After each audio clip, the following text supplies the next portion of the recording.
everybody. Welcome to the Gym Masters Show Live. Good to see everybody from all around the world. Hope you guys are doing well. You're in for a real treat. Got an amazing guest waiting in the wings. He is in our green room right now. He's being showered by our staff with lobster and champagne and the finest chocolates from Europe and cheeses. And, you know, we really take care of our guests big time here. So he's, savoring all those goodies right now in our beautiful green room as we welcome everybody. Well, maybe not. He might be on his back patio in California.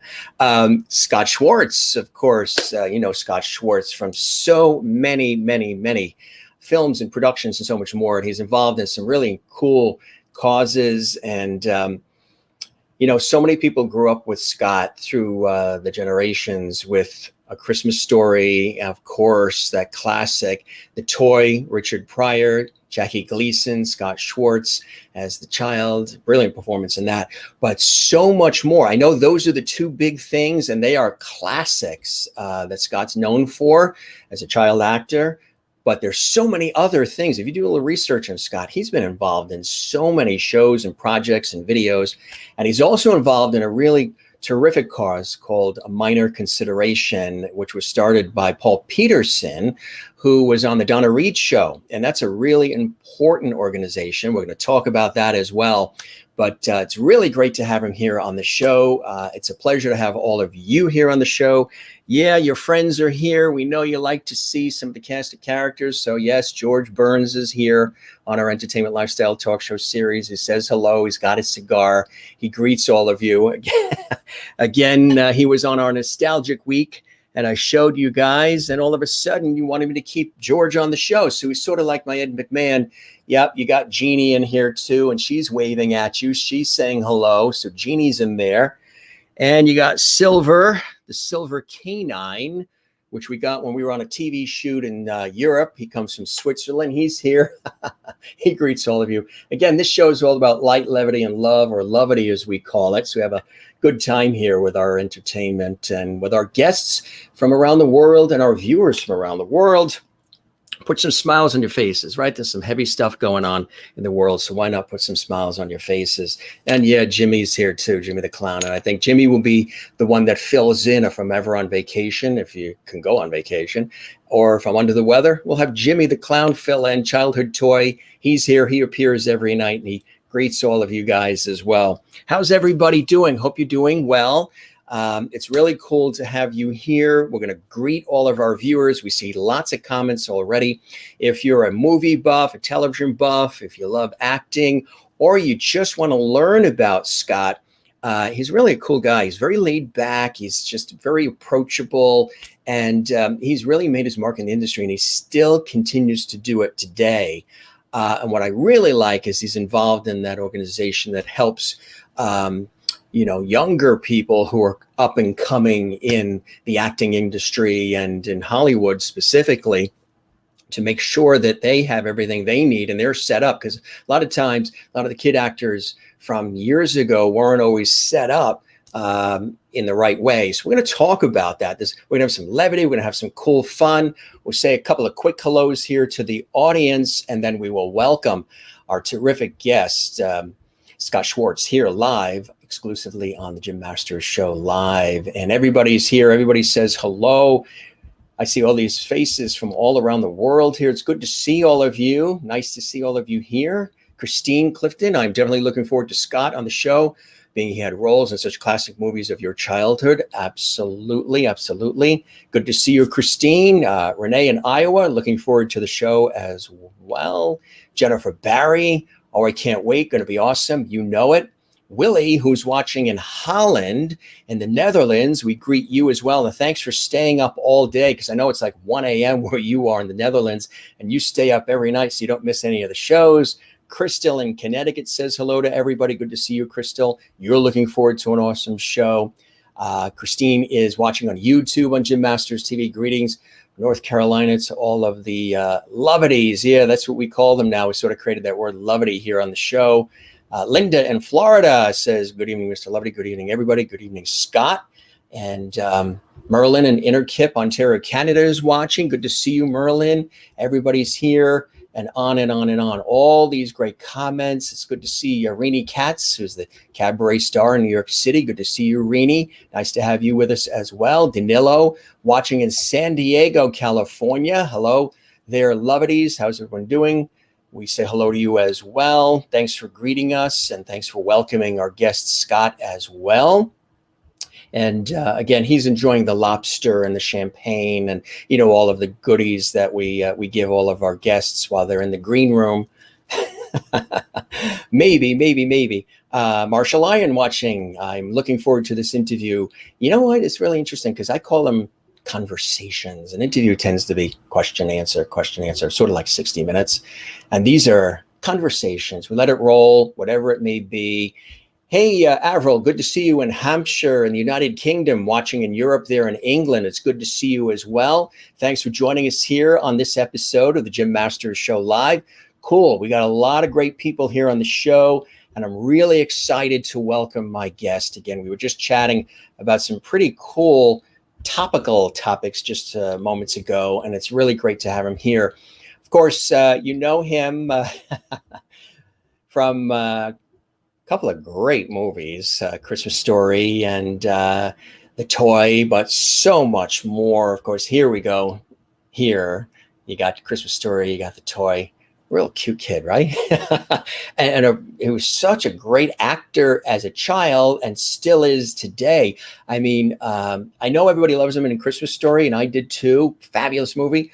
But he was so superb in The Toy. I've always loved that movie. That combination of Scott and Richard Pryor and Jackie Gleason. I mean, it's funny, it's poignant. There's just such a cool movie. And he was so, you know, blessed to be a part of major productions like that. And matter of fact, our friends Rain Pryor and Richard Pryor Jr. are watching tonight as well. So we say hello to Rain, who was a guest on the show. She's a dear friend. She was a guest on the show a couple of weeks ago.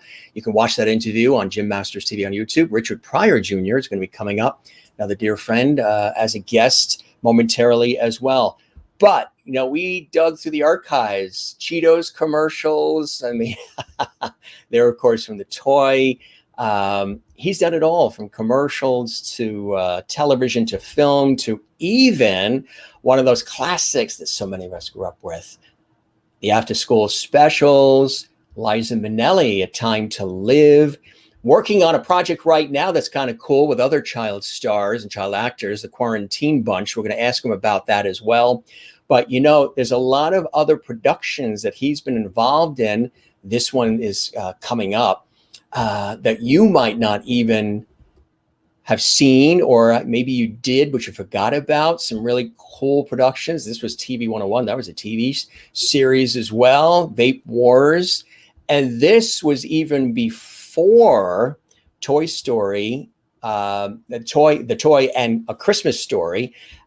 This was Nurse with Michael Leonard and Robert Reed, and he was on that as well. Do you remember that? That goes back. That was Robert Reed and Michael Leonard. Of course, Michael Leonard, you know, from the Waltons fame and so much more. Robert Reed, of course, brilliant actor, known from the Brady Bunch as Mike Brady. But again, there's so much that he's been involved in his incredible career. So we're excited to welcome him to the show to talk about his career, some of the cool things he's had an opportunity to be a part of, but also some of the cool things that he's working on now, which we're very excited to tell you about. First of all, we like to go back in time a little bit, tell you a little bit more about our great guests. He was born on May 12th, 1968. Of course, American former child actor, best known for the roles in The Toy and A Christmas Story, and also Kidco as well, too. You may remember that as well. He, of course, in The Toy, co-starred opposite Richard Pryor and Jackie Gleason, and that was in 82, and that was just such a great performance in 82. He filmed Kidco as well. In 83, he's featured in the Christmas film A Christmas Story as Flick, who got his tongue stuck on the frozen flagpole. Remember that? Yes, we do have some photos of that as well. In 85, he co-starred with Liza Minnelli, Corey Haim, and Jeffrey DeMunn in the television film A Time to Live. He grew up in Bridgewater Township, New Jersey, attended Eisenhower Junior High School, and then moved on to California as well. But before that, when he was with Bridgewater Raritan High School West in Bridgewater, future professional basketball player Eric Murdoch, he moved on to attend the Professional Children's School from 83 to 85. Now, since 87, he has managed a sports and movie memorabilia collectibles store, sports and movie stuff, with his father, Dan Schwartz, in Simi Valley, California. And I don't know if you knew this, Scott's father was Elvis Presley's U.S. Army company clerk in Germany from 1958 to 1960. In the 90s, Scott worked in other roles too, behind the scenes, numerous administrative roles too, as well as on camera roles. And he starred in a ton of different movies, appeared in a dozen films as well. And in 2006, he continued. He helped create a line of celebrity-based trading cards for Donruss. He also obtained celebrity autographs for companies such as Upper Deck, Razor, Leaf, and The Game. In The Game. In 2008, he began writing for the sports card magazine Beckett and was featured on the cover of the September 2008 issue of Sports Card Monthly, along with Darren McFadden and Josh Hamilton. He is also president of the organization that I was telling you about moments ago, which was started by actor Paul Peterson. And of course, you remember Paul Peterson from the Donna Reed Show. Well, Paul created this incredible organization called a Minor Consideration, Child Actors Advocacy Organization, which was established in 1990 by Paul Peterson, and it's a really incredible organization. It's a nonprofit foundation created to provide guidance and support for young performers, past and present and future, with an emphasis on education as well as advocacy for legislation designed to ensure that young performers actually receive the monies they earn. A Minor Consideration is on call to assist parents and their professional children on a no-cost basis. Additionally, members of AMC are always available to help with tricky transition issues that prove to be troubling for many child performers. They've been there. That's why they're so good at this. Their lessons were earned and not imagined. Again, brilliant actor and giving back to the community, being involved in so many incredible things. And as I mentioned, his illustrious career, so many fantastic performances. Again, I know you know him first for The Toy and A Christmas Story, but he's been involved in so many things over the years. Here's some other cool. There's, of course, A Christmas Story. That's a cool shot with Richard Pryor and The Toy, of course. And of course, we're going to talk about him, what was like working with the incredible and incomparable Richard Pryor and Jackie Gleason. There it is. And you know what? And we'll talk about this too. They actually made like a bronze statue of Scott doing that, which is really cool. I don't know if you knew about that. That's going to be something that I think you should want to consider visiting at some time. There he is in The Toy as well. And again, just so great to welcome him here on the show. We can go on and on because he's really got such an illustrious career, but it's cool to have him here on the show. Let's welcome him. Scott, we welcome you to the show. Good to have you with us. Oh my God, I'm actually here. You're here. I mean, I got out of the room with the steak and the lobster tail. I'm full. How was it? Was it phenomenal. It was fantastic. Oh yeah. Yeah, I mean, it's kind of like, you're taking over that old show, here's your life, and you just this is your life. Yeah. This is your life. You're just going through the whole thing. I'm sitting here going, really? Is he serious? I did. Yeah. That. That was me. Oh, no, I did way more than what you said. It's just, I know. So from Bridgewater to Hollywood, how did this happen? Let's talk about the early years for you. Did you, do you have entertainment performers, actors in the family that got you in? Nope. I was attending an old movie club with my father. Every father, they do something on the weekends. Right. Mine, it was go to the movies. Some it was hunting, fishing, whatever. Mine was go to the movies. And that's what I did with him on every Saturday. And we'd spend the whole day in Manhattan seeing films in various theaters. And then we'd end up at a club called Joe's Place, which is now long gone, of course. But but it was all older people. I was the only kid there. And after going there a couple of years, one of the other members said, "Hey, you're very outgoing. I'm producing a commercial. Would you like to do it?" And that's kind of where it started, and that's March of 77. And, I did off-Broadway in 79 and Broadway in the end of 80. But I did over 100 commercials, 100 voiceovers, and on and all that stuff before the movies ever showed up. Unbelievable, isn't it? Do you remember that very first commercial, what it was for? Yoo-Hoo chocolate drink. Me and Yogi Berra. Oh, Yoo-Hoo. And there was a bunch of other kids. I mean, I'm swimming in a pool and you're running and you're grabbing a Yoo-Hoo out of the bucket and whatever, But so were you still going to school too? How did that work with the schooling? Oh, sure. Oh, yeah. No, I was in public school up until even shooting the toy in 8th grade. I was in public school. Shooting Kidco and A Christmas Story, I was in a public school. That's when it became a problem because I was missing too many days. And they're like, listen, under the law, it's an unexcused absence, which it really wasn't, which I learned later on. But I ended up going to professional children's school in New York with many other actors, singers, dancers, musicians. We had what they consider one of the most fun classes of its time. Beside me, I take me out of the mix, but it was Christian Slater, Ricky Lake, Anthony Michael Hall, Malcolm Jamal Warner, Tempest Bledsoe, Jennifer Blunk, who's now Jennifer Blunk Bean, Hunter Reno, Janet Reno's niece was in our school. And even, oh goodness, he did Rent, and now Savion Glover. He was actually in our school, even though he's much younger than me. He was in our school as well. Jonathan Silverman, Glenn Scarpelli from One Day at a Time, Rebecca Schaefer, who did My Sister Sam, and then she was the one who was killed, who really started all the stalking laws and all that kind of stuff. So we had a blast. I mean, we just had fun times, between me, Christian Slater, and Anthony Michael Hall. Those were the threeest wild cards in the bunch. Yeah. And we had a blast. You had to. I mean, what a lineup of people that you guys, you had exposure to, and now a lot of them have just become great, performers themselves. I mean, there was a lot of creativity there. Were you sort of pinching yourself along the way as these opportunities were coming at such a young age for you, Scott?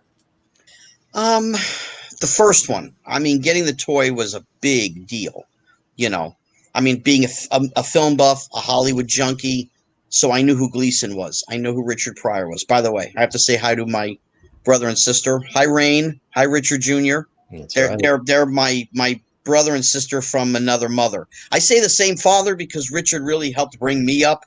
Once I met him, the rest of the way, the next 20 years, he was my muse, my mentor, my teacher. So it's kind of like we had the same dad in certain ways.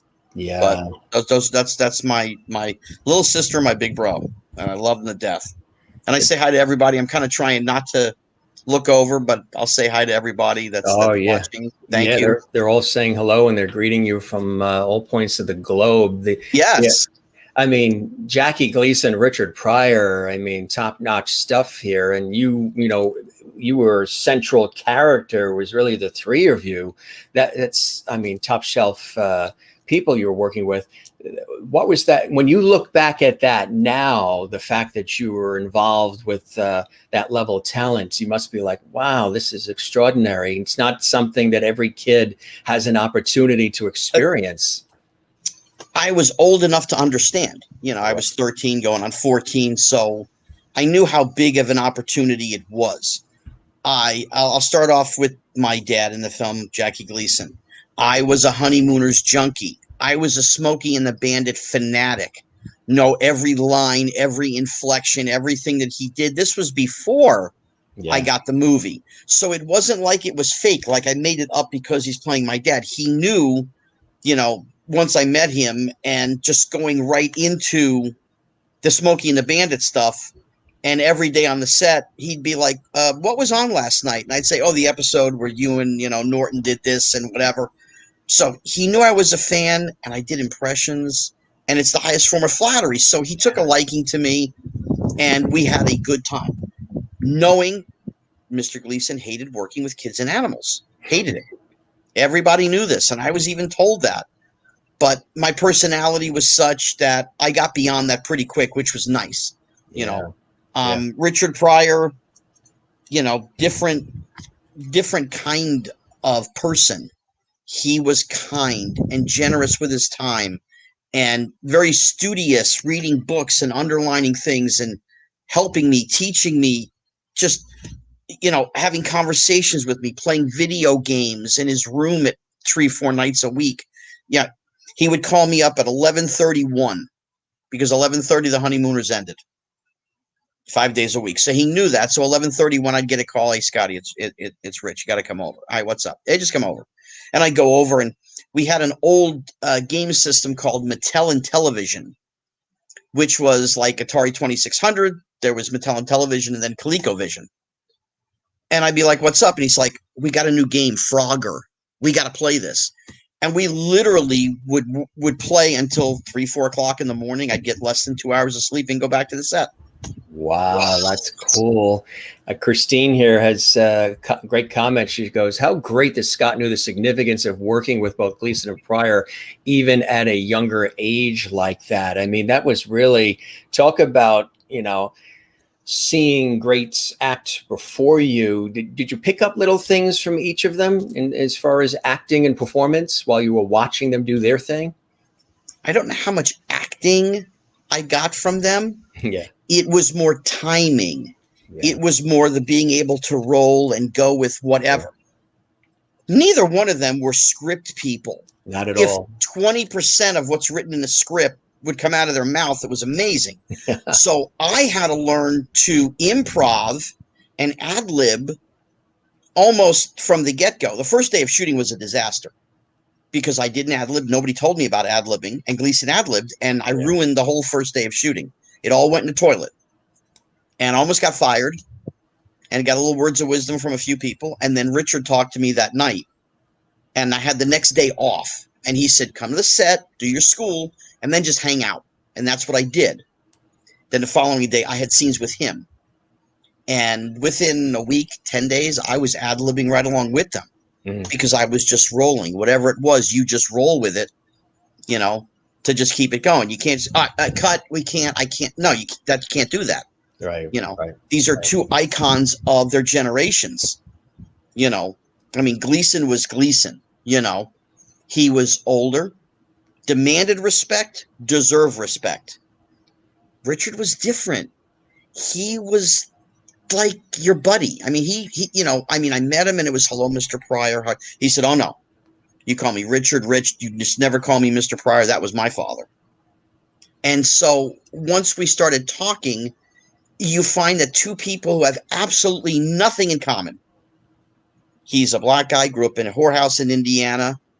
I'm a white Jewish kid from central New Jersey.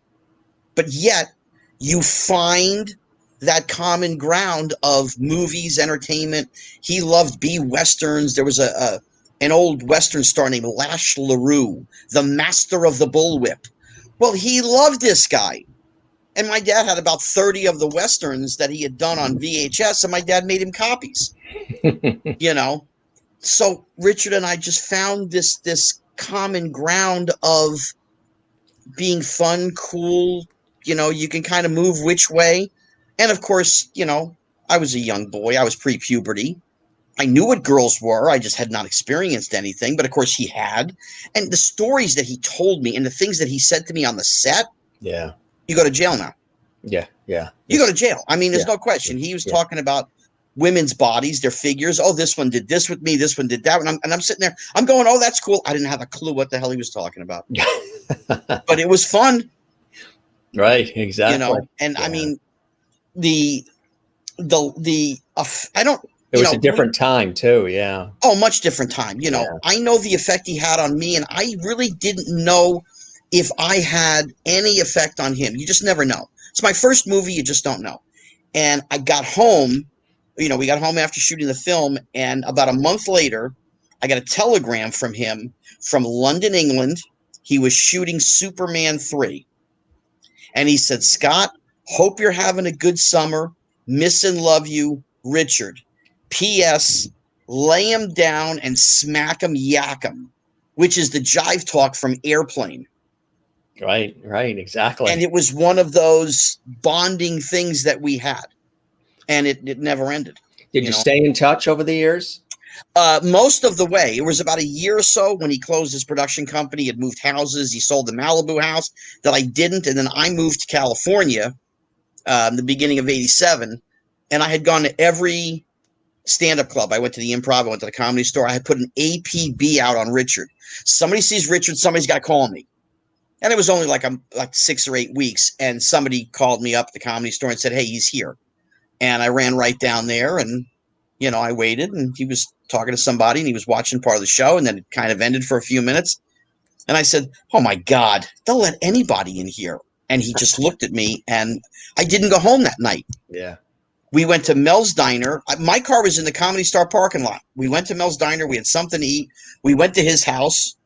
We sat up. We BS'd all night, and then about 5 o'clock in the morning, he brought me back to my car at the Comedy Store, and we never lost contact after that, but he overly kind and generous with his time, with me.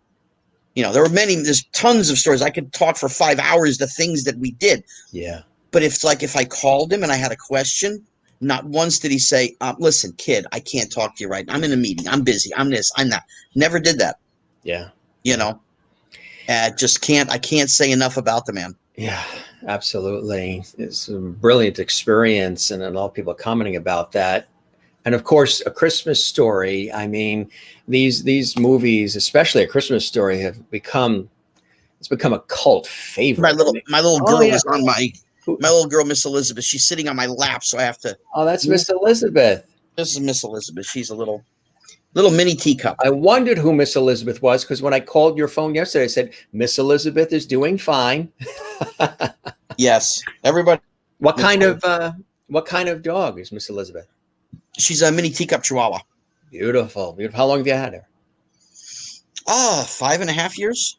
She's born in March, so I've had her since she was 7 weeks old. Beautiful.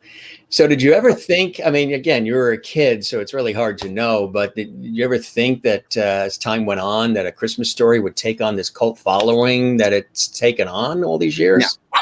No, Unreal, right? It's like winning the lottery. I mean, really, that's what it is. You do a project and you hope it goes well, but it certainly wasn't a big budgeted film. There's no big stars. Hey, Liz, hang on. I'm sorry. She's got to go inside. She'll drive me crazy. Okay, come on. Now, you remember when I had Rain Pryor on? What's very funny about that, it's the timing of this is perfect, because when I had Rain Pryor on, we were interviewing, we were talking, we were laughing.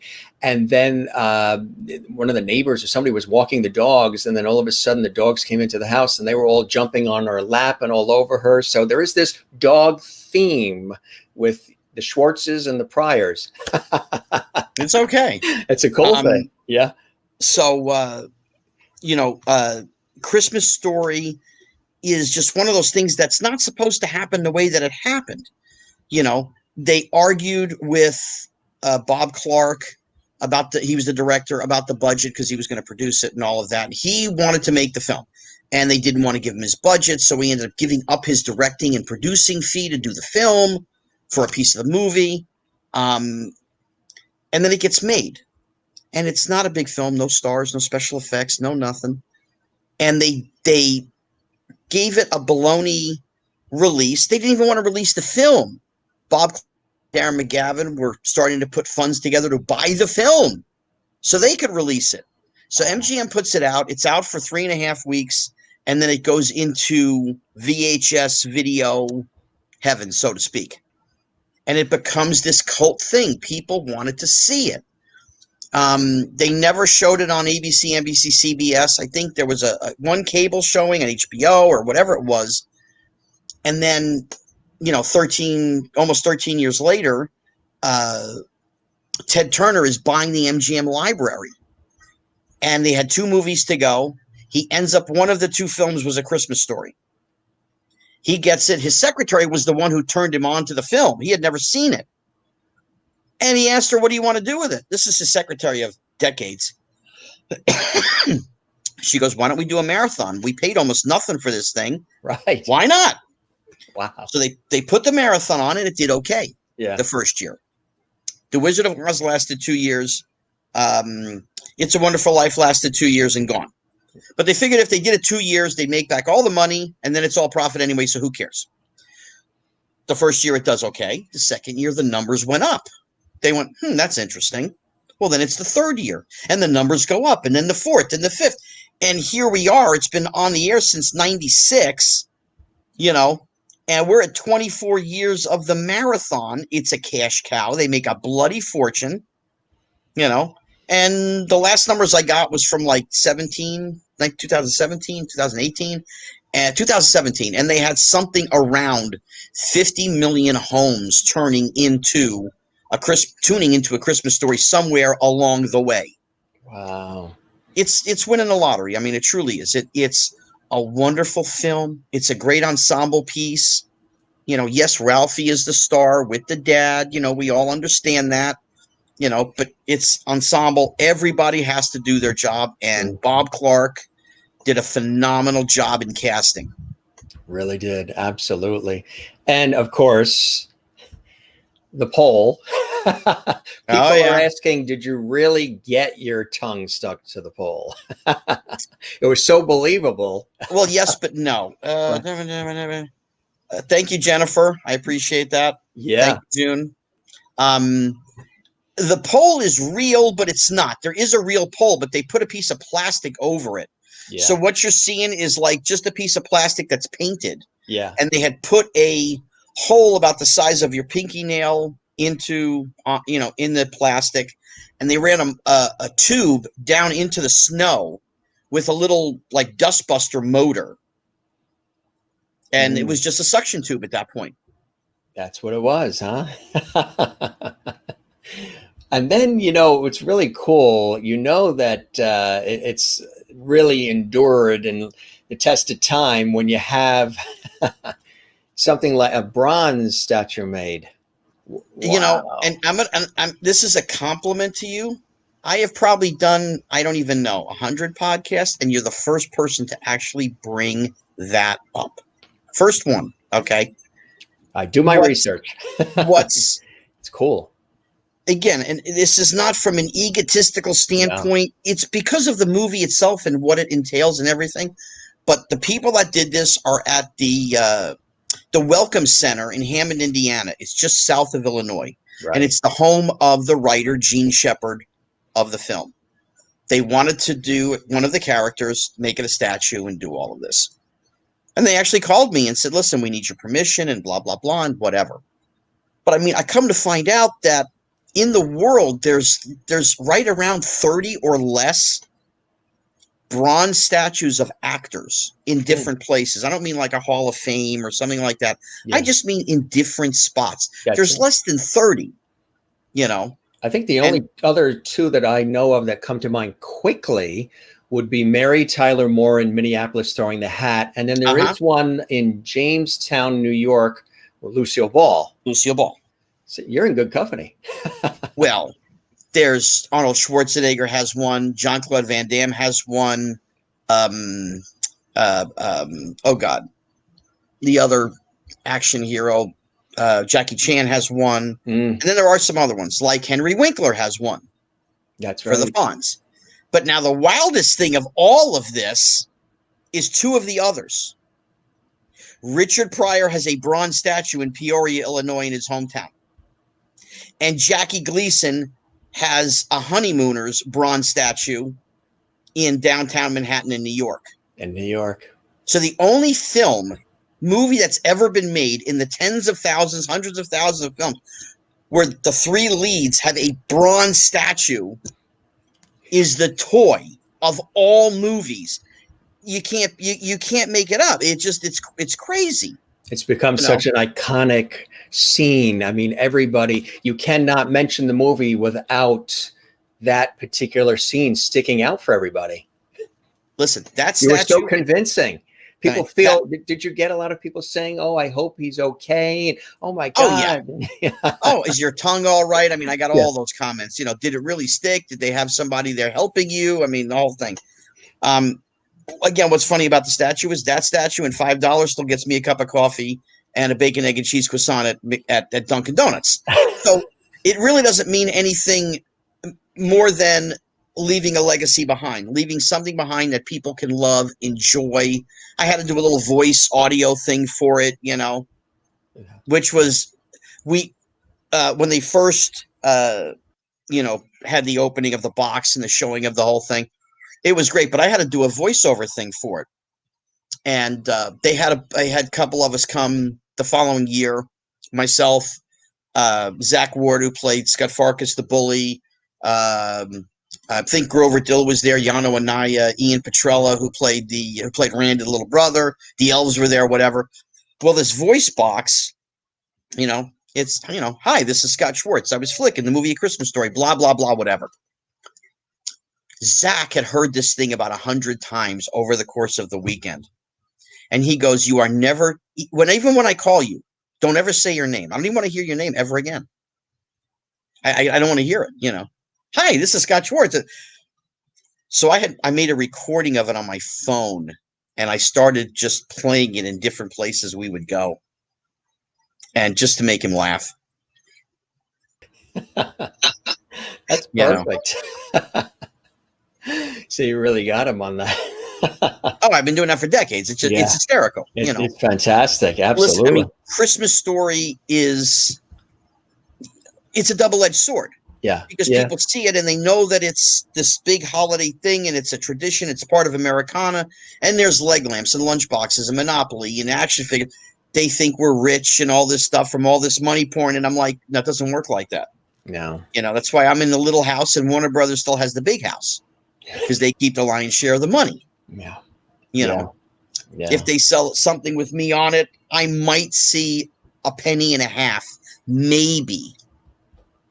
It's just the way that the books run, and that's how they figure it out, and it is what it is. The way the whole thing. Yeah, absolutely. Talk about some of the other things that you've been into, obviously, because I know most people ask you about A Christmas Story and the toy, which again, you were brilliant in those, and they are American classics. But you were also in an after-school special. What was that like? I mean, that was a legendary series on ABC. Now, you want to hear the funny part? I did exactly what you did, because that cover on IMDb says it's in there. My show was called Summer Switch with That's right. with Robert Klein. And I also did one, The Funny Fat Kid and whatever. Yeah. It's not actually on that video. So I bought that, which is great because there's Rob and Malcolm Jamal Warner, just so I had a copy of it on DVD. Right. And it's not on there. And you watched the whole thing and you didn't see yourself on that one? Well, no, you get it. And then you see what's on there. And I'm like, no, wait a minute. What's up with this? Did you ever find it? Oh, I'm still trying to find it on DVD. Can't find it. Wow. Summer Switch. I have it on VHS. Yeah. It's Freaky Friday with a father-son. Right. So Robert Klein and I swap places. Yeah. I mean, you were like bang, bang, bang, bang, bang. There was like constant work that, through your teen years and everything, which was amazing, right? I mean, it kept you busy while still doing the schooling. That was really cool to have that. You're going to ask me what happened? Puberty. What happened? Yes. Puberty. Boom. Puberty happened. No, I didn't get no boom. I never got that. Forget that. I graduated high school. I was 4'10", and I'm like 5'1.5" now. Okay, so there was no boom. That never happened. Yeah. My face changed. Just the personality boomed. Personality boomed, but my face sort of morphed into somebody else for a couple of years. From about 15 and a half until about 17 and a half, 18, I didn't look like me. Yeah. I mean, my high school graduation photo, I hate it because it doesn't look like me. About between 18 and a half and 19, my face started to just change back. And now it's like I have the same face I had when I was a kid, but those middle couple of years, gonzo. I think if we all look at pictures of ourselves during those years, we don't recognize who that person is as the face is morphing and developing and shaping. But then you come back, if you're lucky, you come back, and that's what's happened. I mean, people recognize you going down the street from the movies and from just because of the facial recognition, right? A little bit, a few times here and there. I'm certainly not Leo, and I'm not Brad, and not any of those guys, So it's a little bit different, but I mean, it's okay. But it's cool. Yeah, absolutely. I've been able to do the things that I've been able to do and still have a life and still have my anonymity to be able to go to a movie, to be able to go to dinner. My significant other, Riley, she's watching. Hi, babe. She's in Kentucky, and I go there, and nobody there knows me other than one guy who worked at the hotel where I had gotten a room. Nobody else knew me, which is fine. That's okay. I don't mind that. Right. You can breathe. Right. Absolutely. You can breathe. And yeah. It's part of the price we pay. This is the life that's been given. This is the jobs that we've done. This is the price of fame is notoriety. Right. That's a price you have to pay. Absolutely. So you have to understand that 17 people asked you yesterday, but the person standing in front of you right now, you've made their week, their month, their year.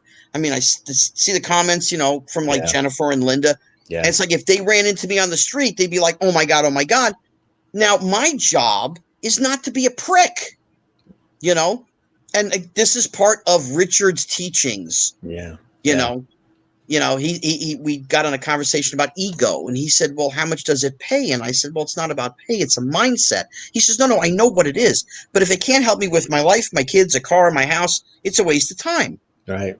So it always kept me kind of grounded to the point where when people came up, they're just people just like you. Oh, my God. Oh, how are you? It's nice to meet you. Okay, Oh, you want to take a picture? Okay, That's part of what you have to do and recognize. Right. Because people have so much invested in your work, the emotional investment people have made in watching you and others. Sometimes can easily be forgotten by people when they see them in the supermarket at Home Depot or wherever. They're like, don't bother me, or I won't sign that or whatever. So you obviously have a real appreciation and understanding of people and the fans and the emotional investment they make in the work that you've done over the years. But it's not, I always try and take sort of me out of the mix. And I just think of people meeting somebody famous or whatever it is. And you look at it from both perspectives, okay, fine. Yes, I've had this happen to me now 48 times this week, and I'm really tired of it. Right. And there are people like that. There's no question. But I would always try and put in their head if I met them is, hey, that person hasn't done this 40 times this week. That person has been watching you on their television and on a screen in the movie theaters for decades. Right. Do you not understand? You are the cousin that they've never met before, but they feel like you're a part of their family. This is how this works. Again, in my case, it's I meet people and they pick up their phone right away. Yeah. Can I call my mom, my dad, my grandma, my grandpa, my aunt, my uncle, my cousin? They're not going to believe I actually met. I mean, this is the things that I have had happen to me. Right. You just have to understand. They're the person that wants to see you. They appreciate the things that you've done. Right. Why not be appreciative in return? There's a lot of celebrities who are not like me. Right. And I don't know if it's because stardom came fast or they've just sort of lost touch with reality. I've gone to every high school reunion that we've had. Now, there were people there who were my friends. There were people there who were not my friends. Some I liked, some I didn't like. But why not go? There are people there that I love and care about. My friends Andy, Bobby, Jimmy, Kenny. Those were my homies. Those were my boys. Right. So of course I'm going to go. Absolutely. Go have a good time. I mean, I've asked others who have had fame, have they gone to their high school reunions? And most of them say, oh, no. They won't and I go. go, why not? I said, you're going to tell me you don't have one friend from high school? Not one. Not one. Go hang out. Have a good time. Yeah, exactly. Right. Of the people I've had an opportunity to know, not just interview, but know personally that match what you're talking about, that really understood all of that as far as, just being kind to people and being responsive and understanding what you're talking about. Carol Burnett, Florence Henderson, both very much. Florence was, Carol is, warm and affable and funny and approachable. I think that Barbara Eden, of course, as well, too. But the Brady kids, too, they've embraced sort of that whole Brady bunch. Some of them. So, I'm not sure about Jan, but but some of the others, Greg, Barry Williams, and you see, Barry is just the most down-to-earth guy you're going to meet. There's no question. Yeah. I've known him a long time. Yeah. When you had spoken about the trading card product that I had, when the first thing that happened, the first person I called to do the first autograph thing for the trading card was Barry Williams, the first guy. I said, this is what I'm doing. This is what's going on. I want to come over, sit down. We can bullshit for an hour and a half. We can have something to drink, and then I'm going to pay you money, and I'm leaving. He goes, oh, dude, come on over. Come on over. And it was great because at the time, I think it was his mom's house that was in Malibu. And so he tells me where it is, and it was kind of tucked in this thing. It was right on the water, So it's great. So I'm sitting there with Barry Williams. Now, again, I understand the things I've done, but I also grew up watching the Brady Bunch. So I'm sitting, even though it's Barry and we've met and we're buddies and all that, it's just different when you're sitting across and they're just like this, cool and whatever. Ron Howard is another one who's just a wonderful, wonderful guy. There are so many. I mean, again, I say that because some of them are my peers. Jeremy Miller, Keith Coogan, they're great guys. Todd Bridges, he's another one. He is my brother from another mother. There's no question. Yeah. Corey Haim was that way with me. And even some of the legends too. Strange thing. Oh, like Carl Reiner was, Dick Van Dyke. He's very approachable people. Dick Van Dyke is a piece of work. Okay, yeah, isn't he? I met him in Malibu at an awards thing.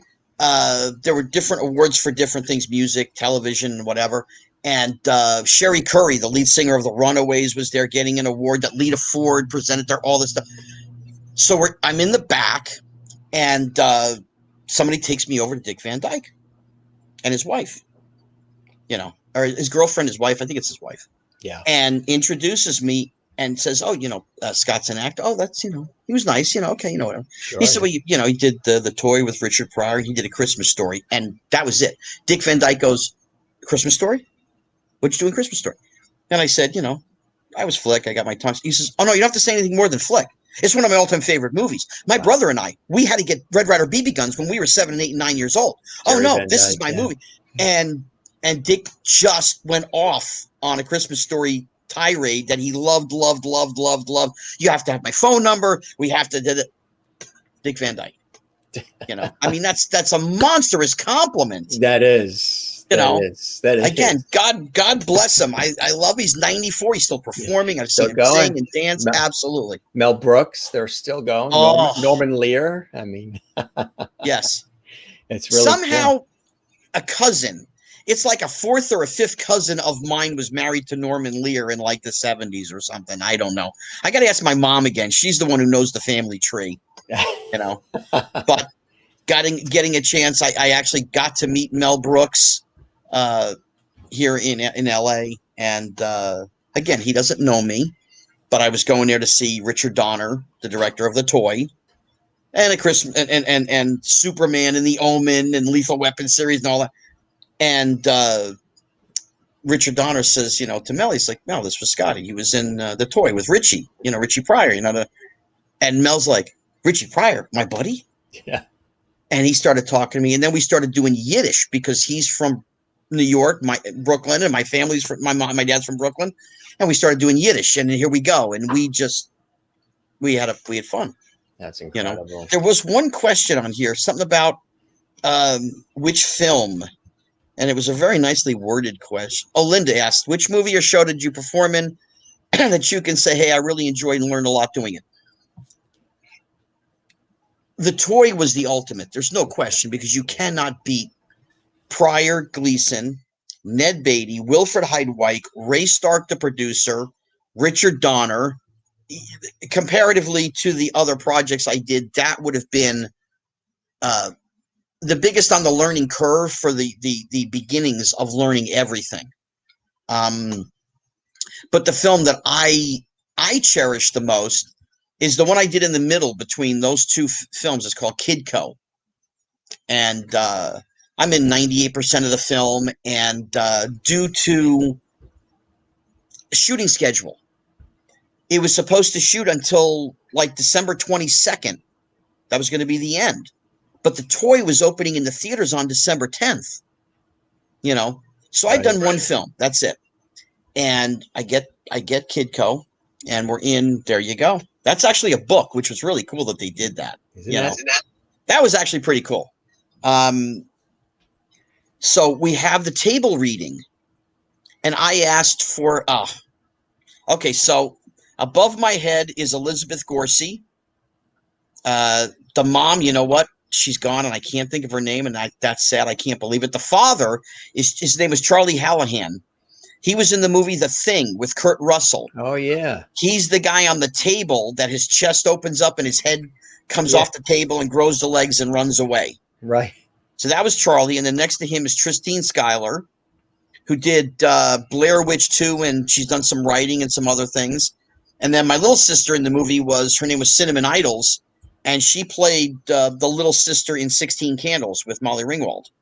Ah, that's right. That's right. So how did this opportunity come about to get in Kidco? How'd this develop? Just a normal audition process. That's really, it was the same kind of a thing. But I get it.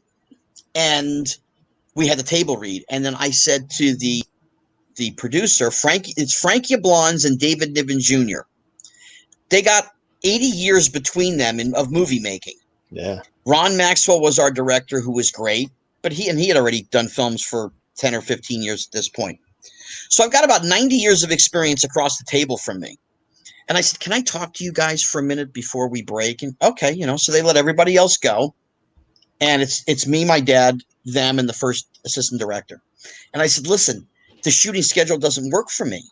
I got to be out of here December 10th. The Toy is open in the theaters. I have to do promo, this and that, and blah, blah, blah. They looked at me and they threw me out. Across the hallway was a game room. So they throw me out into the game room, and they're sitting there with my dad. They're like, listen, if your kid's going to be a problem, right, we can fire him now. We can let you guys go home. We'll get somebody else out here tomorrow who can do what we need them to do. Movies don't get made faster. They go over. They don't go under. And my dad says, you don't know my son. Right now, he's Godzilla. He feels like he's Secretariat. Just get on his back. He's going to ride you to the finish line. And they were kind of going back and forth.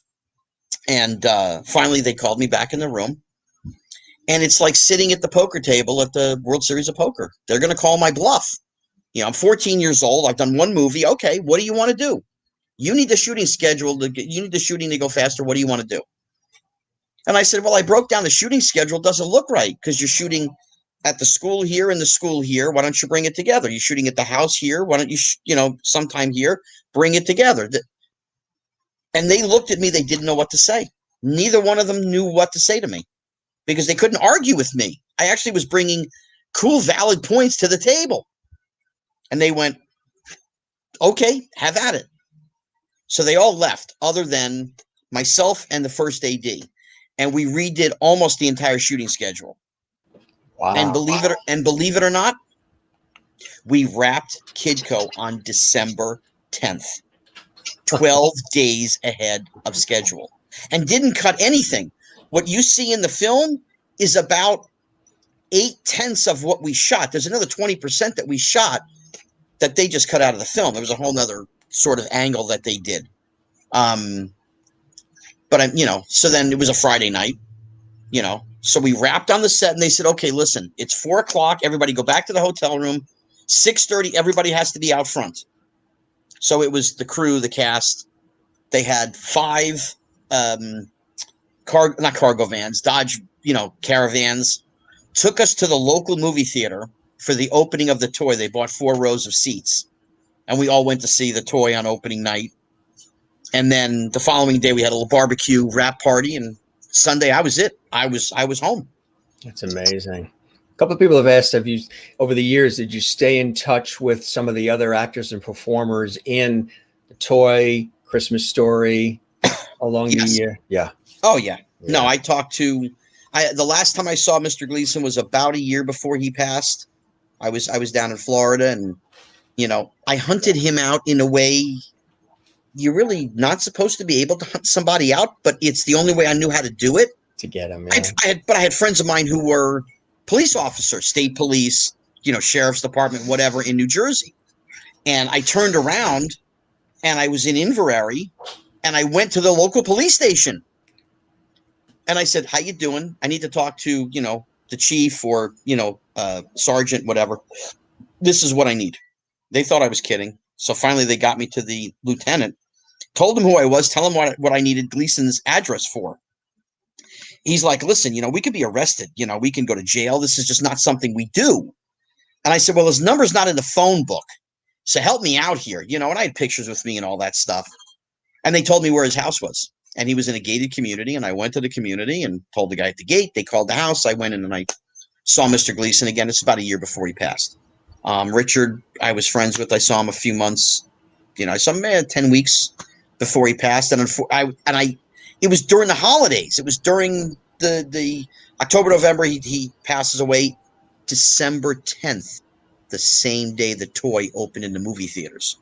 Wow. I was in Detroit doing an autograph signing. The week before I was in Chicago. The week before I was somewhere else. I just could not, get back over to the house, because I went over to the house. I tried to go at least once a week, or so for years when, he was sick.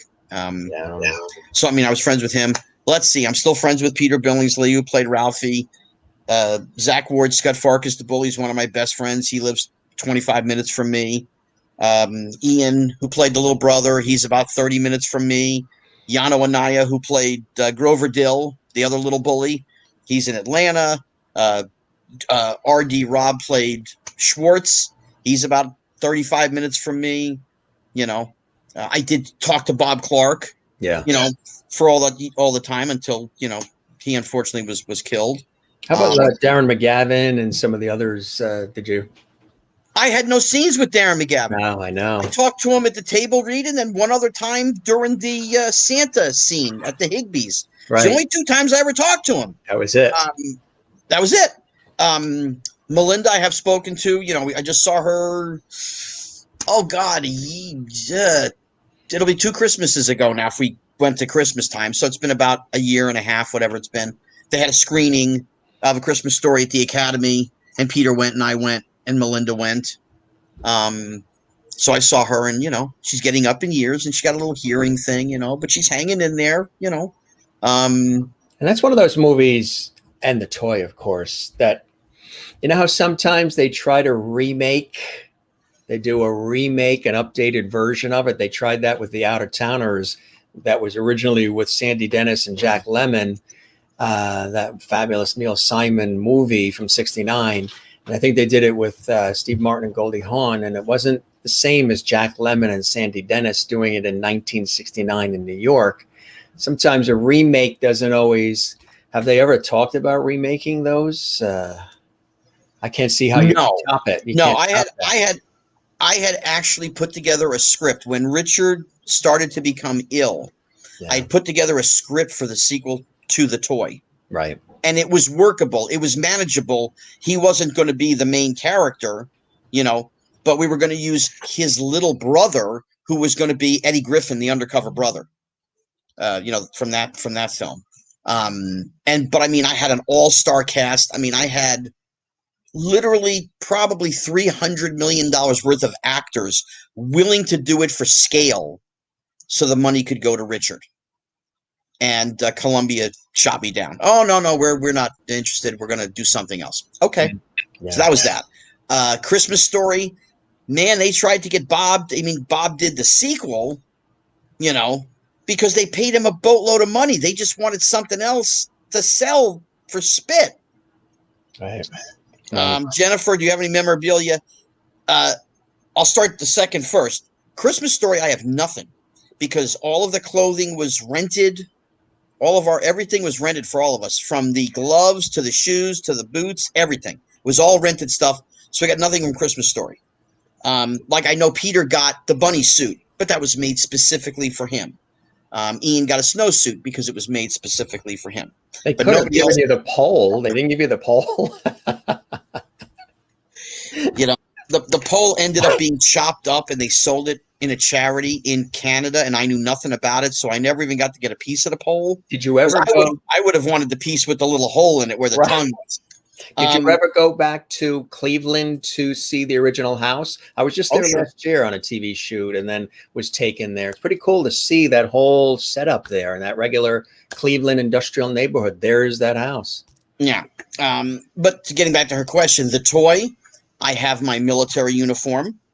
I have a couple of the shirts that had the little B emblem for Bates, and I have the motorcycle outfit. I have the block and the bear from the beginning where the title credits are. Mm-hmm. You know, so I've got my block from that. They made sure they sent me that. You know, what are they else going to use it for? Nothing. It was made as mine. Got my name on it. You know. Oh God, Kidco. I have boots. Yep, yeah. I still have that suit. Mm. Yeah, it doesn't fit. You know what? I have the top. Yeah, I have the top to the Spider-Man pajamas. The bottom really did grow legs, and I can't find them. I don't know where they are. Maybe they're in a box in my parents' house. That's the only way that I don't have them at this point. Yeah, the top of the Spider-Man costume I do have. Yeah. I tell you, when you look back at it all, it's really funny. And then I mentioned even earlier, Cheetos. Yeah, a lot of commercials, huh? You know, okay, so I am to the left of the coach, right by my hand is right there. Yeah, yeah. Okay, that you only got 3/4 of half, a little more than half his face, but the kid that is above the coach on the right, you can kind of see his mouth open because we're singing. Yeah. His name is J.D. Roth. Oh yeah, and yeah. He started a company called Three Ball Productions. Yes. He was the executive producer of The Biggest Loser. Right. You know, I mean, his company just exploded, and he just did phenomenal for himself and his family. I've known him since he's 8, 9, something like that. Mm-hmm. You know. Yeah. But that was fun to do that because we had to go in the day before and lay the tracks down and sing, and then you came in and then you just lip sank it on the set when we shot the commercial. And then I mentioned earlier too, this was even before Toy Story and Christmas, the Toy and Christmas Story, Nurse with Michael Leonard and Robert Reed. Tell us about the involvement with that, your role there. I'm playing a sick kid in the episode, you know, whatever. And it was kind of, you know, a quarter of the show or whatever it was. And I mean, it was great because I did get to work with Robert Reed. I didn't get to work with Michael Leonard, but I did get to work with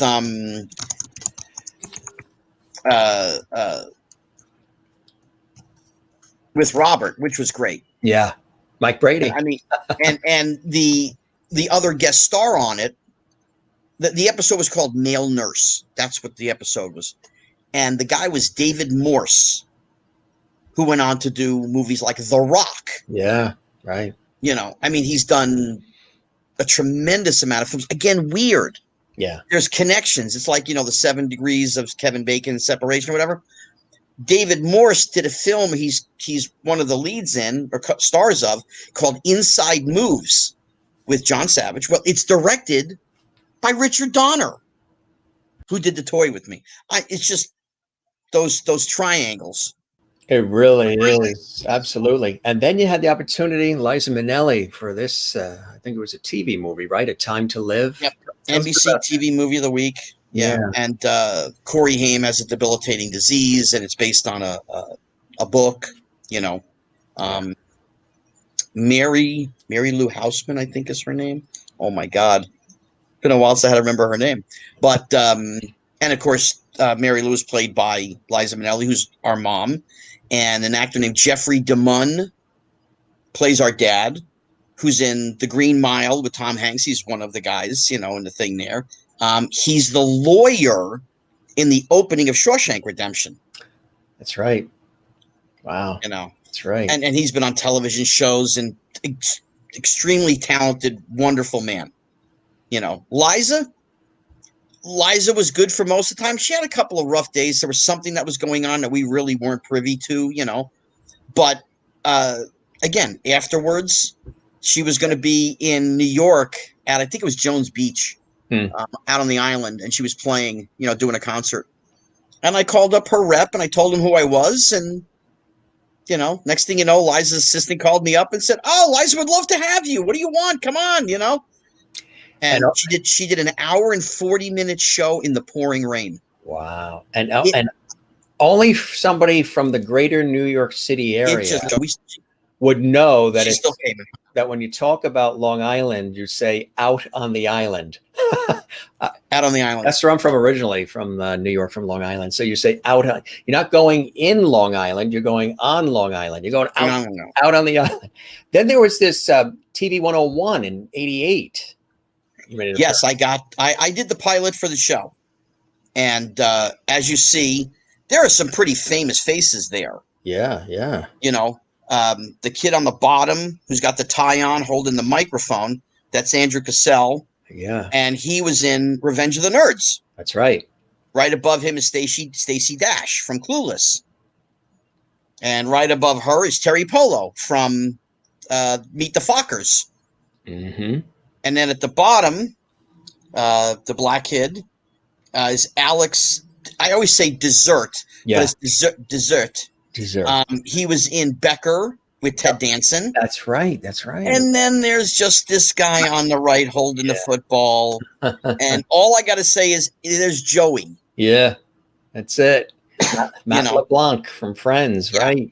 Yeah. Now I had, this is 88, 89. Right. And out of all of these kids, I'm the only one that really had done any major work. Mm-hmm. So they were paying me a whole whopping triple scale, which was $3,700 a week. Everybody else, they were playing scale plus 10. And as you can see, there's a lot of kids there. I think there's 7. I think there's either 7. I think there's 7 total. 1, 2, 3, 8 kids. They had 11 in the pilot. So when the show got picked up, I was like, oh, this is great. The producer called me up. Hey, come down. I'm thinking, oh, this is great. Blah, blah, blah, whatever. And he's like, listen, we have 11 kids. We're going to cut the cast. We're paying you the most money. You're getting cut. We're very sorry. Mm. Oh, really? So I ended up not doing the rest of the show, but I did the pilot with them. So you did the pilot in the beginning. Yeah. Yeah. Which was a cool pilot to shoot because at the same time in the same school that we were shooting TV 101, Heathers was shooting on the other side of the school with my friends, Christian Slater and the blonde girl from Heathers, the first one that dies. She goes through the glass table. Her name is Kim Walker. Mm-hmm. She was a classmate of ours at Professional Children's School. So I went over, and let me tell you something. They had better catering than we had. So I went over, and Christian's like, what the hell are you doing here? I said, dude, we're doing a pilot on the other side over there. So for 6 days that we were there, I hung out more with that crew than the crew that I was with. But hey, better craft services. Better craft services, no question. That is funny. We dug up another one here, Scott, and this is Raiders of the Living Dead. Oh, God. Great poster. Great poster. Great song. Cool soundtrack. It's just garbage. It's just above, trash. What was your involvement? The gentleman that made this film, his name was Sam Sherman. He owned this company, Independent International. They went all the way back to the 70s of making drive-in movies. Frankenstein meets Dracula or whatever. I mean, this kind of crap. The Naughty Stewardesses. Yeah. All kinds of crazy things. He was a member of the film club that I went to as a kid. And for all these years, he kept saying, someday I'm going to put you in one of my movies. He was a family friend. Sure, why not? Of course. And the poster, I don't think you can really go close on it, but it was hysterical because my name on the poster says Scott in parentheses, the kid from the toy, Schwartz. Oh, it has on the It has it on the thing, okay? So the kid from the toy. the kid from the toy. Sam had bought 45 minutes of zombie footage. That's what he bought. Figured out and created this Raiders of the Living Dead from 45 minutes of zombie footage to build a script and film around this. And it's me, and the grandfather is played by Bob Allen, who was a Western star. Bob Sagetti was the other guy in the film, and Zita Johansson plays the grandmother. She was in The Mummy with Boris Karloff. I mean, how much fun, And it was a fun couple, 15, 16 days of shooting. The girl that played my girlfriend in it, her name is Corey Burt. Mm-hmm. I actually found her on Facebook, and she's still in Jersey, and she's married. She's got a beautiful family and a lovely daughter, and her husband is hysterical, and I've gone out and hung out with them. That's cool. So there's a lot of people in a lot of the things that I did that I still see or, here, there, and hang out with because they're good people, and that's okay, Absolutely. A couple of more we have here. The Comeback Kids.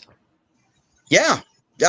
It was a pilot for a show, and it was about these two guys who they were in show business as kids, and then they left for 30 years. Now they're coming back.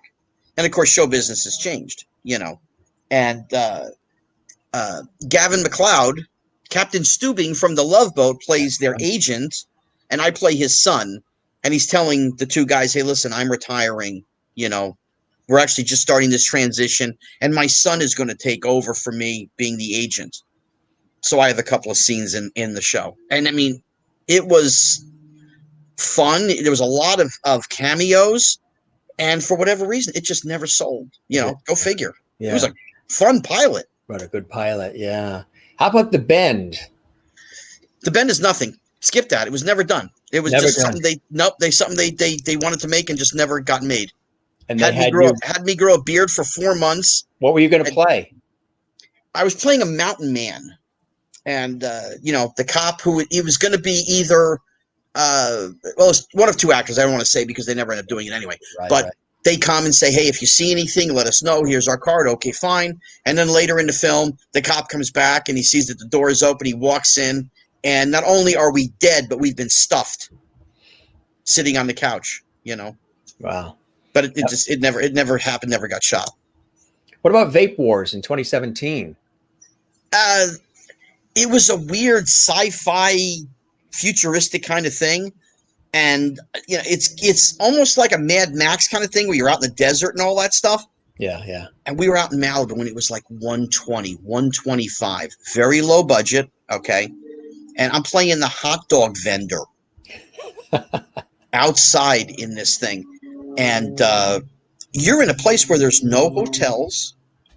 Literally, the location that they found was this guy's house, but he had property. So they could set things up and do whatever. But he had 2 broken down school buses. I'm not kidding. This is where we slept.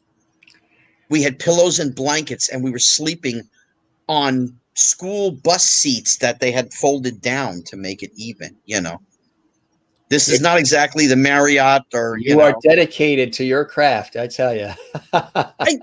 It was something to do. It was fun, Now, there was a lot of women had put it together. I think her name was Christy Ullman. She had put it together and produced it and directed it. She had done some other things, little things, whatever. But again, I love to do character wacky kind of things because it's fun. Yeah, right. Yeah, the roles you've had, talk about versatility. You could pretty much take on really anything and pull it off, which is amazing. I don't know. I've never done that heavy drama kind of thing. You know what? It's like if you said you wanted, I'd say hire Henry Thomas. That's his department. That's really his thing. There's a lot of other people that do the heavy drama type stuff. and I do more of the lighter type stuff, which is fine. Everybody's got their niche. Right. Exactly. Although this is this in production right now? Yeah, we're just if not for COVID, it probably would have been done already. Tell us about this. I can't. I'm just going to tell you, I get killed. That's all I'm going to tell you. So it's a horror movie? Oh yeah. Oh yeah. Oh, this is for the hardcore horror fans, no question. Yeah, they're going to see this and go, "Oh my God!" You know, the gentleman that's doing it, Sam. He's a special effects guy, so he loves doing the blood and the guts and the skin and the whole thing. So he's created many different ways to slay the beast, as they say, not the killer, but slay everybody else. And it's pretty twisted, you know. Wow. We'll look for that coming up. There's also the Quarantine Bunch. Tell us about this that you're doing with other. It came out of COVID. Yeah. Ryan, oh my God, I'm going to fail. I know it's Ryan Disney, but I know that he works under another name. He put together this thing, and it was just because we were all stuck at home. So it was like, okay, well, what are we going to do? You know, and he came up with this idea to have us all playing ourselves as child actors or whoever we were, you know, wherever we are, and trying to come up with a show. Ryan James, thank you. I'm sorry. Ryan James is the guy's name who created that. So it was me, Danny Pintaro from Who's the Boss, and Jeremy Miller from Growing Pains, and Keith Coogan, and Todd Bridges, and oh God, I'm going to flop on somebody else's name, but I'll get it in a second here. A delayed response. A delayed response for the second. Dylan, oh my God, I don't mispronounce his last name. What was he in? What are some of the things he was in? Do you remember? Dean McDermott. I'm sorry. Oh, Dean McDermott. Yeah. He's Tori Spelling's husband. Right.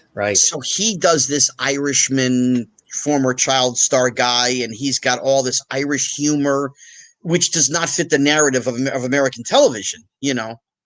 So he's, oh, well, we got to play with the cocks once in a while. And they're like, excuse me, what? What did you say? Well, you got to play with the cocks once in a while. Yeah. And, how Americans think of that word, but no, it's just the chicken, the thing, the turkey, right. the cocks, you know. He was great. And I kind of played this cooped out, I'm the conspiracy theory guy. We can't talk for too long because the feds, if we talk for more than 9 minutes and 4 seconds, we're going to get taped and we can't do it. It was just fun. I think they put 7 episodes are actually up on, you can stream them on YouTube or anything else. You know what's cool about you? There's a rolling theme here. I don't know if other people have picked up on it. Insanity? Well, you have to have that to work in any of these industries that we're in, but you roll with it. You're open to whatever's being given to you and you roll with it, where some people are very rigid, regimented, formatic. Not that you don't have your rhythm and your format and the way you go structure, but you just in hearing you describe all these different experiences and roles and you roll with it, which is very cool and refreshing. I think, again, your experiences are what make you. I did off-Broadway and one night got sick during the show. I literally passed out in the back of the stage during the show. Came out. They couldn't find me. They closed the curtain for the first act. Everybody's changing, getting ready for the second act. They're like, where's Scotty? Nobody could find me because I was passed out in the bed. They got me up. I had 104 temperature. Put my clothes on and did the second act. Did not miss a show. I rolled with it. Okay, you got to do your job. I did Frankenstein on Broadway with John Glover, Diane Weiss, Tom Moore, the director who did Night Mother. He did Grease off Broadway and did the touring thing for Grease. I think he did the original Broadway as well. And one day on the way into Manhattan, my mother had a car accident. It wasn't really her fault, but we were involved in a car accident. And I was banged up and whatever. One of the people that were in the back who didn't hit anybody was like, listen, does anybody need any help? I'm going into Manhattan to go see a show. And I said, yeah, I need a ride, man. I got a matinee show in an hour and 5 minutes. And, well, where are you going? I said, Broadway and 50th. He goes, are you going to the Palace Theater? And I said, yeah. He goes, well, so am I. I'm going to see that play, Frankenstein. I said, that's great. I'm in the show. I went and did the show.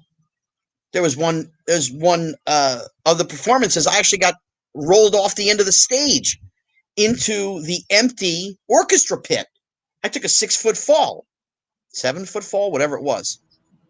Got up, brushed myself off, went in the back. They were afraid I broke my arm, broke my leg. And I'm like, what's up?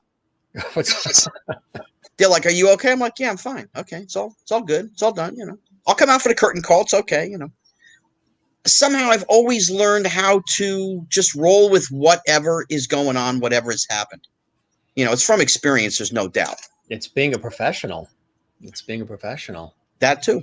Yeah. Knowing what needs to be done under all conditions, car accidents and falling off stages or whatever it takes. You're like, oh, okay, God. Bounce right up and here we go. Time and money. Let's go.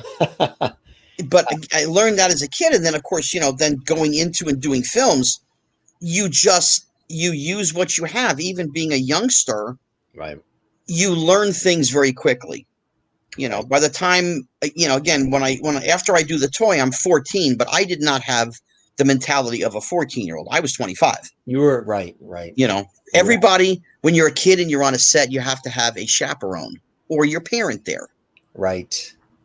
Now, I never shot in California, so there were always optional things we could do, like overtime. Kids can work overtime anywhere but LA, New York, and Illinois. Anywhere else you can work overtime if it's okay with your parent. So I'm doing Kidco and I'm doing overtime every day. And now the job was for the guy that was there with me, who was a family friend.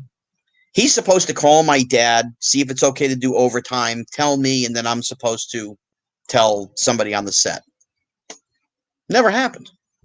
They'd ask me, can you go ask Ben if he can call your dad about overtime? I said, sure, no problem. I'd go in the trailer, I'd sit there, I'd get a bottle of water, we'd talk for 5 minutes, I'd walk out, and they'd say, oh, did you? Oh, yeah, everything's fine. No problem. I ran my own show. I did my own thing. That's amazing. And believe it or not, the stuff that I learned back then is still applicable to this day. I did a low budget film earlier this year. Actually, it was just right between Christmas and right after New Year's. And again, we didn't know anything about COVID or anything like that. But there was another kid on the set, and he got sick. And his father's the producer, and I'm like, hey, your kid's sick. Chicken soup, hot tea. You got to give him meds. Every day he's coming to the set now, he's going to be sick. Other people are going to get sick. Right. Well, I ended up getting sick. 5 other members of the cast and crew ended up getting sick. The producer's the producer. He don't want to hear about it. You still got to do the work you got to do. Right. Exactly. I'm every morning I'm getting chicken noodle soup or wonton soup, the night before, and then heating it up in the morning so I can go to the set, have a cup of coffee and have a bagel, right, and still do work and be sick as a dog. Yeah. Again, professional. Then you're talking about all of this with kids too. I think that's a perfect segue to what Paul Peterson, of course, we know from a lot of different things, but of course, most notably, part of the Donna Reed family on the Donna Reed Show. And he created this really cool organization that you're the president of. I was. Minor Consideration. And that must have been an honor to be the president. How did you get involved? And tell us a little bit more about the organization and the importance of having something. What was it about that spoke to you, having lived all of this, gives you a great experience? Yeah. Paul started it because one of his friends had committed suicide, had no one to talk to. And he was a former child actor like Paul. And Paul was also I believe he's one of the original cast members of the Mickey Mouse Club. That's right. Okay. And so he formed it back in 89. And as the years go on, you do get older. And he wanted a mouthpiece. He wanted somebody who would take over, who was not afraid to speak his mind, say it the way that it is. Because everybody sugarcoats, and this is Hollywood. This is fantasy land. Nobody tells you what reality is. You know, we see that every day. All the people on television saying all kinds of wacky. It's like, really? What planet are you from? So I think that Jersey background gave you that grounding. Yes. So he came to me at first, and and I didn't really know him all that well. I knew who he was, and I knew about a minor consideration, but I didn't really know what it was about. Right. And he's like, "Hey, this is what I need." And I said, "Okay, let me think about it, because it is something to think about. It's not giving up 5 minutes of your time, Okay, let me mull this over." And it was about 10 days later, we ended up, we have a mutual friend who was doing a radio show and wanted us both on a radio show. So we went to the guy's house, and Paul and I sat there for almost 2 hours, I think, and did the guy's show. And afterwards, Paul and I sat outside. And he's like, "Listen, I've got to get somebody to do this." I said, "Paul, after listening to you for the last couple of hours, okay, I'm in." And he's like, "Okay." It helps former child actors, singers, dancers, musician, anyone who's a child in entertainment of any kind. You don't have to be an actor. Broadway, off-Broadway singer, dancer, musician, whatever it is. Violin player, And it's, if you need something, if you're getting stuck, if you need a doctor, if you need a therapist, you need help with your taxes, whatever. We had people that would help with that. It then also does law. They get laws changed for child protection on sets. Yeah. For the labor, for child labor laws. That's what they changed. So they've had laws enacted. They have to go, and they have a lobbyist that goes up to Sacramento and has to talk to the lawmakers and blah blah blah. Believe it or not, it really is not as welcomed as you would think. Really? Because the studios don't want smart parents. They want dumb parents who they can take advantage of. It's called business. I don't fault them for it, but I do fault them for it at the same time. It's not, we take a percentage of your money. Minor consideration is a nonprofit. It's a 501c3, so it can enact laws and all of those things. You can look on a minorconsideration.org, I put in just about my 2 years as the president. That's all you can do on a 501c3, but I still support it. If somebody calls me, they need something. Okay, fine. And it's a good cause. They do good work. They do good things. They're trying to educate kids. Right. Being where I've come from and what I've seen, all of too many of my peers are gone for various reasons. Be it Dana Plato, accidental overdose, be it Gary Coleman, fell down the steps, whatever. Be it Jonathan Brandis from Sequest, who at 27 couldn't get any work and hung himself. My job that I still do is educate kids on show business. My sort of last tale about this is now 2 or 3 years ago. Let's say 3 years ago, I ran into Justin Bieber, who I'm certainly out of his age range. I'm not a fan. I'm not a stalker, nothing like that. I was at the deli. He was coming in. I was leaving. And I said to myself, you know what? I got to say something to this kid. I have to. So I went back in, and he's got 3 guys with him, one sitting outside their little booth and 2 sitting next to him, and he's sitting in the middle. How you doing? I introduced myself. Somehow he said he had never seen A Christmas Story. Okay, fine. The toy, whatever. His 2 friends had, so I was like, okay, fine. I said, listen, dude, I don't want anything from you. I want you to have a good life. Cut out the shenanigans. Find a woman. Take your money, go buy a house someplace else, and go live there with your $300 million. Live a happy life. You need this like you need a hole in the head. Hollywood is caca. You have the brass ring. You're good. You're good for 10 lifetimes. Yeah. Live happy, find a good woman, make some babies, have a good time. No DUIs, don't get arrested for being stupid. I gave him rounded advice. So I backed up, and the kid that was sitting outside is his best friend. And he says to me, "Where did you come from?" I said, "Actually, I was outside when you guys pulled up." He goes, "No, where did you come from?" Yeah. Nobody talks to him like that. And I said, "I'm not a fan. I'm not here to kiss his tushy. That's not what I'm here for." I'm like, I've been in show business for 40 years. I've been in show business way longer than he's been alive. I want to see him live a good life, a fruitful life, happy, get married, make babies, enjoy what you've done, And it was sort of weird because what was Justin's reaction? I just kind of sat there. "Oh, thanks, man." It was like half-hearted, like, thank you, because he was thinking. And I think he was thinking, like, where are you, what are you coming and saying this stuff to me? You don't know me, stuff like that. Because it does seem as though he has gotten the act together and he's up there. Six months later, Haley Baldwin comes into the picture, and he bought the house in Calabasas, but he also bought a house in Canada too. Got married. Okay. Courtesy of Dr. Schwartz. Listen, I don't know if he listened to me or not. If he did, I'm happy he did.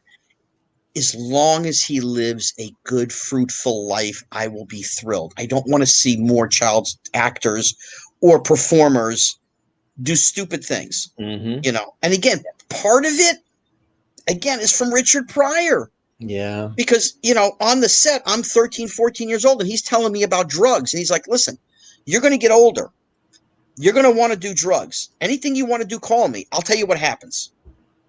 And, I didn't have to call him to say, "Hey, should I do this? Should I do that?" That's not what I did, but I got information, and he said it to me the best way. He said, "Do you know what Route 66 is?" And I was a kid. I didn't know what Route 66 is. He says, "It's a road that goes from one end of the country to the other. It's a never-ending road. You get to the end, you can turn around and go back." I said, "Okay." He said, "Then there's the brick wall. You drive for a couple miles and you hit the brick wall." He says, "Which life would you want to have? The one where you can just keep going back and forth across the country, or the one that hits the brick wall?" I said, "I want the long one." He said, "Exactly. That's where drugs will lead you. It leads you to the brick wall." Yeah. Okay. Yeah. I didn't need to hear it from another person. Isn't that incredible? What a mentor. I mean, you listened, you paid attention, you really soaked in what he was telling you, which was incredible. You could have just been all, enamored by being on set and all these incredible things, but you were paying attention to these people who were doing their thing, which is amazing. They are the teachers. Yeah. Again, I was always respectful of adults. You respect your elders. That's what I learned as a kid, Right. And these were people that I knew were icons of their time. They lived life. Yeah. Why would I not listen to them? I mean, Gleason was a different thing than Richard. Gleason, it was like, when I asked something, it wasn't coming from the 14-year-old dinky dong, stupid kid. No, I would talk to Gleason about George M. Cohan, who, for those who don't know who George M. Cohan is, James Cagney played him in the movie Yankee Doodle Dandy, Academy Award-winning film. Okay. But I wanted to know about George M. Cohan. Did you ever meet him? He says, "Oh, yeah, we hung out in Brooklyn." And so now he's talking to me about somebody he knew who is like an icon to me. You meet Cagney. Did you meet Humphrey Bogart? Did you really shoot pool? Which led to, I asked him, The Hustler, Great movie. You really shoot pool like that? He said, "Oh, you want to know? Here, come on." And he took me in the house where we were shooting, and there was the pool table. And he taught me how to shoot pool. How can you not want to learn from a master? Yeah, Marilyn, has anyone told you to quit smoking? Yes. Thank you. I appreciate that. It's gonna stunt my growth. I think you're a little late, but thank you. But look what she asked before. Have you married? Married. I'm sorry. Married, have children. I was married years ago. Been divorced now. Jesus, it's gonna be the first of the month. It's gonna be 16 years. I wonder if I should have a cake and a party. That's You know, and that was 16 years, you know, but my my current lady, my current significant other, you know, I think she wants to go down that road, and you know, so far I'm not against it. You know, it's going to be a little while, but she's wonderful. So is she she's there in California, or did you say she's in Kentucky, or in she's Kentucky, yeah. Kentucky? Yeah, yeah. How'd you guys meet? I did an appearance with a couple other guys from Christmas Story, but she wasn't the fan. Really? Her mom and her aunt were the fans, and she just came along for the ride. And she had she had a boyfriend at the time, and it was like a week later. She sent me a friend's request on Facebook, and we just chit chatted. How you doing? Whatever, you know. Yeah, yeah. And then over the course of several months, the boyfriend just got stupider, you know. And it was sometime after that, and she just, you know, as they say, popped the question. It was like, you know, would you? And I said, I don't know, you know. She's a little younger than I am, so it's like, you know, Well, you got to think things and talk it out and see where you are in the head and the mind, and you know, with all different things in life. And she's terrific. She's wonderful. That's amazing, and you know, best of luck and all the blessings with that relationship as well. When you that first time you went back to New Jersey as a kid when these movies were out, what was that experience like when you know you go back home? It must have been holy cow for you and for the town and neighbors and people in school and everything. Neighbors, friends, people like that. Yeah, I mean, when I got home doing the toy, you know, it hadn't out yet. It was just, you know, it was just being made. Right. So, yep. There's somebody I know. Mm-hmm. So, things really didn't change. You know, I threw a barbecue, so everybody come over the house and whatever. And there's no question my head had gotten a little bit bloated. There's no question after 4 months of Pryor and Gleason. And my best friend since 6th grade, he's still one of my 2 or 3 best friends on planet Earth. There's nothing I wouldn't do for him. His name's Andy. I'm saying hi. He's not watching the show, but that's okay. He can watch in the reruns and yes, on YouTube. He told me, he's like, dude, you're being an ass. You're being an ass. So if you're not going to cut it out, we're just going to go. We'll just leave. And I was it, you know. And so when it came out, and you know, he and I went to school together, right? And so we'd be in the mall, you know, or in town. You know, I'm trying to think. I don't even think the mall was there at that point. It wasn't built yet. But I go into town with him, you know, we'd go to the movies and people would recognize me, you know. So he kind of became my right hand. You know, he was the heavyweight wrestler. He's the big boy. He was my bodyguard. Good to have somebody like that around. Yeah. Yeah. But fun because like I worked, you know, we're at an hour and a half of this, you know, I did stuff for the WWF way back in the day. I was never an employee. I was free help because I would just show up and do stuff and have fun. What'd you do? You know, help with the ring. Go get guys food, you know, WrestleMania 2. Because you were a fan, so you wanted to be involved? I met Big John Studd. He was a wrestler. He faced Andre the Giant back in the 80s, and I met him at an audition, and he invited me to the matches, and I was a fan, of course. So I started going, and the next thing I know, they're like, hey, why don't you come here? Why don't you come there? And then just meeting everybody from Vince McMahon on down. And WrestleMania 2, Vince called me at my house, my family house, and said, hey, I need your help. You're a celebrity. You know how to do the dressing rooms for celebrities, you know. Would you help me out in New York? I'm short-staffed. I said, sure. And I actually ended up bringing Andy with me and sat him ringside, and he's on the video, you know, of WrestleMania 2 back in 1986. That must have been incredible. Wow. But, you know, getting to be friendly with Hulk Hogan, Randy Savage, Roddy Piper, Jake the Snake, Rockin' Robin. Rockin' Robin was a woman's champion back then. Right. But what people don't know, she grew up in East Baton Rouge, Louisiana. She was an extra in the toy. Before she was the rest, you know, before these things. Just weird connections. But, you know, getting to meet some of the guys that work there and still friends with them. I'm still friends with Hulk Hogan, you know, Randy Savage is gone. Piper's gone, you know, the old guys like the young guy, Randy Orton, But his father, I was friends with Bob. So when I got to see Randy, I said, hey, tell your dad I said hi.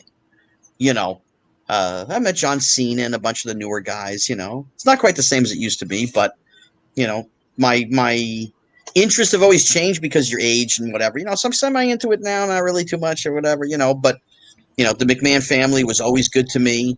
And, Stephanie was very kind when I got to meet her and see her several times after that. And Triple H, Hunter, and Vince was nothing but great. And so I have great memories of all that stuff. Do you ever have a role that you wish had been offered to you that wasn't, or a role that was that you didn't take and wish you had? No, I was never offered something that I didn't take. I was never that busy, Right. I wasn't Macaulay Culkin in his prime, that never happened. That thing of stardom, I've kind of been asked the question differently. Yeah. Like, if there was a role you could exchange for one, would you? And I said, no. No, those two, No. No. Again, I have to take it for the time frame that we're talking about. Right. I can't say, I would have loved to have done Home Alone because I would have been financially secure for 2 lifetimes. That's 10 years later. I can't say that. I wasn't that kid. I wouldn't have been that age at that point.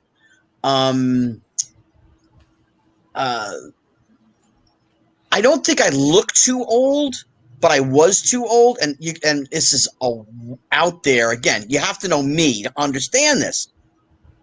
I wanted to do the kids role in The Adventures of Fort Fairlane with Andrew Dice Clay. And I had met Rennie Harlan, the director, at the opening of Planet Hollywood in Vegas and all that kind of stuff, whatever. And I wanted to do this role. But he's like, listen, you're like 4 or 5 years too old. I said, but look at my size, my face. He's like, well, we're probably going to go with somebody who's like 13, maybe 14 at the most, whatever. And I didn't look 13 or 14. I probably looked 16 or 17. So, of course, and they hired Brandon Call, who had done TV shows and stuff like that. He did a great job, whatever. But it just would have been fun to do it, because I had worked with Andrew Dice Clay at the Comedy Store when I worked there. Right. I was a doorman. I wasn't a paid stand-up. I did some stand-up there, but he was a paid regular. I wasn't. He was Dice. Jennifer asks, did you ever play golf with Gleason? I wish. I was a small boy. I was when I was shooting the toy, I was like 4'5.5", and I varied from 49 to 55 pounds. So I was not a golfer.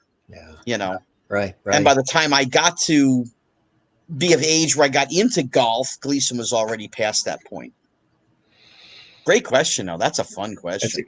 How has the business changed over the years from what you've seen? I mean, you've been in it from the ground floor up. Yeah.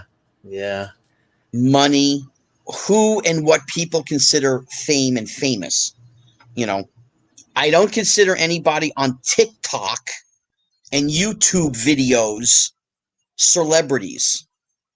They're not stars. They're a product of the internet. Exactly. They're not movie actors. They're not TV actors. That's right. There is a difference, or what's the other one? Oh, I'm a cosplay star. Excuse me? Instagram. No, you dress up in a costume. That's what you do. You're no different than the other 74 million people who love whatever it is. Hello Kitty, Iron Man, Wonder Woman, I don't care what it is. That's Instagram, listen, I'm not 20 with a nice pair of Hooters that can go on and show my wares and have people join my site so I can do live shows for them. Is that what we're now considering a celebrity and a star? I've had that. I've struggled with that too. It's great you bring that up. And somebody, that's has this level of experience. I've struggled with that too, because being professionally trained, as a broadcaster and working all these years in television and radio and putting the time in and working for this station and that network and, all the behind the scenes and on camera and all the craziness of it all. And then you'll get somebody, I'm professional. This is what I do professionally, not this show, but I'm like you, I'm a professional in the industry, and I'm doing this show as something extra.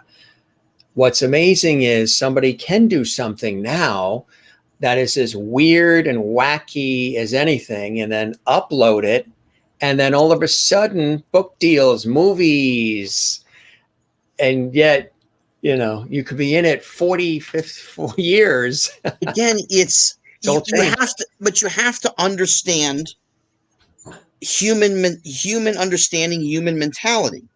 This has always been a advantage to women's society. Sex sells. That's just the way we've always been. So women have the advantage, especially young women. There's people on Instagram and 1 million, 2 million, 3 million, 5 million followers. What have you done? Nothing. Right. You're an attractive woman, attractive young woman, whatever it is. Now, I mean, like, you know, the one girl, you know, the cash me outside girl, whatever. We see the disaster happening before us because now it's been a couple years and it's the drugs and it's the booze and it's the trouble and it's the whatever. So we see that.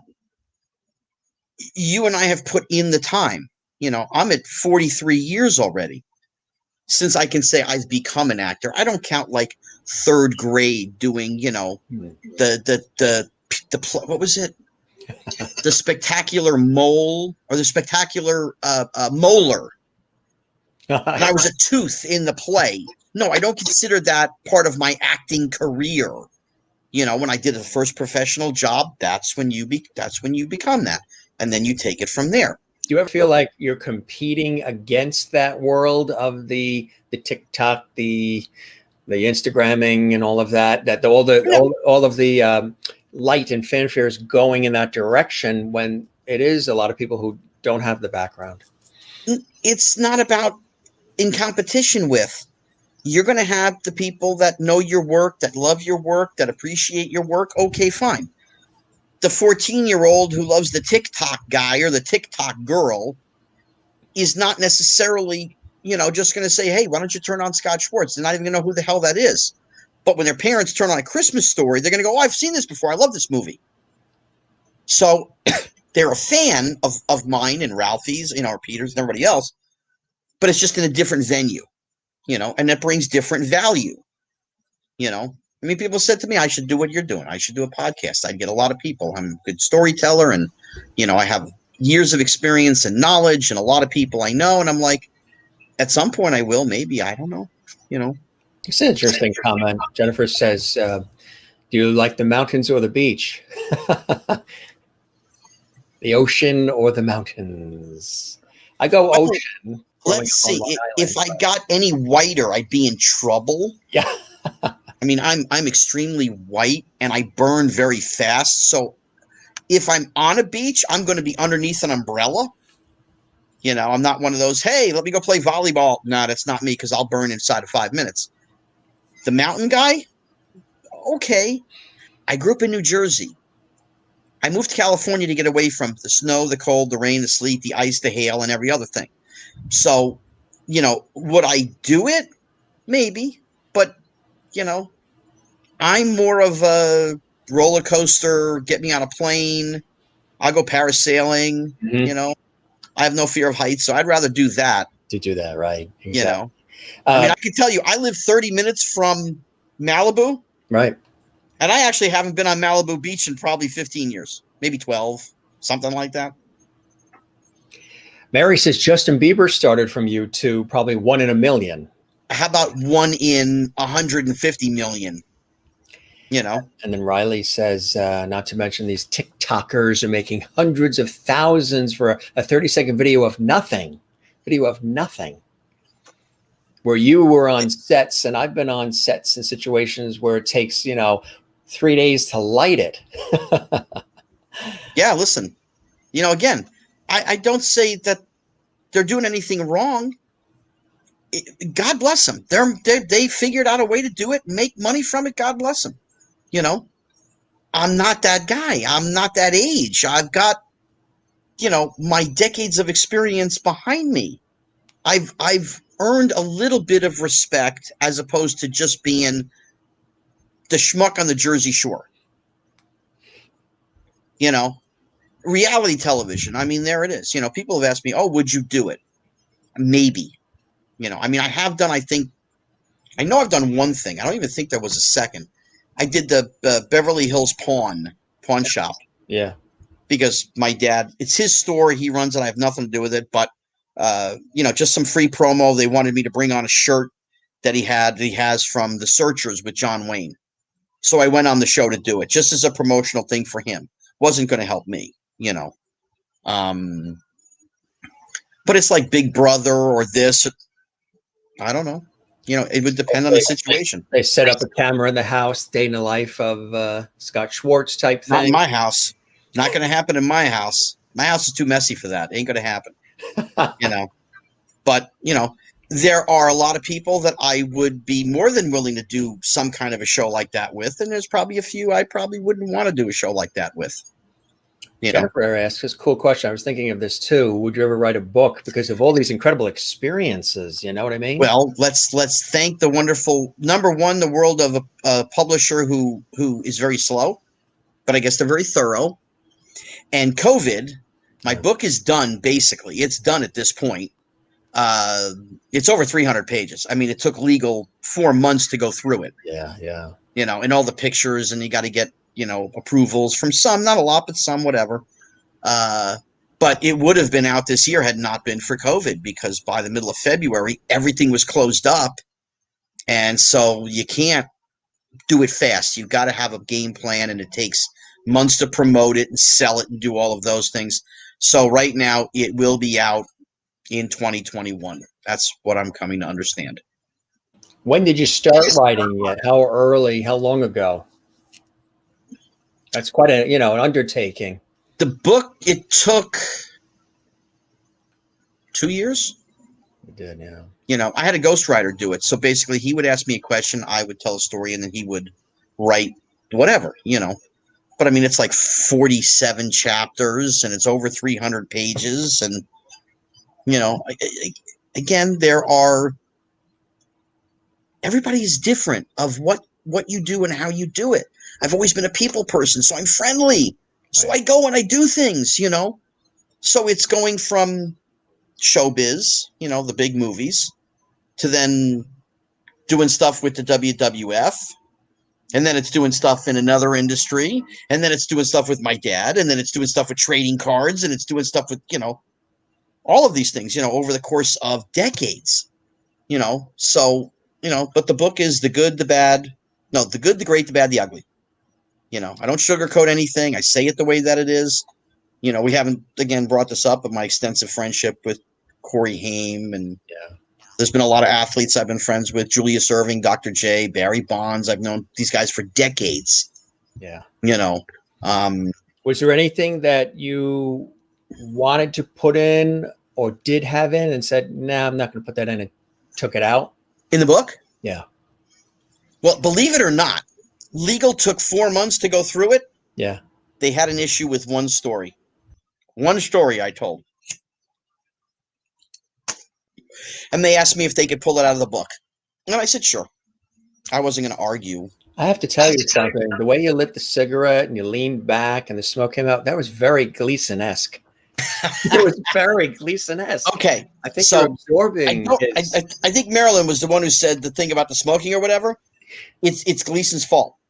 There's no question. There's no question. Okay. What he used to do is people would come up and talk to him. He'd be sitting in his chair, you know, his director's chair, you know, and he'd be sitting there.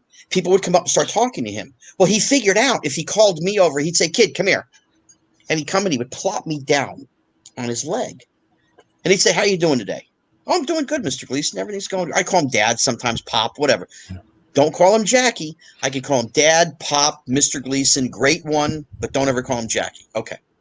So I said, I'm doing good, Pop. Everything is good. Oh, good. We got this scene coming later. Okay, fine. And then he would lean back and he'd go, Mel. Mel was his assistant. I like when you do split screen because I love seeing you, and it's just so much better than looking at me. Thank you. So Mel would come over and Gleason would go like this. There's not many people that would say that. Gleason would go like people this. Love you, Scott. And Mel would put the cigarette in there. and Gleason would go like this, and Mel would light it, and Mel would walk away, and I'm sitting right here on his lap, and he'd be smoking, chain smoking, 5 packs a day of unfiltered Pall Malls, but I'm sitting right here, and I mean, smoke in the face. You can't do that today. Forget it. You got no chance. That's out. Yeah. You know. Yeah. I mean, and he would. There were not too many times when there was booze on the set. You know, if it was a party or something like this, somebody would, want to have a beer, or they, I have pictures of everybody, and I'm 14 years old, and I mean, they got pictures of me having a beer, but I'm actually just holding the beer because they're like, no, you're not drinking the beer. You're just holding the beer like everybody else, Right. But yeah, so Gleason smoked, Pryor smoked, other guys smoked. So, I mean, I got it, and it just, probably by the time I was 15, on and off. I mean, I probably had like 5 or 6 while we're sitting here, but I probably won't have another cigarette for several hours tonight. Yeah, it's part of the whole thing. How much of an influence were your folks and your family in your career? They managed things for you, took care of the money, made sure everything was good for you? More or less. There wasn't any shenanigans that went on. Let's put it that way. Mom was not intricately a part of my career, but that's because, I'm actually going to say this. White privilege is not exactly something that we had. We were lower middle class, if middle class. Okay. I understand about the police and all that kind of stuff. That's not what I mean. What I mean is we lived in a 2-bedroom apartment. If we started in a 1-bedroom when we moved to, I was born in Sacramento, but my family moved when I was a year and a half old. We lived in a shitty, excuse my French, 1-bedroom apartment. My mother was working at a 7-Eleven and my father was a window cleaner. My mom then became the manager of the 7-Eleven. So she couldn't take time off. You can't do that. She got a second job working for AT&T for a while and Prudential, the insurance company, as a second job. My father worked full-time, but he owned his own business, so he was able to be the one who took me for the auditions for a while, and then we hired this other guy. He was a writer. His name was Ed Hulse. He's still around. He writes books about Western stars and about all kinds of things, You can look him up, Ed Hulse, great guy, still my friend, still around, still love him, we still talk. So he took me for a while to my auditions. There really wasn't the craziness like now. Right. There's guiding the career, worrying about the brand. We didn't have that back then. It was just, hey, let's get another job. Hey, let's hopefully get another job. That's really all that it was. There was a bad investment that was made, but it was of no one's fault. We just give something a shot, and so, I mean, that hurt me financially, but I was a kid. So it's like when I say hurt me financially, it's not like I couldn't pay the mortgage or pay my car because I was living at home. Right. Right. My family had moved into a home the end of 75, which is before I was even in show business, but that was hard work. My father worked 6 days a week. My mother worked 2 jobs. Brothers and sisters? I have a younger brother, about 9 years younger. He was in the showbiz for about 5 minutes. He did a couple things.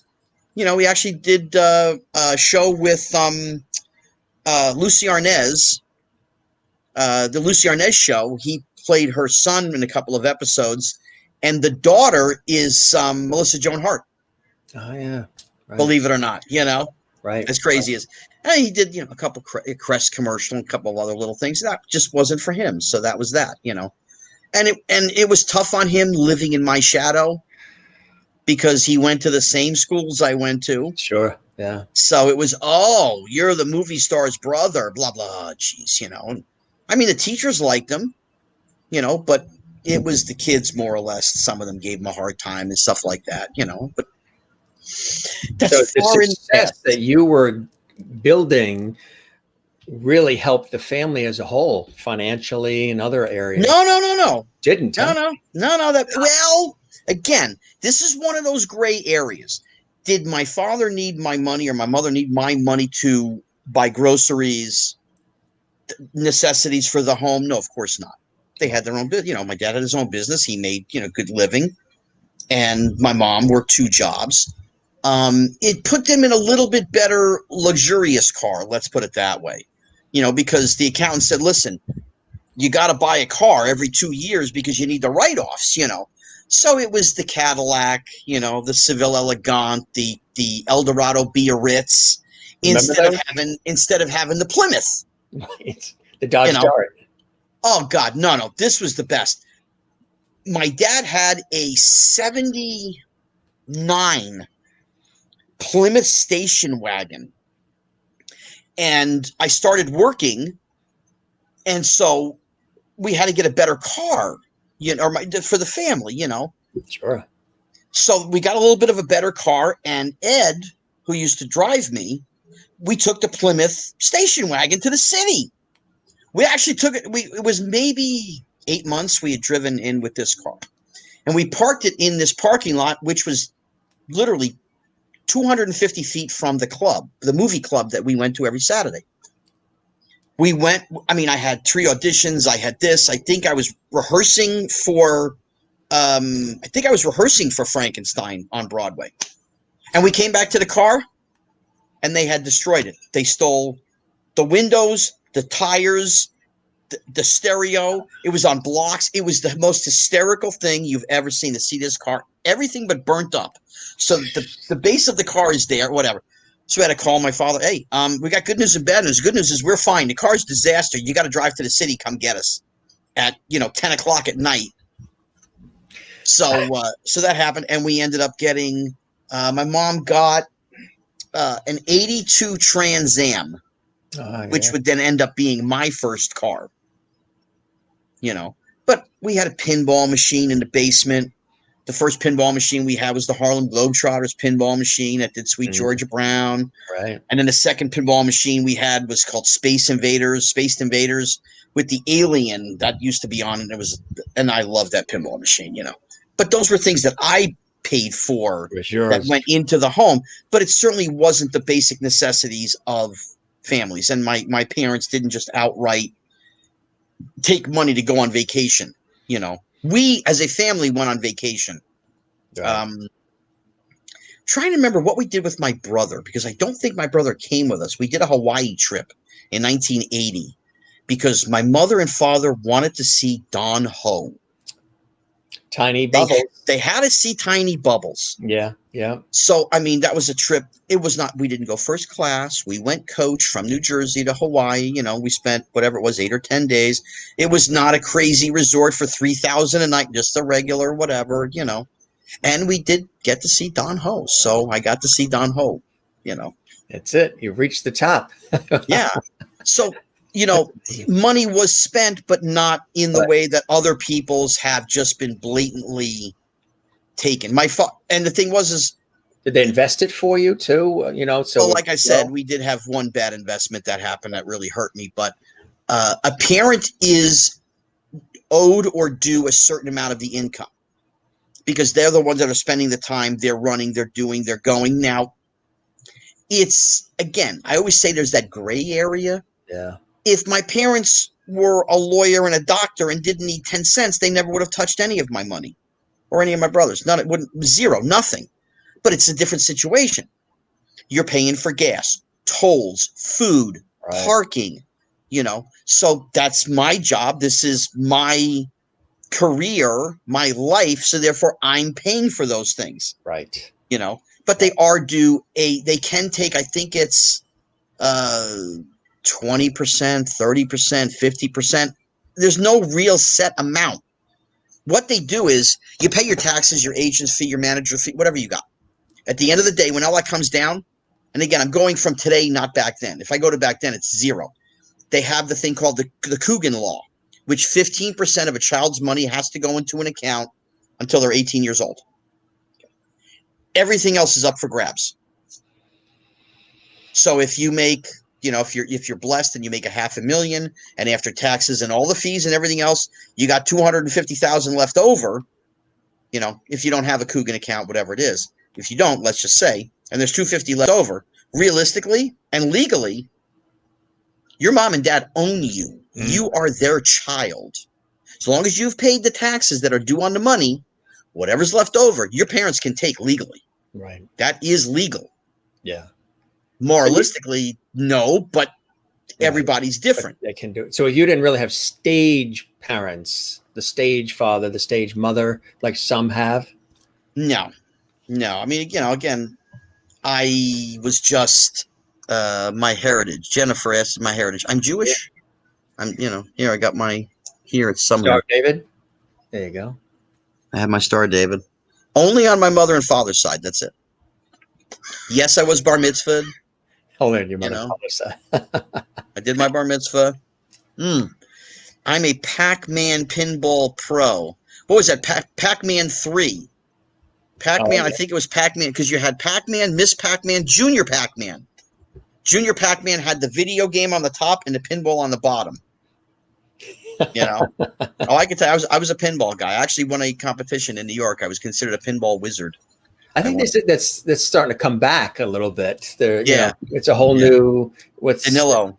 I love Don Ho's music. He's in San Diego, just south of you. Tiny bubbles in a while. Tiny bubbles. We saw him in Hawaii. That was pretty much the only thing that he said during the song. He was drinking the whole time. Yeah. He's got this monster wicker chair, and he's sitting there, and he's drinking during the show. Yeah. And he's got all those performers and dancers going crazy, and they're singing. And so when Tiny Bubbles it's time to do Tiny Bubbles. He was half cock blasted, and all you could hear coming out of his mouth was "Tiny bubbles in a while." That was it. Which makes me think: are there other talents that we're not aware of that you have, like singing, dancing, other sort of? I'm a horrific dancer. Horrific. That's a good word. Horrific. I am horrific. Forget it. I mean, Dancing with the Stars, the first time they twirled me out and let me go, I'd be somewhere in a wall. Forget it. I had no shot. I'm an okay singer. I don't claim to be a professional that's going to go on tour, but I have a decent voice. I can carry a tune. I do Elvis. I do Bobby Darin, Frank Sinatra, Manilow, Neil Diamond. Stuff that's in my range. I used to have as a youngster, I could do anything. I mean, I could do Streisand as a 35-year-old, but the last 15 years, my voice has gotten too low, so I can't do that anymore. But, do voiceover work? I would, but nobody ever asked me to do it, To do, like commercial voiceovers, narration. Yeah, no. If somebody asked me to do it, I could do anything. Yeah. I could do a little kid. I could talk like this, you want me to do Mike Tyson? How you doing, man? It's Mike Tyson. How you doing, man? It's good to talk to you, man. I gotta tell you, you're great, man. My favorite. They want you to keep singing. Sing my on. Favorite. Well, I will. But one of my favorite that I love to do. Hey, how are you? It's Rodney Dangerfield. Okay. Hey, come on over here. We're gonna play some games. Okay. What's going on here? Hey, yeah. What kind of balls are you gonna use? I was a Caddyshack fanatic, so I did Rodney all the time. Did you meet him? Did you ever meet him? Yes, I did. Oh, yeah. Boy. Yeah. No,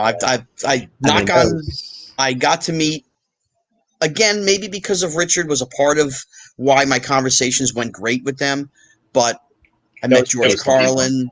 I met Carlin, Robin Williams, Sam Kinison, Dice. Rodney. Phyllis Diller. No, never met Phyllis Diller. Met Joan Rivers. She was a pain in the ass. One of my favorite stand-ups right now that I've actually known him for a time is a guy named Mike Marino. He's a New Jersey Italiano. He's an Italiana comic. He's phenomenal. You know what? The other one too, Sebastian Maniscalco. Yes, very funny. He sells out everywhere. Yeah. Talks about the absurdity of life. Say, only fools rush in. You saw that. But I can't help falling in love with you. Smiley face Riley. She likes it. I can do it. That was Danilo I was talking about, singing. Yeah. Riley says he's a great singer. Yeah. No, I have fun, but again, if it's something that I love and I know, I used to do Bon Jovi and all that kind of stuff. Yeah. Sample. Well, they want you to do Neil Diamond. Here we go. Love on the Rocks, baby. How about if I do hello? Hello. Actually, let me hold on. Let me grab. Have a I'll grab little just something. light refreshment. Did you enjoy the refreshments in our Something green for room? the throat. Yeah, no, it's Diet Snapple. Hello again. Hello. Just called to say hello. Couldn't sleep at all tonight, but I know it's late and I couldn't wait. Hello, my friend. Hello. Yeah, I can do more. Whatever. Yeah. It was good. It had sort of a country sound, like a country music sound, almost like I'm doing it a cappella, so Yeah. I gotta just, No, I mean, like you could sing country music almost. It had that and I'm not a country music guy at all. Growing up in Jersey, You're living in Jersey? California. No, I'm not a country guy. This Carrie Underwood is great. Yeah. Kelly Clarkson is great. What's her face? Oh God, I love Christina Aguilera, Lady Gaga. I didn't know who Lady Gaga was. Did not have a clue. My brother, he was into her, whatever, and they had that concert, Monsters Ball thing or whatever it was on HBO. And he's like, listen, just watch the first 7-8 minutes. If you hate it, turn it off. He goes, Right. You're not going to hate it. I watched the first 7-8 minutes. That was it. I watched the whole show. Incredible. Great performer, great voice. Cool stuff. Yeah, cool stuff. So what's a day in the life of Scott Schwartz like now during all of this craziness of pandemics and economic disaster and all of this stuff going on? Well, which story do you want? You say. I mean, there's a few people who have said thank you. Your honesty and you speak from the heart and stuff like that. I mean, we are where we are. I mean, personally, there's been no work in months. I'm filing for personal bankruptcy. I have no choice.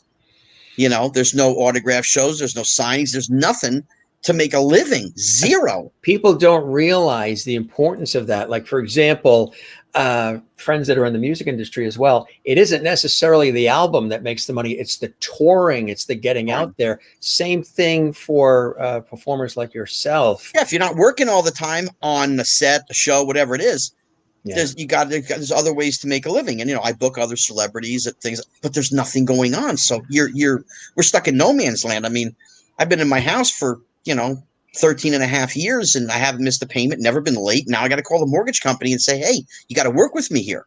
And they were understanding and they know what's going on. It's not like it's only me. No, everybody. So they get it. They don't want to foreclose on my house.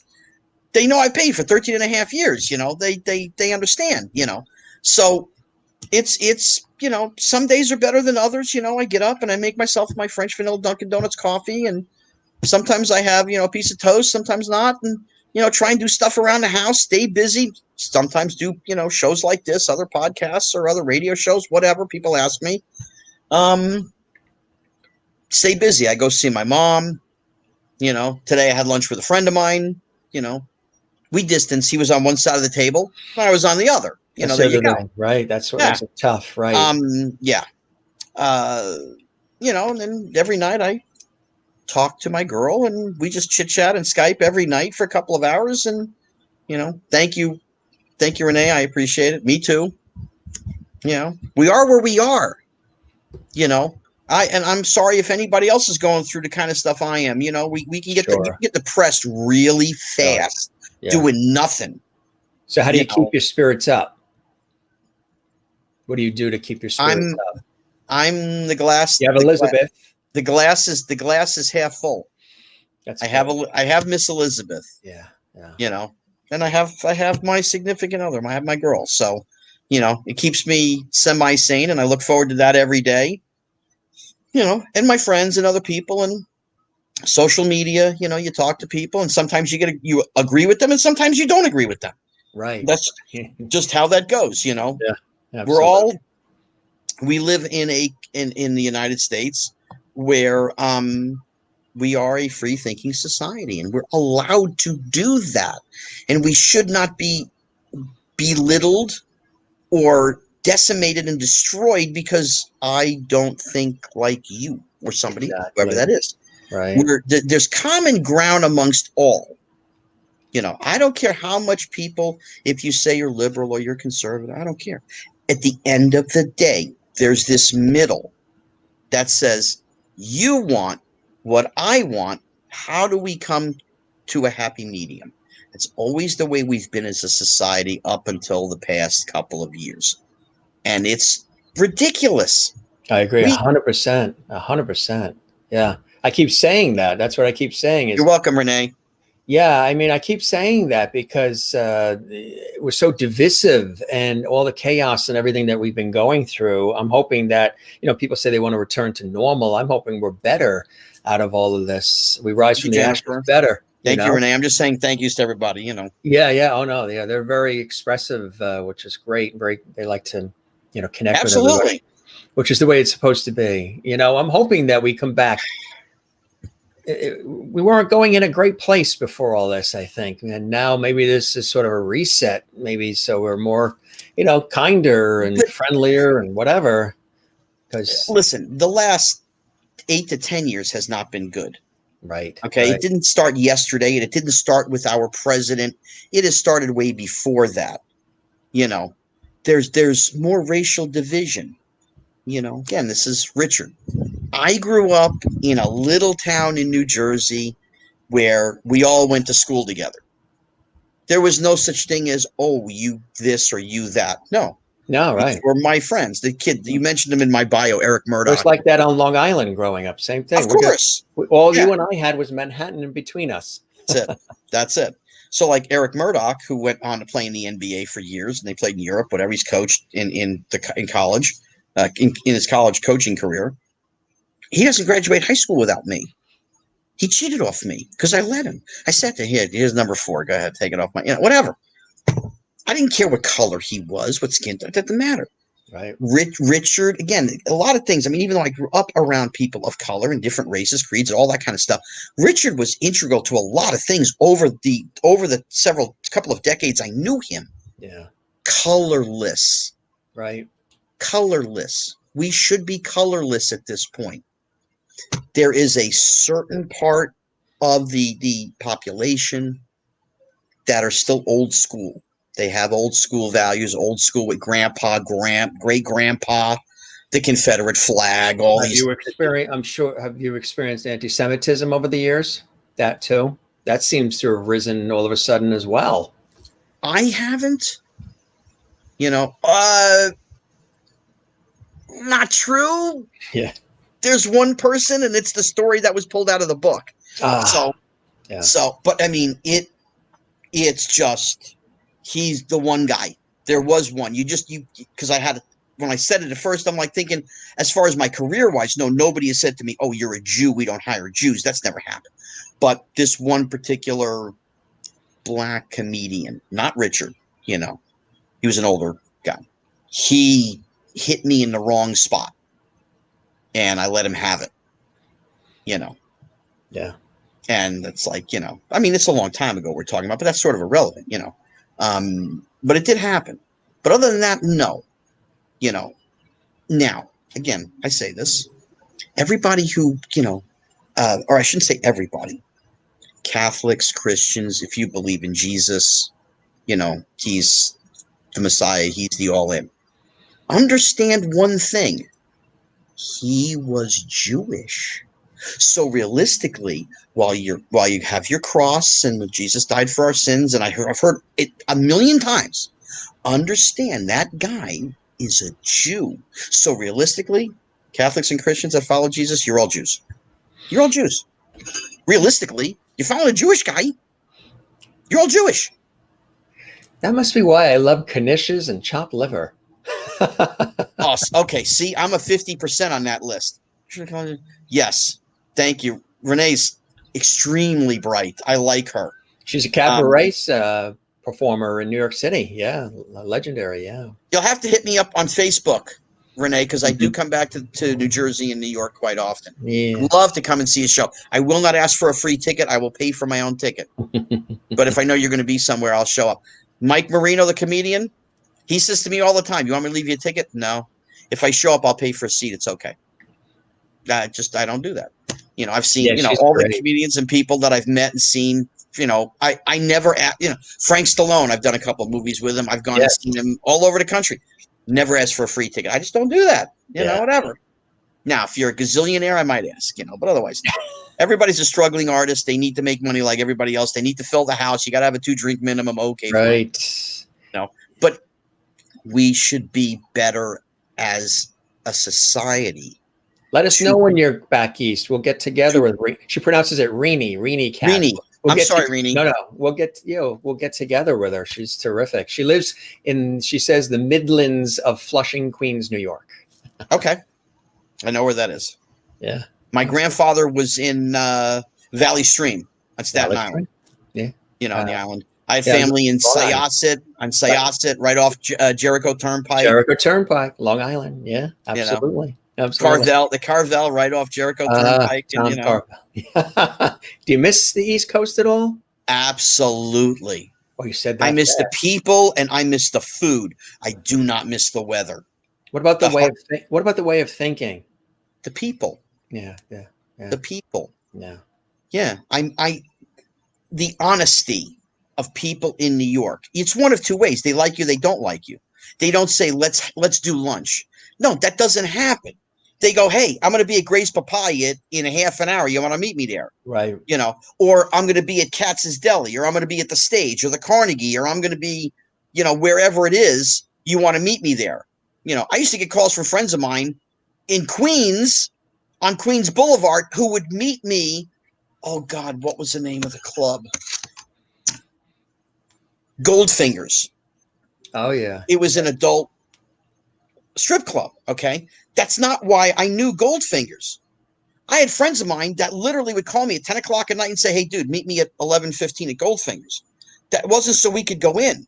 No. The guy outside with the hot dog cart had the big Hebrew Nationals, the fat, not the regular dogs, the knockwurst. Yes. He was the only guy. I never could find a knockwurst in the city. But my friends had this guy in Queens that would get the knockwurst. I would get in my car at 10 o'clock at night and drive to Queens to go have 2 knockwursts with mustard and kraut and a Pepsi and a Knish with the mustard in the middle. Yeah, mustard. Okay. And we would bullshit until 1:30, 2 o'clock in the morning, 2:30. And then I'd go back to Jersey and go back to sleep. We had neighbors that had a hot dog truck, Sal and V. Ferro, and they put 6 kids through college with that one hot dog truck because they had it perfectly positioned off one of the very busy exit ramps on the Long Island Expressway. And then they sold and they built a beautiful home in Arizona, all off that one hot dog truck on that one exit off the LIE from the hot dog truck. It's like, it's really amazing when you think about it. Oh, Hebrew hot dogs are awesome. Yeah, Hebrew National. That's funny. Oh, yeah. Renee, she's in the Midlands of Iowa cornfields. East Coast is great. Come to Florida. I've been to Florida many times. I have friends who live in Tampa. I have friends who live in West Palm Beach. I have friends, Fort Myers. Yeah. Clearwater. Orlando. Relatives too, right? Relatives from Jersey that went to Florida. Usually there's that migration to Florida, right? One of my first cousin on my dad's side. She's in when you take the glasses she's near Ocala. When you take the glasses off, you look exactly like the kid in the toy. Yeah, just the eyes. Your eyes. That's about it. You look exactly like, there's no difference. Yeah. That's about it. That's funny. So is there anything that you haven't done that is still on that bucket list of things you still want to do? I mean, you've had a very rich career thus far. I want to live a happy life. It's Great not answer. Listen, That's what it's about. I'm not the all into being famous and being rich. If it happens, it happens. I mean, the thing I had today with a friend of mine, he wants me to do a TV talk show. He's like, dude, I'll get the studio and you got to tell me if you want to do it. And I'm like, all right, but it's not because I don't want to, it's just what drives the bus. Right. Doing something drives the bus. I really don't care what it is. Right. I mean, I'm trying to put together a TV show with me and Todd Bridges from Different Strokes. I'm working on this thing with this friend of mine, the book. But nothing is here. Nothing is physically in front of me that's saying, okay, this is how I'm buying dinner tonight. everything, you got to put it all together and whatever, the podcast thing. Okay, fine. If it's going to happen, it's going to happen in just the naturalistic ways that things happen. Right. I want to enjoy life. I want to have fun in life. What about directing and producing? Do you like that area as well? Like Ron Howard morphed into? It would be interesting. It would have to be something that I'd be comfortable doing, like a comedy of some kind or a lighthearted something. I'm not going to jump into Braveheart right out of the chute. Okay. Dances with Wolves will not be my first picture. All right. It would just be something that I would be like, cool. I mean, the show with the show that I'm working on with me and Todd, I created the show. He and I have talked about doing something for a while now. Again, two people from completely different aspects of life, but we have things in common, of course, with show business and everything else. But he's my brother. Something goes on, he calls me, I call him. This is how we do it. How'd you guys meet initially? When you were it was when I came out to LA in '87. We were having the Alfie soda pop parties, which were for kids in show business, and it was either there or one of the other functions at Mel's Diner or one of the shows at Magic Mountain. Yeah. Or Six Flags Great Adventure to New Jersey, folks. Right. So we have Magic Mountain out here in LA, and they always had people there, from Debbie Gibson, Tiffany, Paula Abdul, and we all went. So it might have been one of those. I'd have to ask if he even remembers. And just connected and stayed friends. Yeah. Oh, we've been friends forever now, So, and we send each other stuff on text and social media all the time, just between us, private stuff, whatever. But we had been talking about, we got to do something together because we're Laurel and Hardy, we're Abbott Costello, it's Pryor and, me. It's pieces that fit. The yin and yang, and we can do this. We can bounce and play and whatever. So we're coming to the point now of like a pre-production thing and get people getting financing for us and whatever. So it's like, okay, but I created it. Now I think story by, but not written by, because the director, who's the writer, he gets the written by, I get the story by, whatever. I don't care. We do it. It does something great. The game, people have different ways of looking at the game of life. I understand where I am. I understand my age. I understand, I'm not on the upswing. I'm on the downswing. I got to make George Burns to make it to 104. Okay. I'm halfway home. It ain't going to happen. I got to look at reality here. I just want to enjoy and have fun. I know I saw it. Yeah. He's still hanging in. Yeah, which is funny because I have a Rodney one that sits in my kitchen. They came out with a Rodney one? Big one. Oh wow! Hey, hang on. Yeah. Isn't this cool on this show? The guests always find dolls that they have. How many episodes have I done? Good to see everybody. Jim Masters here. Scott Schwartz is here, and look, I'll make the picture bigger so that way they can see that. Hey, how are you? Okay. Hey, my daughter's like Federal Express, Every time she goes over a guy's house, she absolutely positively has to be there overnight. Unbelievable. Hey. So there's the one. George loves it. This is funny. Here's the second one. You liking this, George? Sammy Davis Jr. Hey, George, there's Sammy. Who can take a sunrise, sprinkle it with dew, go to bed a black man and end up as a Jew, like Candyman? Shaboing, boing, boing. That is fantastic. I tell you, you can never give up being a kid at heart, right? You can't, because then it's all over, But it's things we love. It's things we grew up with. Right. It's the things that make us happy, and there's crazy things that make everybody happy, whether it's Blazing Saddles, right. There are people that, this, all that. And I'm like, I grew up with this, But I grew up in a home of a film buff, and my father loved the Amos and Andy TV series. And it's been racist, and it's called this, and I'm like, if it depends on how you look at everything, you know. Oh, they like that. Cool dolls, thank you. Yeah, They are cool. That's the semi. I mean, it's really cool stuff. It's chamois, babe. Yeah. I was in Atlantic City in '85, and it was Sammy Davis Jr. and Jerry Lewis. Mm. And my uncle, my great uncle, my grandfather's brother worked at the casino. He was in the high rollers, whatever. Yeah. So he could get me backstage. I mean, I was already the movie star and all that kind of stuff. Okay, fine. And he asked me, who do you want to meet? Well, there's two of them. They're not in the same dressing room, you know.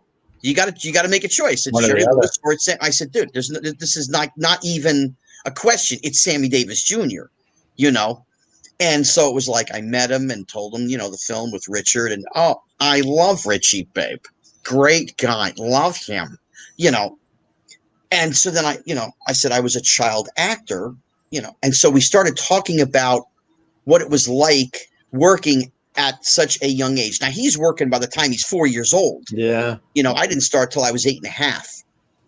You know, and I mean, it was the dancing. I mean, his parents just clobbered him 6, 8, 10 hours a day of tap. Yeah. You know? Yeah. You know, how now cool was it to meet him? I can screw around. Oh. Yeah. Yeah. That's back then, no cell phone cameras. You know? Right. You know, we had Polaroids, you know, you didn't bring your Polaroid camera, you don't have a picture. So I don't have a picture with Sammy. I have a picture with almost everybody else other than I like Sam Kinison. I never figured I would not have a time to take a picture with Sam. I got a picture with George Carlin, you know, Dice I've had pictures with, you know, everybody else, you know. How about meeting some of the talk show hosts, the Carsons and some of the others, the Merv Griffins, the Johnny Carsons, the late night talk show hosts, any of them over the years? We just lost Regis. I know. Okay. He was a friend, actually, personal friend. Believe it or not, I did the Regis and Kathy Lee show, but I didn't do it with them. They were down in Atlantic City doing resorts, so I ended up with Ira Joe Fisher and somebody else. The weatherman that wrote backwards on Channel 7. Yeah. Yeah, Ira Joe Fisher and the girl. The greatest thing that came out of that show was the other guest on the show was Joe Namath. Oh, yeah. So I got to meet Joe Namath. Okay, fine. Yeah. But I never got to meet Regis, you know. Johnny I never met. You know, Jay I've never met. Even though, I mean, I guess there were opportunities. I could have gone to any comedy club and just met Jay. And I just never have. You know. Listen, you start going Robin Williams, Richard Pryor, George Carlin, Sam Kinison, and then you're going, and then there's everybody else. I got them. I got. Yeah. You know, I can't, you know, I mean, I don't know when you want to wrap this up, but there's one of the greatest evenings of my life. And thank God there's still somebody else around to tell the story who can back my story. I was working at the Comedy Store, and Richard was going to be there that night. And I was doing the seating in the main room. And the waitress came over. Hey, Richard's in the back. Okay, so I go in the back in the little green room area behind the main room stage. And it's Richard Pryor, Robin Williams, Sam Kinison, and Richard's wife, Jennifer, and me. So it's the five of us. And we talk for a few minutes, whatever, and I know everybody, you know, okay. And it's time for Richard to go on. I'm the doorman. What do? I hold the door. So if you walk out the door and you make a quick left, that's the stage for the main room stage. If you go all the way to the end of the hallway, that's where you can go and sit in the audience. So Jennifer walked out, and she went all the way to the end. Robin walked out and made a left. Sam walked out and made a left. Richard looks at me and he goes, What are you doing? I said, I'm working. Yeah. No, you're not. Not right now. He grabs me. He takes me through the back curtain. So now Robin and Sam grab microphones on the main room stage. And it's packed. It's a Monday night. And Richard and I are sitting. There's two little steps at the Comedy Store behind the stage. And he and I are sitting there on the stage, you know, at the back. And Robin and Sam did 20, 25 minutes. And it was great. Mm.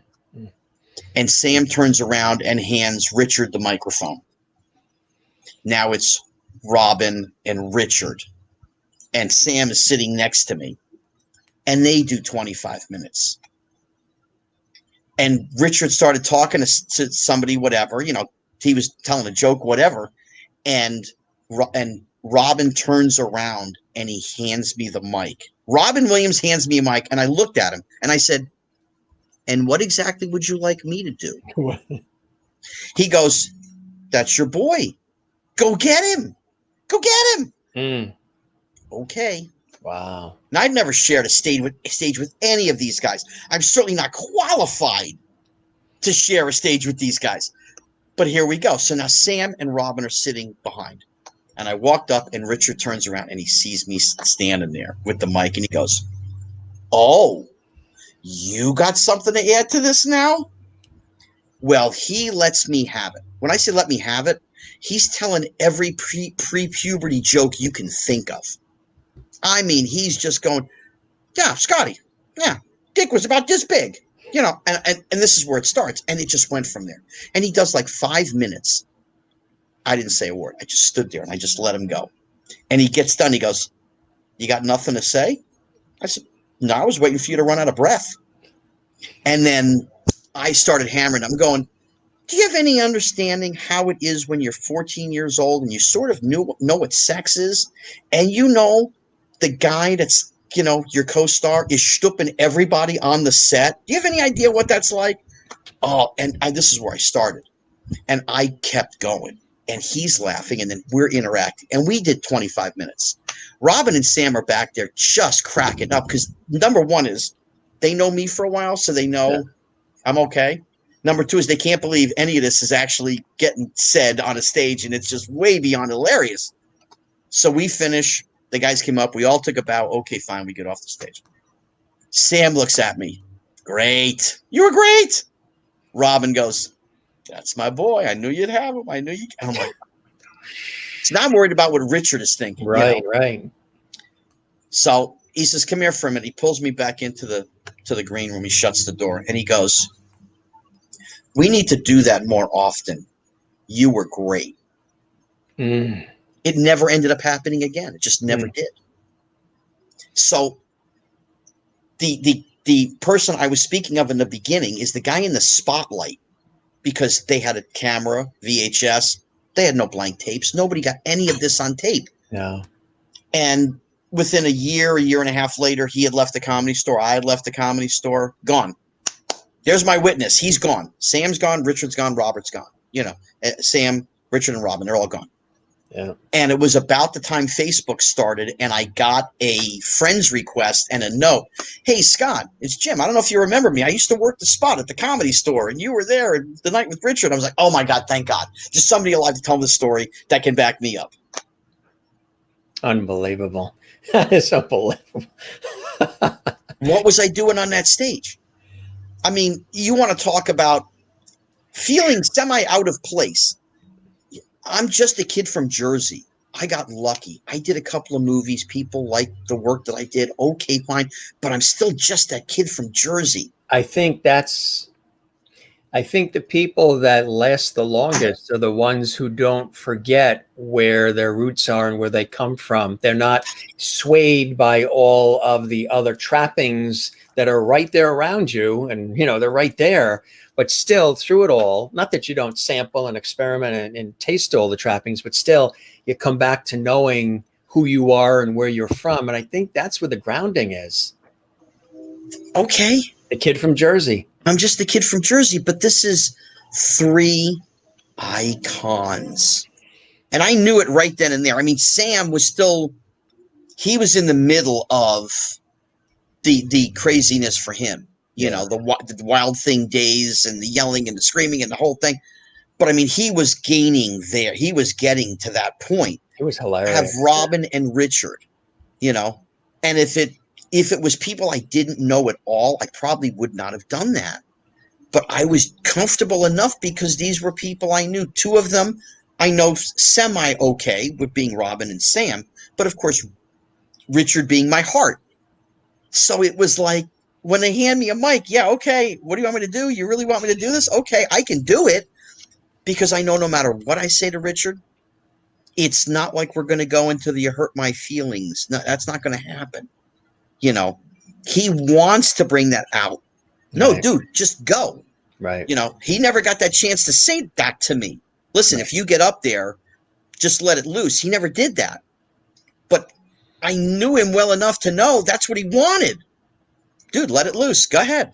What is the worst thing can happen? People will say, you know what? Robin was great. Richard was great. Sam was great. You know, the other guy, whatever the hell his name was, yeah, you know, he wasn't really that funny, but whatever. That's the worst thing that can happen.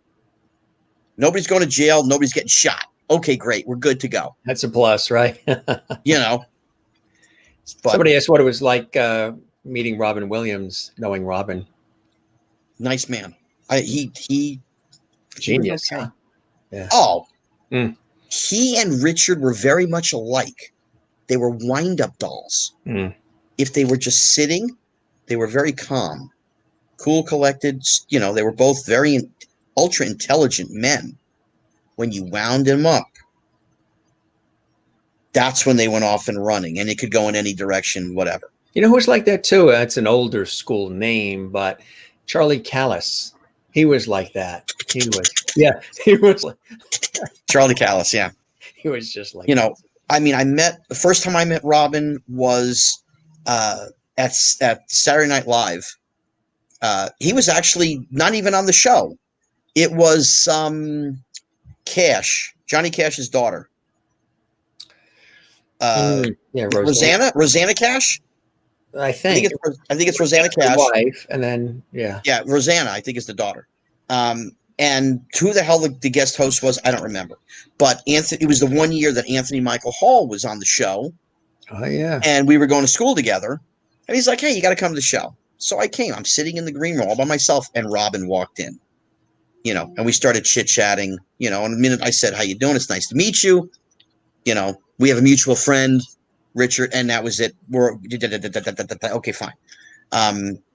I still have my ticket from the show that he signed the back of it for me. Really? Still have it. Yeah, it's in my collection of things that I go, wow. But and then I met him again later, and then he came to the Comedy Store a couple times, and he's like, "What are you doing here?" I moved from Jersey down here, you know, so now I'm hanging. Oh, well, welcome to the club, you know. But he was always very kind to me, you know. Did you ever think of stand-up comedy? Oh, I've done it. Yeah. Oh, I've done it. Yeah. Enjoy it? To some degree. You know, it's different when you, like a situation like this, I can tell a funny story, a joke, whatever it is. It's different even if you're just standing amongst 10 or 12 people or a little group. It's different than when you're on the stage and people go, okay, make me laugh. Right. You got to work. Right. And they give you the blank face, okay, make me laugh. You know, and I mean, I've gotten used to doing some things that kind of break that wall, you know, and they're not conventional and they're totally not PC at all. And I'm not. And I tell people, I say, listen, you know, if I say something that offends you, the door's over there. This is a comedy club. This isn't day school. This isn't, you know, nothing. No, this is a comedy club. We are allowed to have the freedom to speak and make a joke in whatever manner that is. Inquiring minds want to know, do you still have your Wonder Wheel? No, the director got the Wonder Wheel, Richard Donner. He got the Wonder Wheel. I know where some things went. That went to Richard Donner. But no, I mean, I've said stuff that is just so out there, and it's sort of interesting the reactions that I get. You know, when I make a comment that could be taken one way or the other, it's really funny because most of the time, the white people in the room go blank. Mm. And it's the black people in the room that are fucking, excuse my French, I'm sorry. They enjoy it. They're laughing their asses off. They're falling off the seats because they understand the joke. But the white people in the room are worried that the black people in the room aren't going to like the joke. When in fact, it's a joke. That's the whole point. And it's, you know, you're not out to hurt anybody. You're not supposed to overthink it. You're supposed to just let it happen. Yeah, exactly. But now we're in we're in the very PC world where you can't say anything. You blink a certain way and you've just offended somebody. You know what? And again, I could be wrong in the way that I think. Number one is I'm too old to play that bullshit game. Number two is my mentor, my teacher. The guy is the most amount of influence on my life was Richard Pryor. If you don't understand that, then, I'm sorry, but I'm not going to apologize for trying to make you laugh in a manner that I was taught.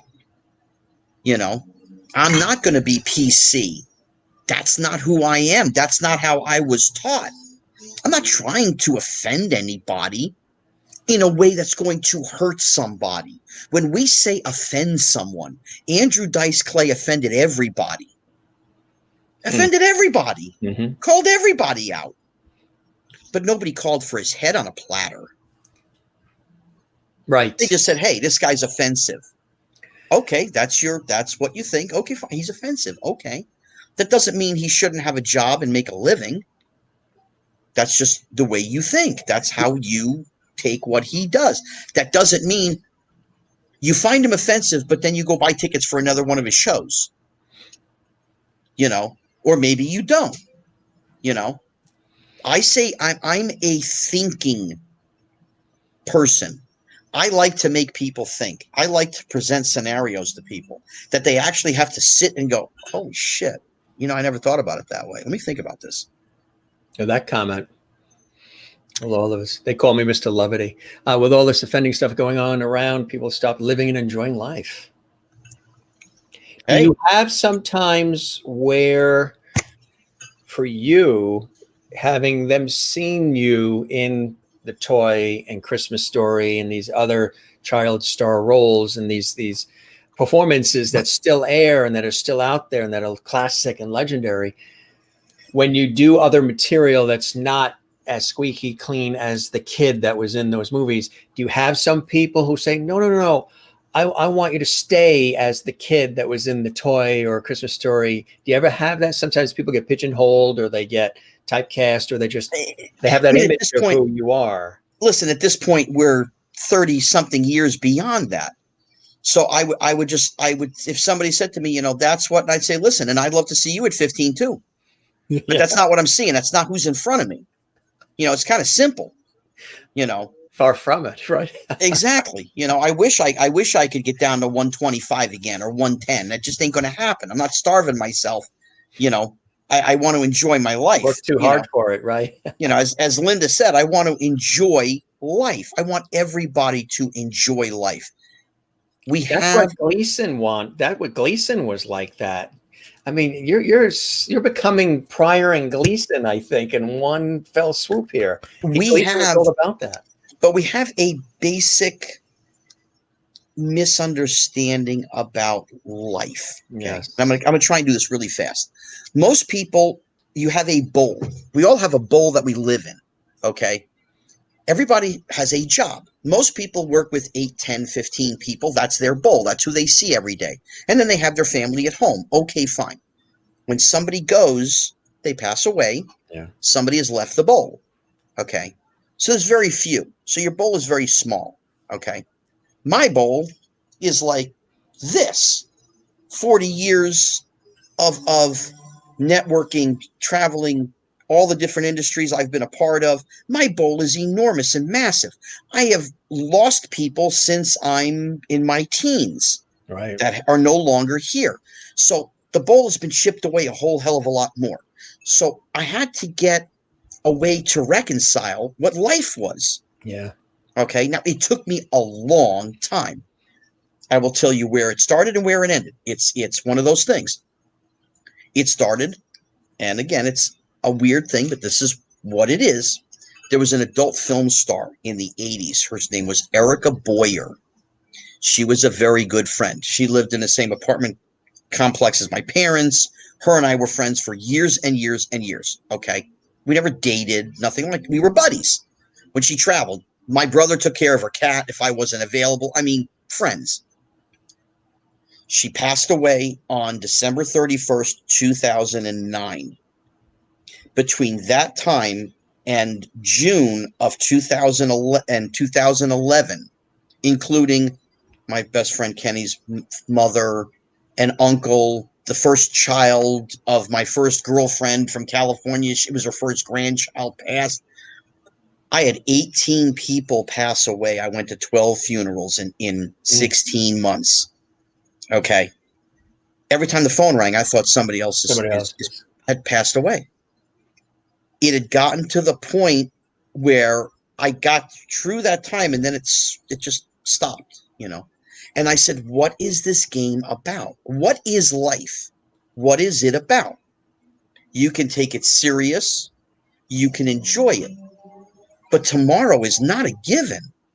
Enjoy every day that you're here. I don't care if you're 15 or you're 75. Tomorrow is not a given. Bob Clark, the director of A Christmas Story. I talked to him on this particular Sunday night. We were going to dinner the end of the week. Friday, Saturday, we weren't sure, but it's going to be the end of the week. I said, okay. He says, call me middle of the week. Middle of the week is Wednesday, right? Tuesday, I'm standing not 2 feet from where I'm sitting right now. And I said, let me call Bob. No, he said, call him middle of the week. I'll call him tomorrow.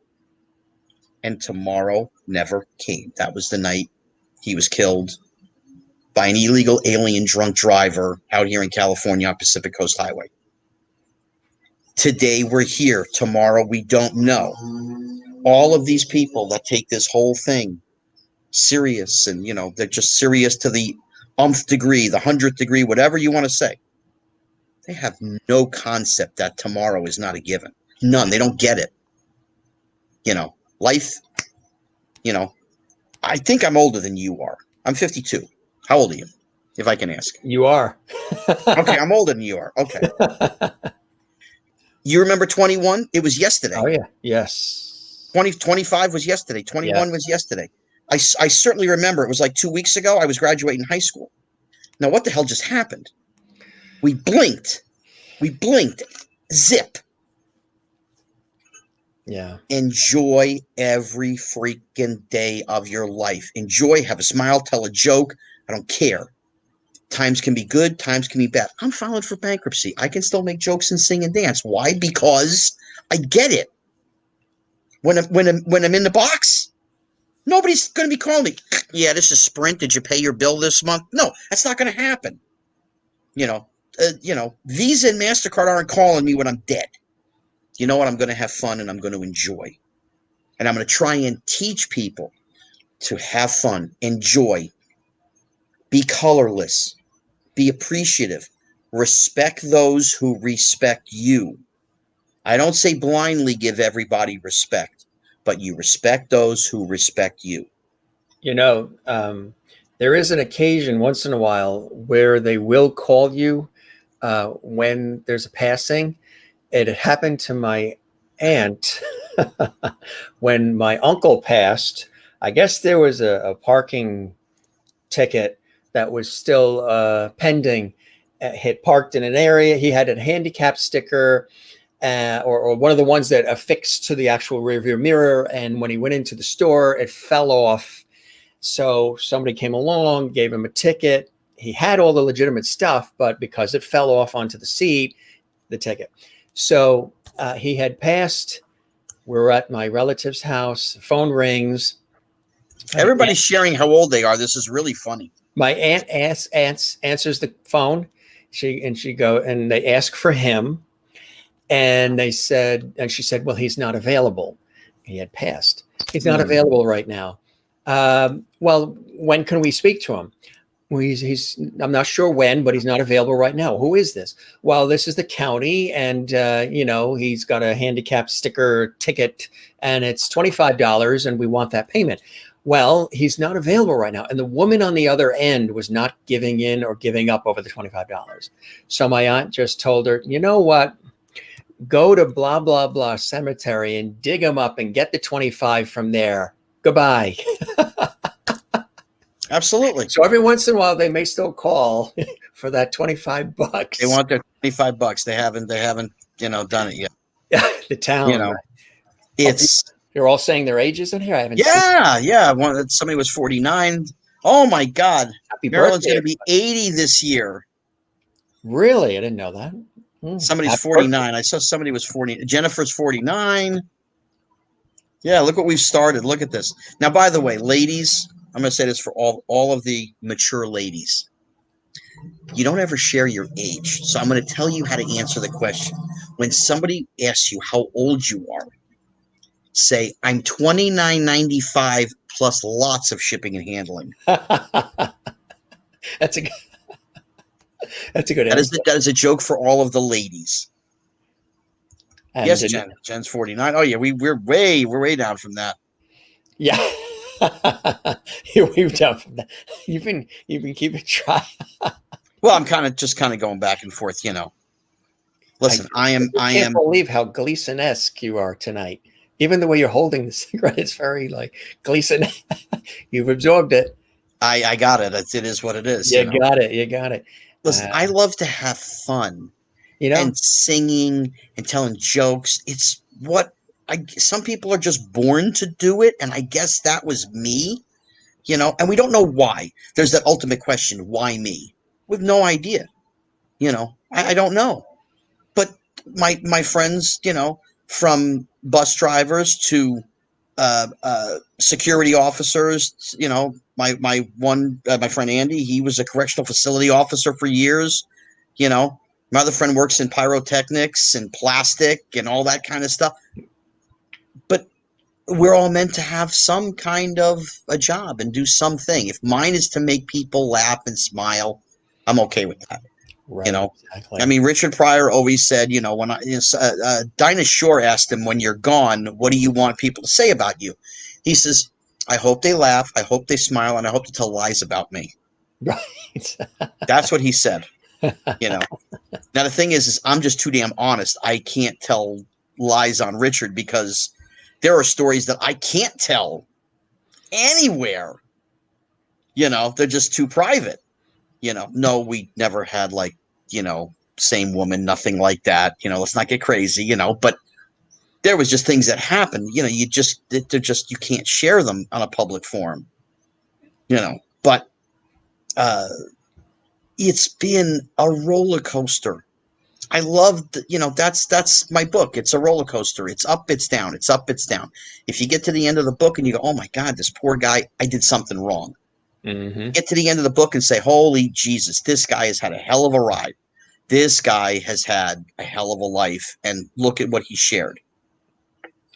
Merlin's 80. She says, you don't mind when you're my age. Now, listen, I had to get past 50. I was okay with it until I got the notice from AARP. Then I was not happy. Yeah. Everything else was fine. That was right. That was in print. Then it was actually in print. And we kind of, people pretty much know at this point who my significant other is, and she's commenting and whatever. She's much younger than me, and she's young at heart, and she's keeping me young at heart. And, it's a beautiful thing. Mm-hmm. Jennifer says she'd be broke paying for the shipping and handling. That a girl. That is a girl. That is funny stuff. See, there's a new joke for her. I mean, she, there it is. Yeah. I don't care, it can be, what's the difference between a rooster and a hooker? A rooster says cock-a-doodle-doo, a hooker says any cock'll-do. That's one joke, My daughter told me it was 30. Exactly. 39 for 4 years. Exactly. That's it, right? I mean, a lot of the women that I know, either be it social media or friends that I've known, whatever, and they're always, now I know approximately how old they are. It doesn't make any difference. I say happy 29th again. Happy 29th again. Because that's a great age. Everyone loves to be 29. 29.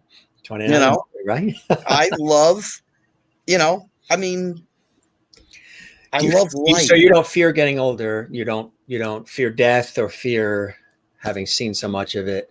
You ever have? I don't. But again, like I said, I live every day to laugh and joke. If what the plan is for me not to be here tomorrow, I've had a great day. I've chatted with you. I'm going to chat, with a few of my friends later and this and that, and whatever. I'm supposed to go somewhere, but that ain't going to happen today. But you're enjoying this so much.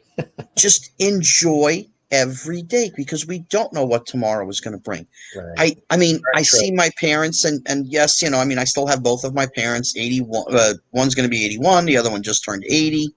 I see them. I saw them in their prime. I saw them in their youth. They're different. This is what's happening, but it's part of life. And I have lost enough people from my life to be able to deal with it. And again, everybody deals with passings differently. Yeah. Everybody. Okay. Yeah. There's two different ways that I can sort of explain it. Maybe somebody else will be able to use this. Before you do that, what is the one or two? What's the one passing in your life that still is the one that stings? Whether it's a grandparent or Richard Pryor or anybody. There's really not one though. Yeah. There's two. Richard was one of them. There's no question. I mean, that was devastating. But at the same time, he had MS. And for his own sake, it was better that he wasn't here. Right. Because he was a vegetable in a wheelchair.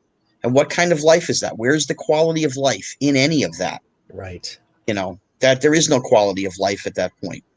If I'm going down that road, and I would get to a certain point and I will put together a video and I will be gone. Nobody will find me. I will never be found. You can open up the coffin, put something in it that I'm going to like. Now, as funny as this sounds, I know half the coffin would be devil dogs. Drake's Cakes devil dogs. Half the coffin would be devil dogs. There'll be chicken McNuggets. There'll be devil dogs. There'll be Yankee Doodles, Joyva jelly rings. I mean, the things that White Castle. These are the things that people. Yeah, I mean, but somebody would throw in a Bon Jovi album and an Elvis something. Okay, fine. White Castle. But I would never want to be in that position. That's just not me. We all want to live as long as we can, but the point is, when it comes to a certain time, the road you're going, and do you want to go down that road? Because there's no coming back, and all it does is get worse. Right. So it was very hard. Richard's passing was extremely hard, and I was explained. One of my friends said, "Hey, the Comedy Store in the Sky has a new headliner." Mm. He's singing, he's dancing, he's telling jokes, he's all over the place. He's Richard again. You have to understand, he's better off not in the chair. So that was one. The other one is somebody I haven't spoken about because his name wouldn't come up. It's my uncle, my dad's brother. His name was Alan. He was known in the Detroit metro area as Alan Schwartz, the singing window washer, and a comic too. Mm. He had Henny Youngman's Book of a Million Jokes and knew all of them. He did the Sinatras, the Bobby Darrens, all that kind of stuff. Sedaka, Tony Bennett. He sang all the time. So while he was washing windows, he was a window cleaner like my dad. And my grandfather was as well. He sang. He was the guy I spoke to the most. From the time I could dial a phone 3 times a week, I called my Uncle Alan. He would give me a song and a joke of the day. And when he passed, that was rough because it's just somebody I talked to 3 days a week, pretty much not forget entire adult life. I'm talking since I was 5 years old, and he's gone, 7, 8 years now, so that was rough. Yeah. I got a bunch of my personality from him. Yeah. So it's those are the people that you miss, and those are the influences. You said there's 2 ways that we handle the deaths. Yeah. So there's 2 ways. Okay. And this one I think anybody can use, whomever it is, father, sister, mother, brother, friend, whatever it is. They're on vacation. They went to Tahiti. There's no internet. There's no cell phone service. When are they coming back? I don't know. Wherever they are, they're having a good time. They're on vacation.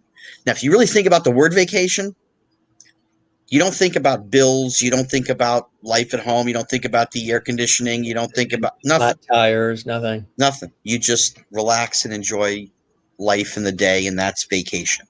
So that's how I put it. If anybody can use that in your own mind and just say, hey, they're on vacation.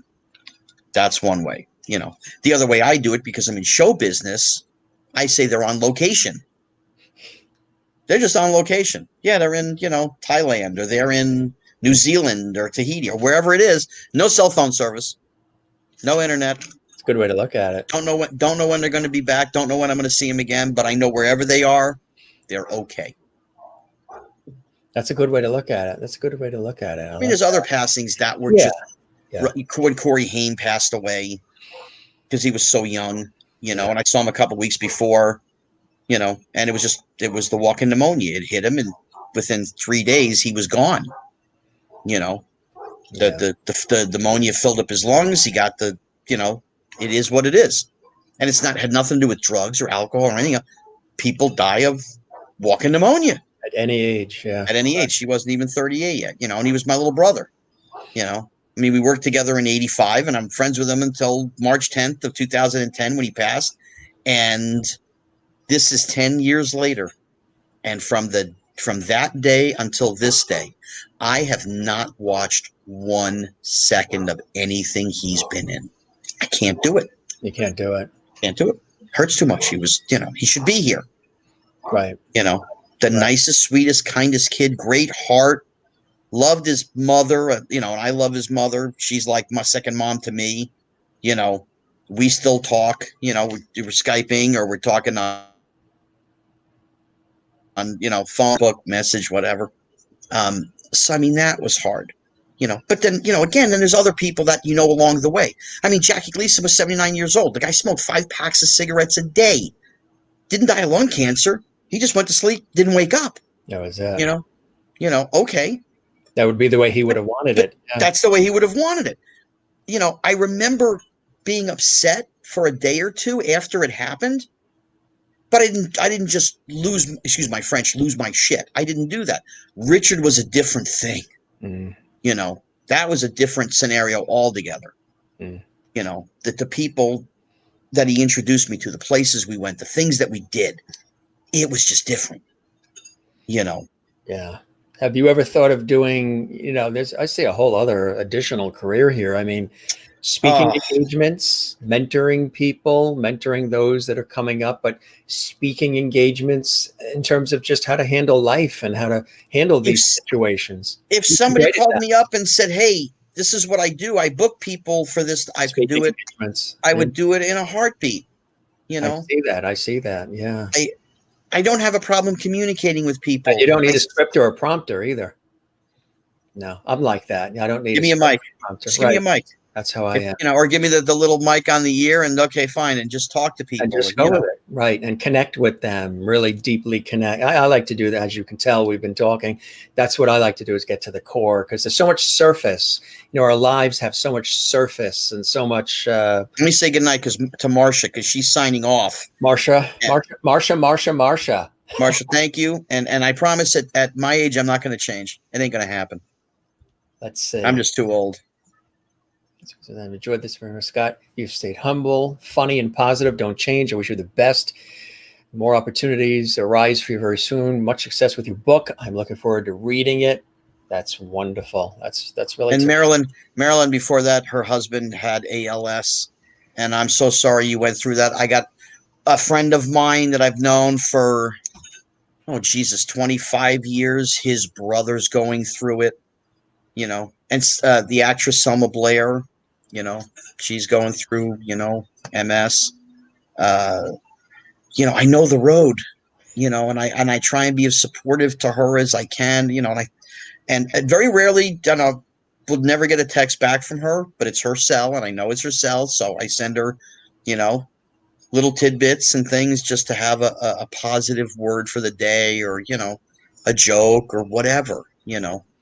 It's the only thing you can do, you know, where you're in no man's land. We don't have something that's a cure and something that can help people, you know. And it's so sad to see people that we love and care for literally disintegrate in front of our eyes, you know. And it's, you know, people can complain about whatever they want. And people do about so many things. Of course. I don't say you shouldn't or this and that. I just go, look at your situation and look at the 14-year-old with MS or MD, or the 17-year-old who has ALS, or the 25-year-old, or the professional football player got to be a and gets ALS. And gets ALS. You know, or just whatever. I said, you can walk, you can talk, you have 5 fingers, 5 toes, you can go to work every day. And look at this person. Look at these kids sitting in the children's cancer wards. That's Barry Bonds, the baseball player. He's gotten a lot of bad press and things, and he's this and he's that. And I'm telling you, you have no idea what this man is about. Nothing. Mm-hmm. When I went to Stanford University, the Children's Hospital ward with him, and he's signing baseballs for kids and what? No pictures, no media, no nothing.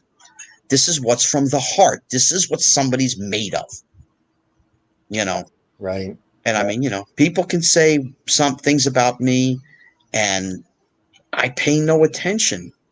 I mean, if it's a compliment, you say thank you, and yes, you do appreciate and all that. But if somebody just blatantly lies, makes up stuff, it's like I have no interest. I'm not going to let it get me down. And I see things that people have said about me. Oh, he's just a short, fat guy now, and this and that. And I'm like, listen, if you've gone and seen everything I've gone and seen, and then come talk to me. Right. I'm not Jack LaLanne. I'm sorry. I'm not running and going to do one-handed push-ups at 90. That probably won't be me. Okay. That's funny. I love my pasta. I love my mom's cooking. I love veal parm, and I love, my jelly rings. I got a 5-pound box of jelly rings I'm going through right now. Joy of jelly rings. They mentioned that. Somebody mentioned that. They brought. Did they really? Up. Yeah, the jelly rings.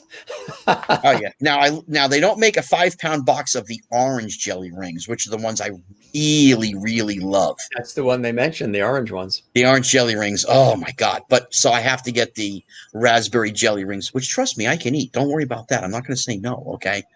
So. I get the 5-pound box of that once in a blue moon. And, I have a friend of mine from New Jersey. His name's Dan. He's a lawyer.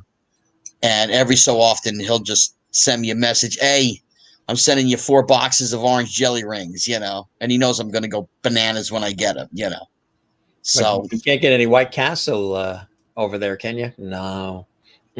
Closest White Castle is Nevada. We always ended up at 2 a.m. at either the White Castle or a diner having a Monte Cristo or something like that. We don't have that here. None of this. No.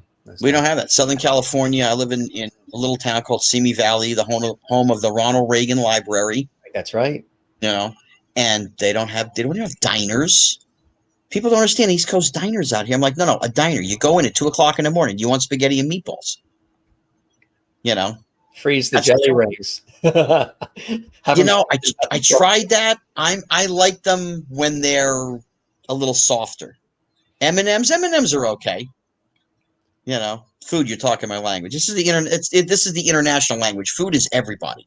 Yeah. Swedish fish. Swedish fishes I love. Now, I don't like the red ones as much as I love the multicolored ones. The yellow and the green and the orange. So I have to go to oh God, it's the grocery store I go to here. Smart and Final, and Smart and Final has bags of them. Is that what it's called? Smart and Final? Smart and Final. It's a grocery store. Yeah. Interesting name, right? They have them. Yes, Jennifer. She has White Castle down the street. I have an itch on my nose. Hold on a minute. Excuse me, Jen. You got White Castle down the street. You suck. I'm having fun, Jen. It's okay. He says it with love. He says it with love. It's absolutely. Oh God, there's nothing like 3 or 4 White Castle doubles at 3 o'clock in the morning, and you put the ketchup on, and you're having a fry and whatever. There's nothing like, and I don't have that here. No. What do you have there? Tofu and oh, Christ. Kale. I mean, we have In-N-Out Burger. Yeah. The burgers are okay. The fries are a horror show. I can't stand the fries. Yeah. But then you've got all the rest of the Wendy's, a lot of good, real, authentic Mexican. Yeah. No, not in Central New Jersey. You're in Simi Valley. Yeah. We didn't have Taco Bell there till I was 17 years old. Forget a Latino restaurant, Taco Bell. We didn't have it. It's not what I grew up with. Now, I can have a steak fajita with some rice, but I don't eat the guacamole and all that other crap. Forget it. I don't eat that shit. I eat the basic, okay, fine. I'm a steak and potatoes guy. You want to take me to Red Lobster? I'm all over it. Every day of the week, twice on Sunday, no problem. You want to take me to a good pizza joint? Up here, there's a great pizza place, East Coast Pizza Company. And he's from Pennsylvania, so he does make an East Coast pie, and it's delicious.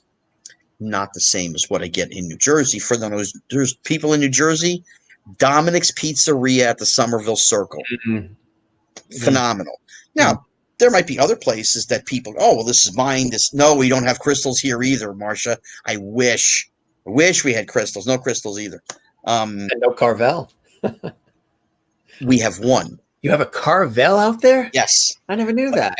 When I moved into this house where I'm sitting right now, would you believe there was a Carvel less than a half a mile from my house? It was at the end of a strip mall, and it lasted 6 months after I bought my house.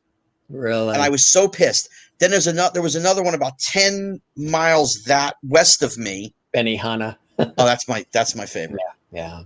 That's my favorite. But so 10 miles west of me was a Carvel. They closed.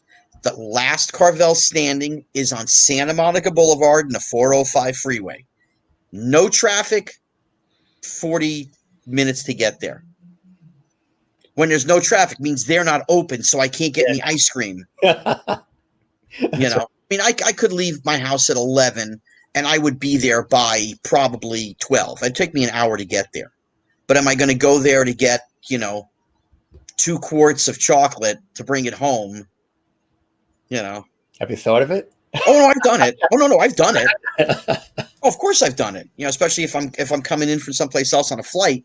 Yeah. LAX is just south of there. So I get the car, get on the road, get off at Santa Monica, get the ice cream, bring it home, and then go to mom and dad's because I got to bring them a quart of strawberry and vanilla or vanilla and chocolate.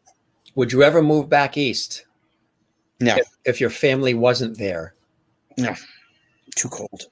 It's the cold. It's the temperature. Cold. Yeah. I mean, I've been looking seriously and heavily at like South Tennessee, which still gets a little cold, but not like New York cold, not like Chicago and New York cold. Or Philadelphia or Yeah, no. Nope, not a chance. And I love everything about that place other than the weather.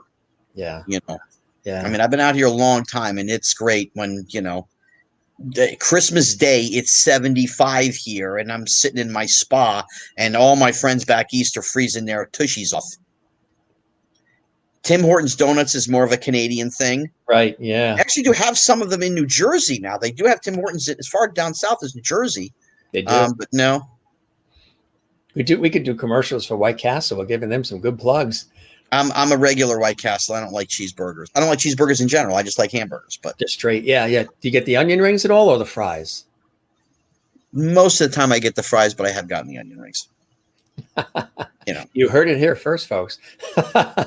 Somebody else like Castle. Benihana's 38 minutes from me. And, right now we're all shut down. So you can't sit and have a meal, And California is, I think, even in a tougher spot than here in the Northeast. I'm in the greater New York City area, between New York and Boston on the coast. And things are okay here. They did the social distancing. They did they shut down for a while. How are you guys doing in California? Is it much more of a lockdown situation in certain areas? LA? It's not that it's locked down. It's the wear a mask. You got to do all the social, whatever. But then no restaurants. You can't eat inside. You can get anything. I can get Benihana, but it's to go. Delivery, I'm too far away, so I can't. So I'd have to go there, pick it up, and go sit in my car and eat Benihana. I do have a friend that lives somewhat close to it. We've done it twice. We've done the takeout thing, whatever. Yes, I know, Linda, about Florida, and it's hot there. The humidity is psychotic. Greeny says it's not as cold here. Actually, we've gone through several winters that this past winter was basically snowless. Yeah. Well, let's see.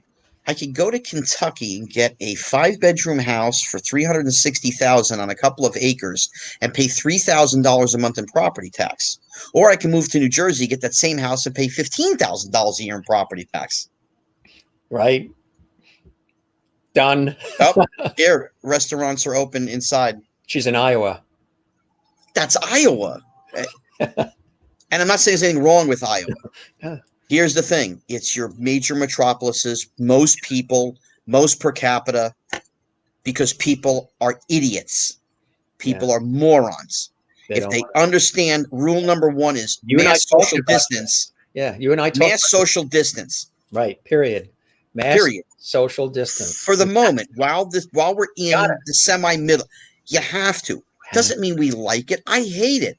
Right. You know, I don't have any of my masks next to me. I'm sorry, because I actually have my mask says putzes. I'm surrounded by putzes. That's what my mask says. You know, because they're not wearing them. Yeah.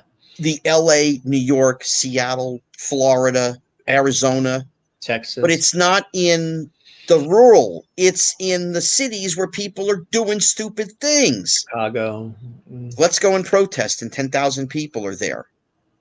You know, I'm not saying you shouldn't protest. That's not what I'm saying. I'm saying it's not the right time while we're in the middle of this when all you're doing is making it last longer. Get all the athletes going when they're playing and then they're getting it. The athletes or people going to, you know, the beaches, 4th of July, and then.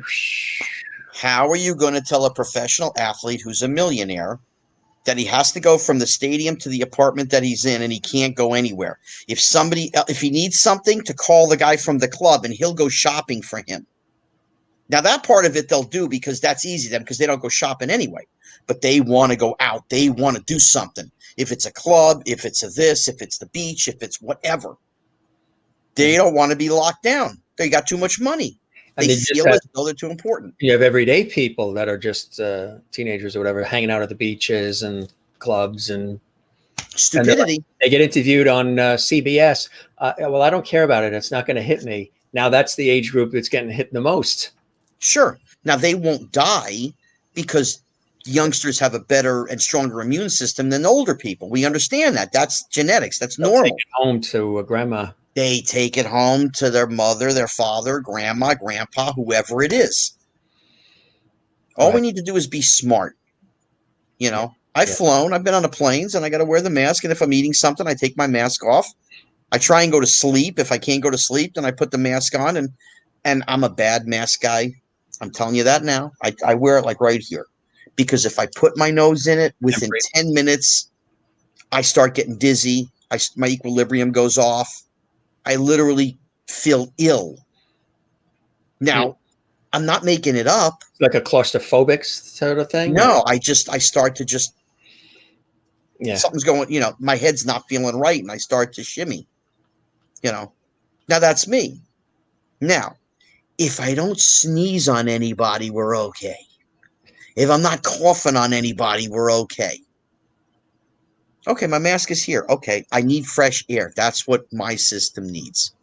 All right. If I'm going to go and sneeze, I'll lift up my shirt. I'll put my head in here. I'll put my hand. Didn't we learn that when we were 3 years old?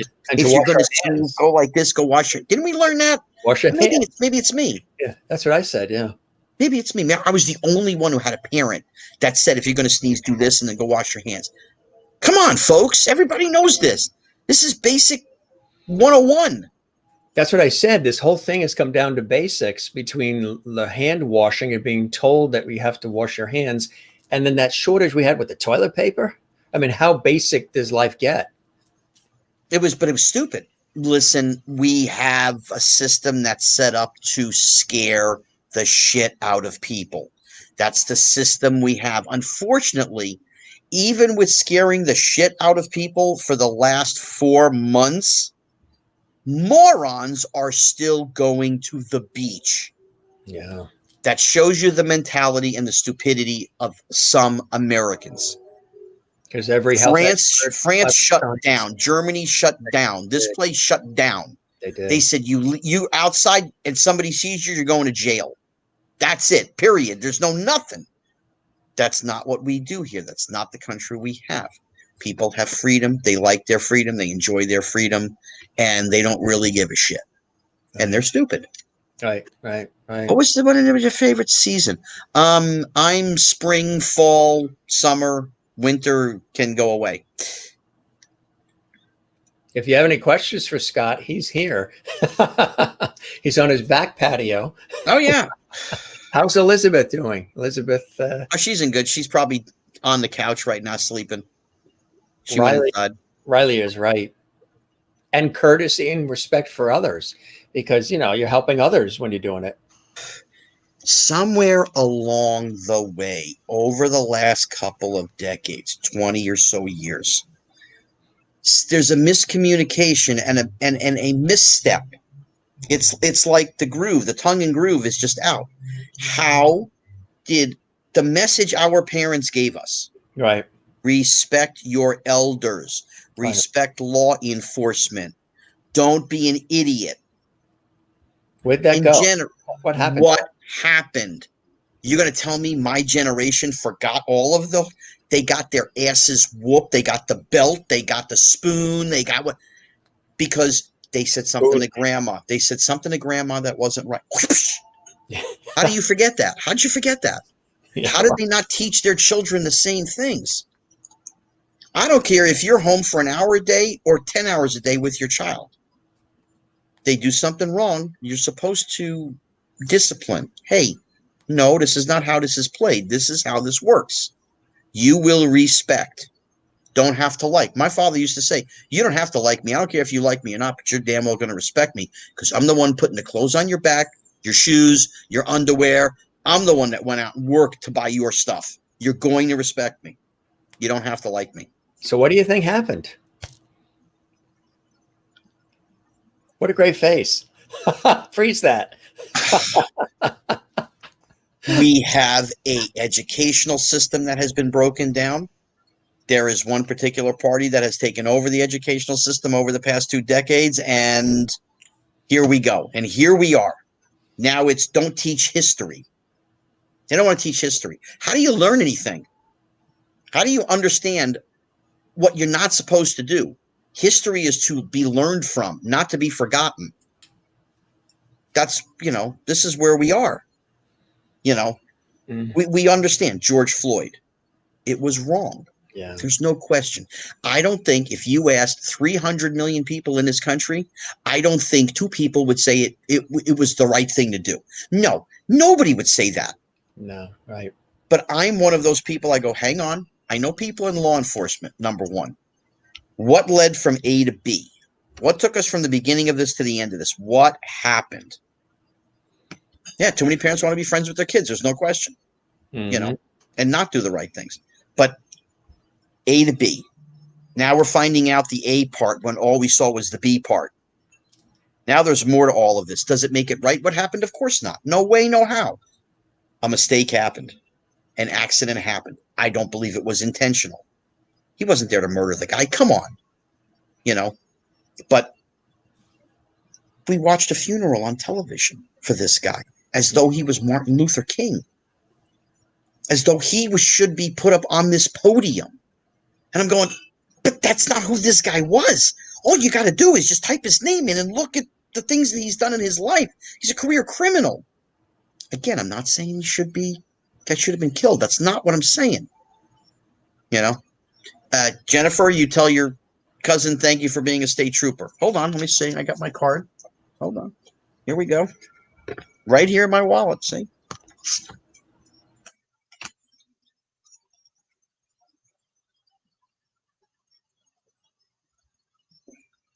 So I got that one. Here's the captain. I think Parsippany or Elizabeth. Captain. My Port Authority guy. New Jersey Fraternal Order of Police. I could do this all day. I won't, but I could, but that's okay. I got, this is what I believe in. I believe in the rule of law. You can go back to double screen. Thank you. That single screen drives me nuts. But, we can see all the empty bottles. Is that Snapple? Oh yeah. Yeah, I love my raspberry diet tea Snapple. You could do. I just pile them up. I put them in a bag, and then I go to the recycling place and I send them in. And you make $1 million just recycling those. No, it doesn't work like that. They give you back based on weight, but they charge you 5 cents a bottle. Right. You don't get back 5 cents a bottle. Trust me. No. You might get back 1 cent a bottle. Whatever. I don't care. But you know, we need to be in a society with laws. We have to have it. You know, Linda, tell both of your brothers thank you for serving. Here we go. See, Grandpa was a deputy sheriff. It comes out. Here we go. You know, so we need to have structure. We need to have law. We cannot have stupidity running the show. Right. Right. Yeah. See, I mean, oh God, who just said that? Did Linda say it? No. Which one? What was it? Oh, no, Linda. Odell said it. She said, discipline your children, otherwise you'll see them in jail. Yes. The powers that be over the past couple of decades. You can't discipline them in this way. You can't discipline them in that way. You can't hit your child. Now, when I say hit, I don't mean whack them across the face. They do something wrong.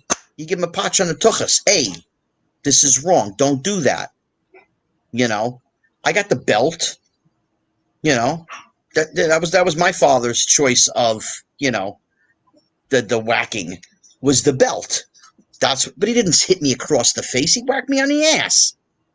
You know, but it gave discipline. Of course, you learn your lesson. You don't do it again. Right. Instead of, well, no, tell your child to stand in the corner. Quiet time. Quiet time. You know what your child's going to say? And then where do you go? What do you do? You're stuck. You can't do anything. Well, now if you send a kid to their bedroom, I mean, years ago, if we were sent to our bedrooms, the only thing you're in the bedroom was your dresser, your hamper, and your bed. Now and television. And the TV. Now they want to be sent to their rooms because it's like NASA. They have everything in there. All the toys and the video games. Cell phones, the video games. My bed. Of course. And the thing is, you can't take their computer away, their laptop or their computer, because they got to do schoolwork on their computer. So you can't take that away now. You know, and are you going to stand there and watch your child do his schoolwork for 2 hours? Nobody has that patience. Right. So they go out, and then the kid gets on the social media, boom, boom, boom, boom, boom, boom. They hear mom and dad come back in, they go click, and they go right back to the school page, and Facebook's not there anymore, or whatever social media. Kids are smart. This is what they do. Yeah. Pronounce her name. I don't want to misspell. She's Renee. She's Renee. Yeah. She's Renee. Okay. Yeah. So here, I'm going to give you the story, Renee. I'm going to give you the story. This is what happened. I was 18. My brother was 9 years old. My mother and father had gone out to the movies. So I was the babysitter for the night. My brother's bedtime was 9 o'clock. 9 o'clock, 9:15. He keeps coming in. I'm in my parents' room watching their television because it was bigger than mine. And I kept telling him, just go to sleep. Just go to sleep. It's past your bedtime. Go to sleep. Well, finally, we got to 10 o'clock. And he came in the room, and that was enough. So I picked him up, and I put him on his bed. I gave him a patch on the ass. Go to sleep.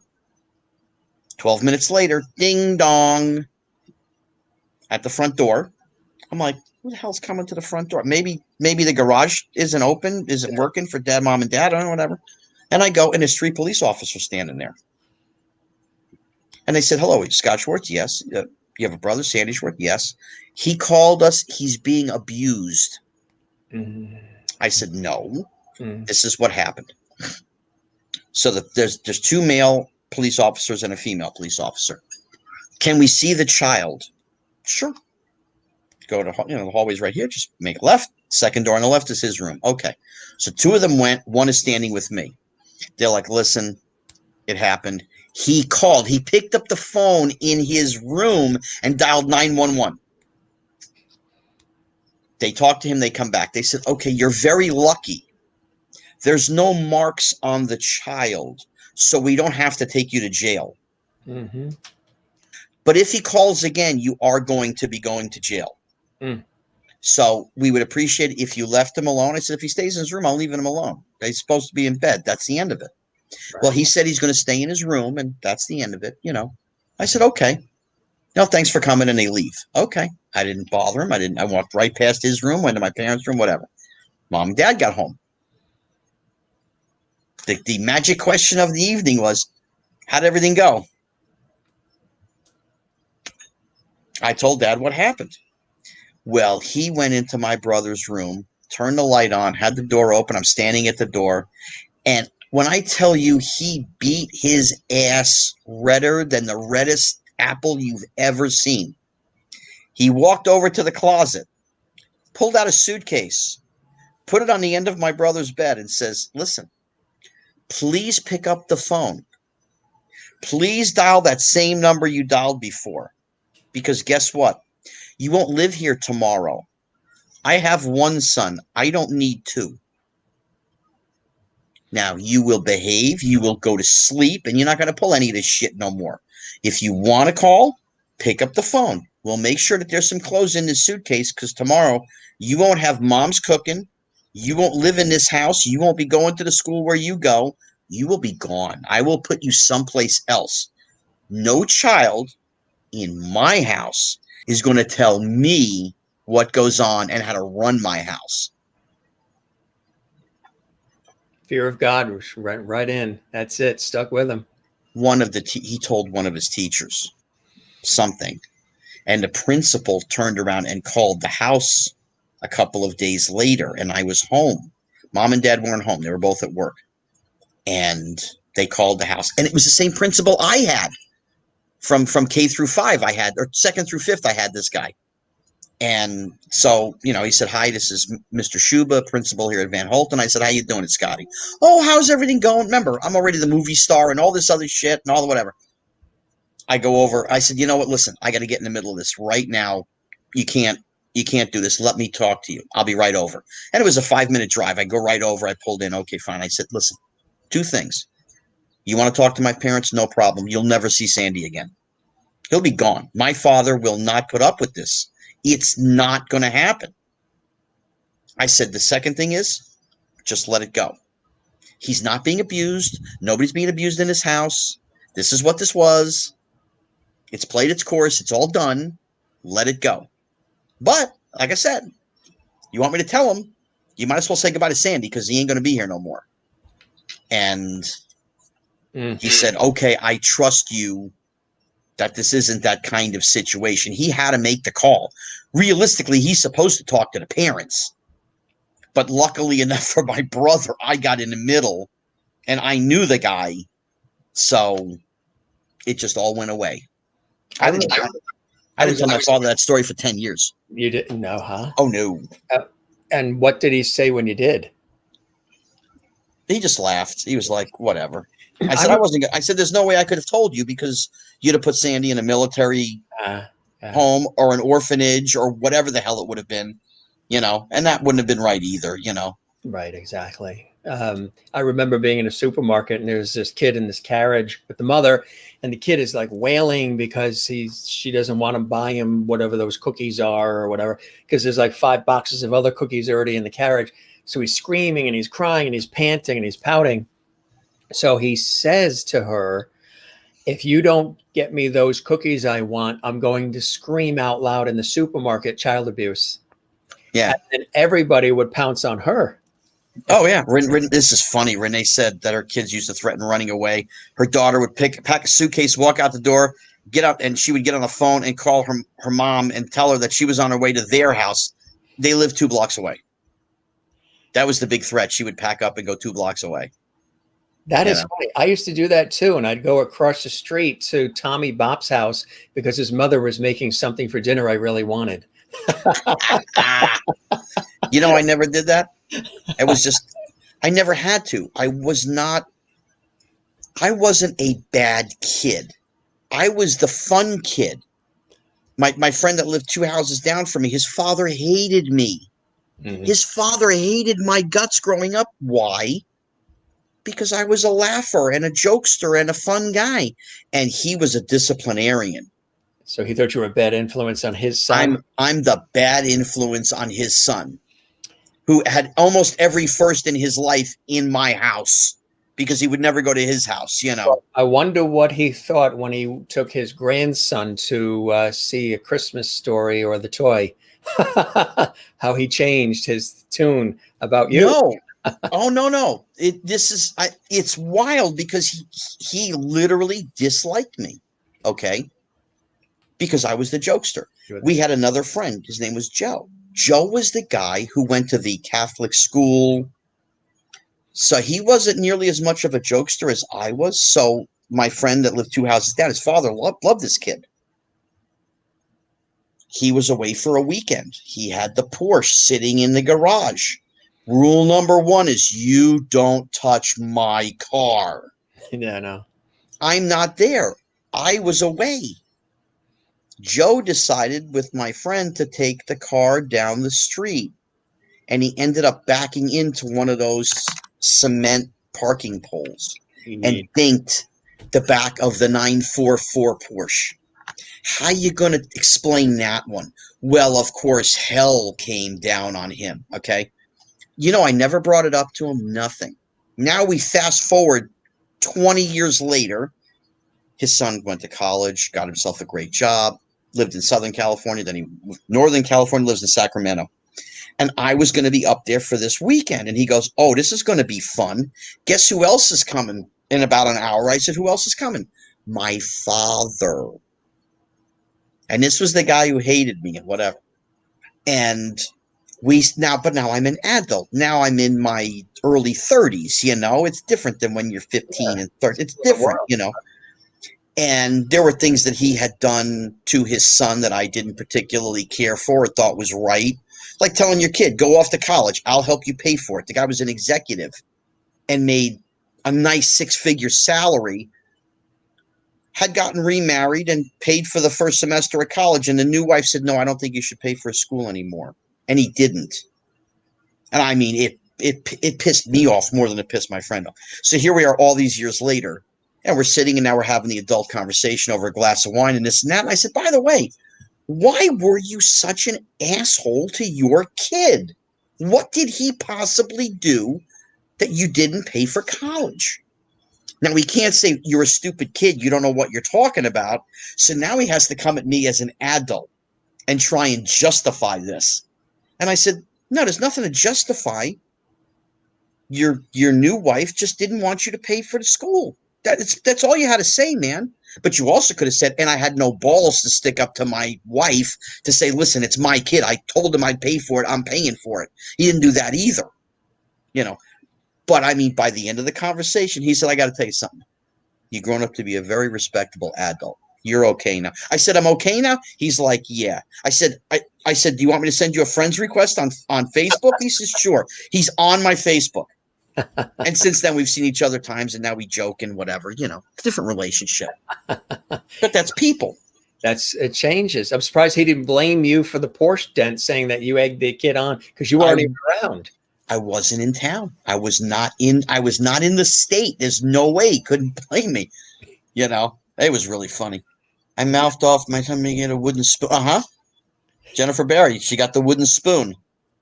Oh, yeah. Oh, yeah, the wooden spoon? Yeah. Yeah, I never got that's an Italian thing. The spoon? The spoon is an Italian thing. The Jewish thing was you just got the belt. The belt just came off. That's what we did. Neighborhood children grabbed her house. Yeah. Fed them. Yeah. Yeah. It's cool stuff. No, I mean, I had my best friend since second grade, Kenny. His mother she loved to cook. And I would go over to his house a lot of times after school. And the minute you walk in the door, oh, I got to feed you. Mm-hmm. And I'd say, Mrs. Overk, it's a pleasure, but my mom's going to have dinner. Oh, you can have something. It was always, you can have something. Yeah. And whatever she put on the plate became a full dinner. Right. So now I'd eat the full dinner, and then I would go home and then have to eat again with my parents because I can't tell my mother, who's now, been standing over the stove, hey, Mom, I'm not really hungry. Kenny's mom fed me. Forget that. Are you crazy? You can't say that. Right. So it didn't make any difference. Who makes what? If Kenny's mom makes spaghetti and my mom is making, potato latkes, I'm eating the potato latkes. I gotta do it. My mom makes a soup that they used to have back in the 40s, 50s, and up to about the mid 60s called tomato egg drop soup. I've heard of that. Yeah. Mm-hmm. Very few. You almost never find it now. No. Can't ever find it. It was a standard back then. Right. So my mother makes to me. I don't care. I don't care if I've had 10 double White Castles, fries, a drink. If I'm showing up at the house and mom makes tomato egg drop soup, I'm eating it. Doesn't matter. Got to have it. Do you cook too? A smidgen. What's your specialty? Oh, my mom's quick spaghetti sauce. So you can make it then. You make that. Oh, yeah. Oh, I can make it. Yeah. I just hate doing dishes. Well, so, I don't know. Jennifer, she says, we Italians cook. Banja, banja, manja, banja. Merlin, I think way back, she's from Innerkip, Ontario, Canada. She had said something like, well, with the idle time that you have, maybe clean the house. That's what she said. Tell her I said thank you. I mean, I'm not saying she's wrong. Yeah. Realize I didn't say she was wrong. I just said thank you. She happens to be right, and I really should. I don't have that motivation. I don't just doing it. It's like, a little here, a little there, a little here. I hate doing laundry. I mean, God, that's just like, to me, and I mean, I joke, but as guys, we're different than women. That's just the way we're built. Okay. I got a drawer full of underwear. When the drawer of underwear is done and I got to do the laundry, I'd rather go to Walmart and go buy 12 more pairs of underwear than physically do the laundry. Socks? I got a drawer full of socks. When it's over, I'm at Walmart and I get the 2 or 3 packages of 6 in a pack, and I got socks for a while. I hate doing the laundry. Just hate it. Folks, he's giving you a no cover charge with the stand-up routine right now on laundry, the facts of life. It's funny. It is. But that's really what I do. I'm not kidding. I hate doing laundry. I hate it. They're probably shocked, Toy Story, the toy, he goes to Walmart and he doesn't wash his underwear. At some point I do. At some point. But I mean, the when bucket it starts to move, crawl. The bucket's just, the bucket's, I don't know, 2 feet deep full of underwear. I don't know, just buy another thing of underwear. See, Jennifer, absolutely. Nobody can say that I am not a normal human being. Thank you, Jennifer, for your honesty. And I'm sure Ken is loving that you're sharing that he goes to Walmart to buy his underwear as well. I'm sure. And she's not washing his underwear. Now, Renee, women are different. Yeah. She cleaned and did laundry and so much fun in Iowa. I've never been. I've been to Minneapolis, which is not that far from Iowa. And I actually have a sort of friend of mine now that I've known for a little while. Look, you got a tip. He's from Iowa. You're supposed to wash the new underwear before you wear them. Really? That defeats the purpose of why you're doing it. Defeat the purpose of why I'm absolutely. No, you get it in a little packet to Hanes, and when At least you're honest. Women are different than guys. It's just a thing with bras and panties, and they want to wash it, and that's just it. Guys, we wear the underwear. Okay, it's dirty. Okay, give me another pair. All right, give me another pair. Give me another pair. Give me another pair. We just stick it in the bucket. Stick it in the bucket. Whatever. I had to go buy it once when I was on a TV shoot or whatever it was, and I packed everything. I made sure I had everything I needed: the cell phone charger, all the stuff you needed. And then I get to the hotel, and we're getting ready to do something, and I realize I had all the other stuff, didn't pack the underwear. Go to the store. That was a trip to the store. I got to tell you, Riley just finished up her laundry. Mm-hmm. Yeah, loves to do laundry. It's all good. Loves to cook, clean laundry. God bless her. That's Linda. Listen, this is life. This is where we are at this moment. And we're sort of stuck in this no man's land of what in the hell is going on here. Yeah. Are you shocked? I mean, every day there's something new, something crazier. Does it blow your mind every time you turn on the news or whatever? And today tops yesterday. what surprises me, how people that are on television or the politicians, they don't think somehow out. I don't even want to say outside the box, but just kind of think normal. Just give me normalcy. Give Right. me that normal thought. And they can't do it. Now, right now, we have in another 90 couple days, 92, 93, we have an election coming up. Yeah. And there's one particular party that wants all mail-in balloting because it's not safe for people to stand in line to go and vote. Okay. I'll go with that, except there's one small thing that is a part of everyday life. We go to Walmart and Target and Costco and Walgreens and every grocery store in the world, and what do? We stand in line to pay for our shit. Now, if you can stand in line at Costco, Walmart, Walgreens, every grocery store, and everywhere else that you go, Smart and final. Smart and final, you can certainly stand in line to do one of the most biggest things we have, to go and vote. There's no issue there. Now, there are people, I have a problem because it's always indoors and it's okay. Jim, I've thought about this. Now, again, I'm not Phi Beta Kappa here, okay? I went to one semester of college. But I understand normal. I understand what's logical. Again, there's how many politicians in Washington? 500, 400 something? Yeah. Okay. Not one of them thinks outside the box. I'm going to ask you a question, and if you can give me a quick answer, great. If not, I'll answer the question. But I'm going to ask you a question. Tell me what every single city in this country has. Every city in this country has it. Tell me what it is. Fire department, police force. You're close. But we're talking about the election thing. We're talking about voting. You ready? They have high schools. Where you can go. What does every high school have? A soccer field that is outside. You run an electric line from inside, you run it out to the soccer field, you set up 4, 5 stations, 8 stations, 10 stations, keep people social distance, and go vote. Every town in the country could do this. Outside, you're not inside. You're not how many people. The social distance is easy. Have people stand in a line. Have the little stickers. Stand here. Stand here. That's all.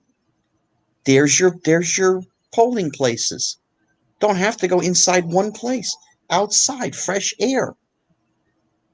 Thank you. I thought of that 2 months ago. I'm waiting for somebody on television to say it. It's not far-fetched. I didn't say, hey, everybody's got to go to Hawaii and do this. No. This is every city in our country has a high school soccer field. Go outside. Set it up. Tell me the difference. There's not, because when you vote, they got to run electrical cables anyway. That's right. Exactly. They set up their little polling stations? Absolutely. Have you made these suggestions? I have. Mm-hmm. Church services outside. Okay. Again, I'm Jewish. She's Catholic, Muslim, Buddhist. I don't care what religion you are. You should be able to practice your faith. Whether you go, you don't go, it doesn't matter. Do it. See, I'm going to vote, even if I'm decked in like Darth. Absolutely. But these are logical, sensible things. These are easy things. But people they want to fight. Mm-hmm. They want to fight. This is where we are. And the arguments are stupid. And not one person on the other side has said, excuse me, why don't we just try this? Yeah, nobody's. Because it could be safe. There's no middle ground, I know. There's no middle ground. Now, listen, I mean, Donald Trump has completely upset the entire political system as in its entirety. And I don't mean anything that he's done. I mean the fact that he said, I'm going to run for president. He's never been a politician. He's not a lawyer, nothing. Spent his own money and did it. And it upset the entire political system and how they do business because nobody's in his pocket. And that's how they are. Somebody's got to be in the, oh, I donated $50,000. I need this taken care of. I donated this. I need this taken care of. And some of those things get done because they're owed favors. This guy didn't play their game. You know, whether you love him or hate him, that I'm not saying anything that's, you know, make believe. We all know what he did. He had a message that resonated with the country. Enough of the country that the man got 63 million votes and got voted as president. That's the system we have. Congratulations. You can love him or hate him. You know, and I don't tell anybody you have to love or you have to hate. I don't play that game. Right. I've always been in the middle. I look at the two people that are left and I go, okay, where do you see the country going? What's your financial outlook? What is your jobs? What is your foreign policy? What the things we're supposed to look at? My feelings are irrelevant. There's no feelings in politics. Doesn't work like that. I don't care what you do, you're going to piss off somebody. Oh yeah, absolutely, sure. Whatever they do is not going to make everybody happy. That's how the system works. Because we have too many people. You can't please everybody. There's no way. Oh, this person said this or this person. And there's 329,997,000 others. Mm-hmm. You can't please everybody. You can't make everybody happy. That's not the system we've ever had. That's right. I don't care who it was. Listen, Ronald Reagan did not win unanimously in '84. Minnesota voted for Walter Mondale. That's right. If that doesn't prove right there that we're never going to be unanimous, nothing will. You know, it looks like you're in a vehicle and you're driving it, and in the back seat is Cousin It. Oh, that's just a tree. Yeah. It looks like Cousin It from, was it the Addams Family? Yeah. And you're in some sort of a vehicle, and that's the roof of the... What is it? A couple people have asked, going back to the entertainment side of things, would you ever reunite with some of the remaining cast members to do A Christmas Story, even though you had thought of that? I know with the toy, would you do that? Would there be an updated version of something, or leave it alone the way it was? Well, you can't do it now because Bob is gone. Gene Shepard is gone. So the heart, Darren McGavin is gone. The heart of the product as a whole is not there anymore. You're missing your writer, your script writer, your director, the ones who had the passion and the heart about the project. You know, Bob and I had talked a couple times over dinner and stuff like that. You know, why don't we do an updated thing where it's now the guys are adults and it's their kids. Right. So it's Ralphie's kid and Scott Farkus's kid and Grover Dill's kid and Flick's kid and whatever. And he kind of joked about it. And we did that for 3 or 6 months. And then we just kind of was like, no. And then, of course, you know, they did The Christmas Story too. And that was just a bloody whatever it was. Honestly, I've never seen it because people just had such horrific things to say about it. Yeah. I was like, no. Yeah. You know, A Summer's Tale was another one of the sequels, or, you know, with Kieran Culkin, Grodin as the father and Mary Steenburgen as the mother, you know, different kind of casting, you know. Melinda Dillon and Darren McGavin as Ralphie's mom and dad, there was a lot of heart to them. Yeah. The script was written a certain way so that their characters had heart. And you could feel it. You could tell, you know. And Mary Steenburgen and Charles Grodin, they're just different. Mm. They're not as people. They're not Darren and Melinda. You know, I'm not saying anything bad about them. I love both their work. Time After Time with Mary Steenburgen and Albert Finney and Malcolm from Caligula. Malcolm McDowell.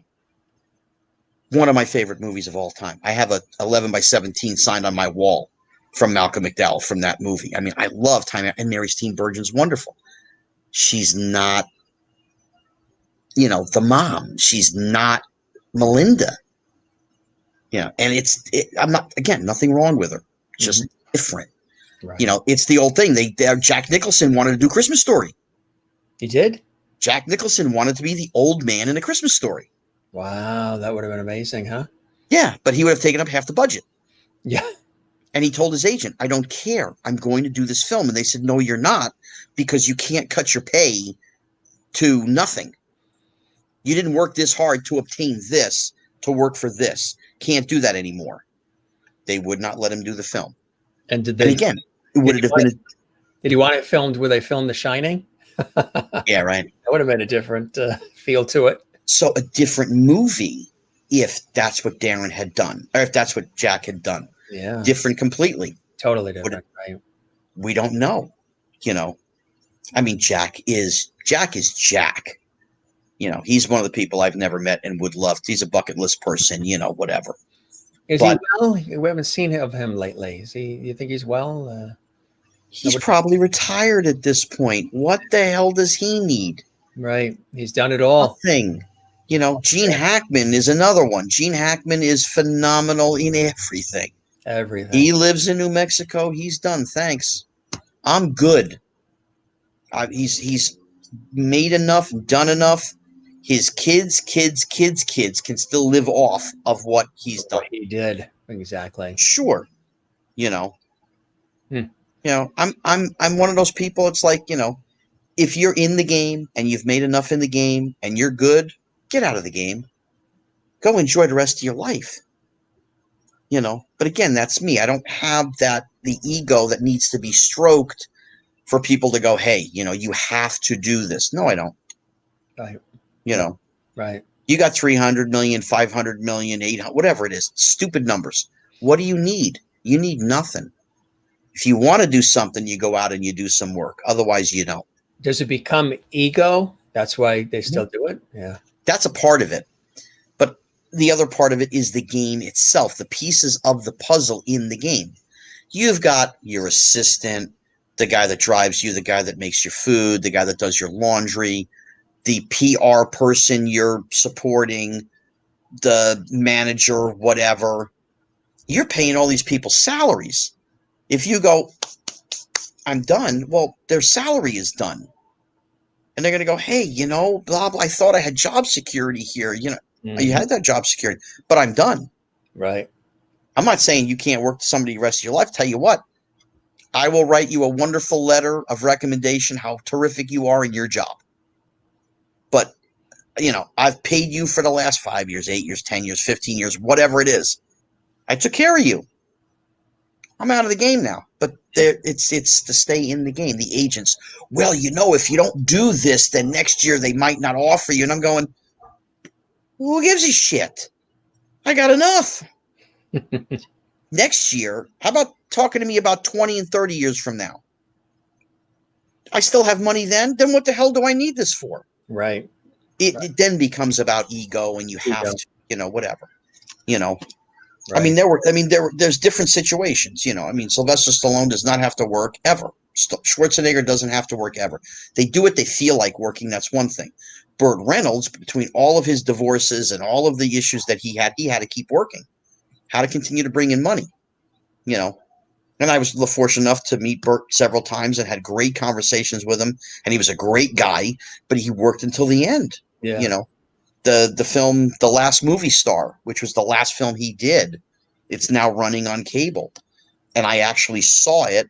They had a screening here in LA on Hollywood Boulevard, and Burt came, and I was there, with a couple friends of mine, and saw him, even though briefly I just said, hey, he's like, hey, because people were coming and it was crazy and whatever. But I got to see it. It was great because it was the second part of a double feature. Mm-hmm. The first movie they showed that night was that? Smokey and the Bandit. Yeah. And then they showed The Last Movie Star, and it was great. Mm-hmm. Cool stuff. Unbelievable. Is Chuck Norris going down where you are? Oh, yeah. Oh, yeah, it's still light outside. Oh, you can still see me. I don't have any lights on or anything, just the computer screen light. But yeah, Chuck Norris, he's another. He didn't have to work. No. Now he started to do some of the autograph shows and appearances to meet the fans, but he's getting paid good money to do it. Yeah. Not like he's showing up for nothing, but he does it because he wants to. It gets him out of the house for a weekend. The wife says, "Hey, you haven't been out of the house. Get the hell out of here. Go do something." Okay, fine. You're under my feet. You know, we usually, I don't know if you have anything left, but we usually toast our guests. Do you have anything there left in those bottles? Oh, yeah. Clang, clang. Clang, clang. Clang, clang. What kind of drink is that? This is just green tea. Oh, really? It's green tea, yeah. It's just green tea. Okay, so I'm drinking Diet Raspberry Snapple. Okay. What happened to us? You're like, exactly. You're like, I'm looking at like, is that the martini cup? Is that the orange something or another? Whatever. We definitely won't be going to White Castle after these. Oh, I would. The Snapple and the green tea? Oh, yeah. So what are you doing tomorrow? What's your day tomorrow? Tomorrow is what, Saturday? What do you got happening? Not much. You know, I'll probably screw around the house, do a few things, figure a few things out, and then, you know, I'll, you know, just do something. Well, we're hoping that all of this, for all of our sakes, because even me, you know, with the television work I do, there's no TV shoots. I was supposed to be in Texas, Florida, and Ireland on different shoots. None of that. There's none of that. You know, it's quiet with all that because I'm doing 2 different gigs in Tennessee in October. I'm doing one. Flying. You've flown during this. Oh, yeah. No problem. No problem. So. No. So one's about 50 miles west of Nashville. I'm going to do an appearance at a guy's store, and then the other one on the other side of Tennessee. There's going to be some kind of a small Comic-Con of some kind, and I'm doing that. And that's west. It's east of Knoxville, so kind of they're both on 2 different ends of the state. Do you do a lot of the meets and greets and all those kinds of things too? Not a lot. A lot. Yeah. But you know, again, I'm a particular niche. You know, more October, November, December. Yeah. Sometimes, you know, I get a gig in a May or an April here, there, something. You know, there's a thing here in LA called the Hollywood Show, and sometimes I'll do that.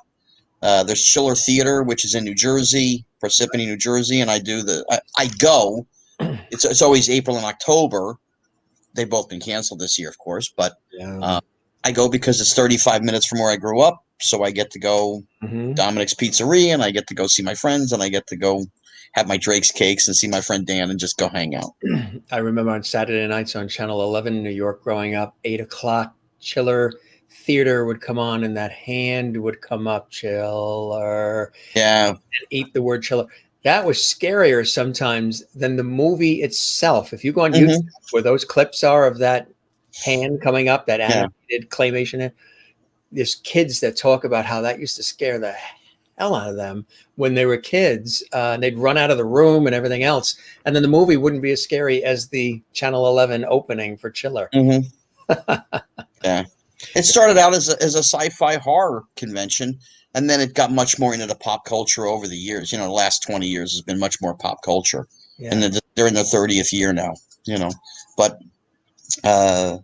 you know, if you know, I'm out and about and somebody says, hey, blah, blah, come see me, whatever, you know, and I enjoy them. And you meet the fans and you meet people that, you know, they're not coming there to tell you you're a piece of garbage, you know. They're paying their money because they want to come and say, hey, I remember the film and thank you so much. And, right. Yeah.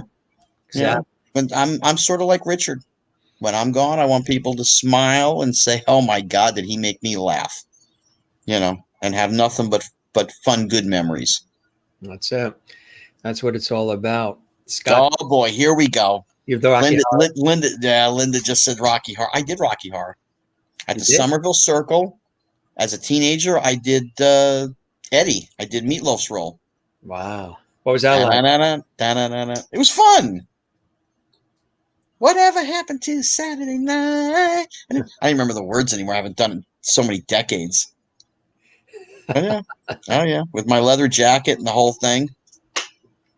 Yeah, somebody actually stole my leather jacket. I have no idea where the hell it went. Really? Yeah, and I had no pictures from it.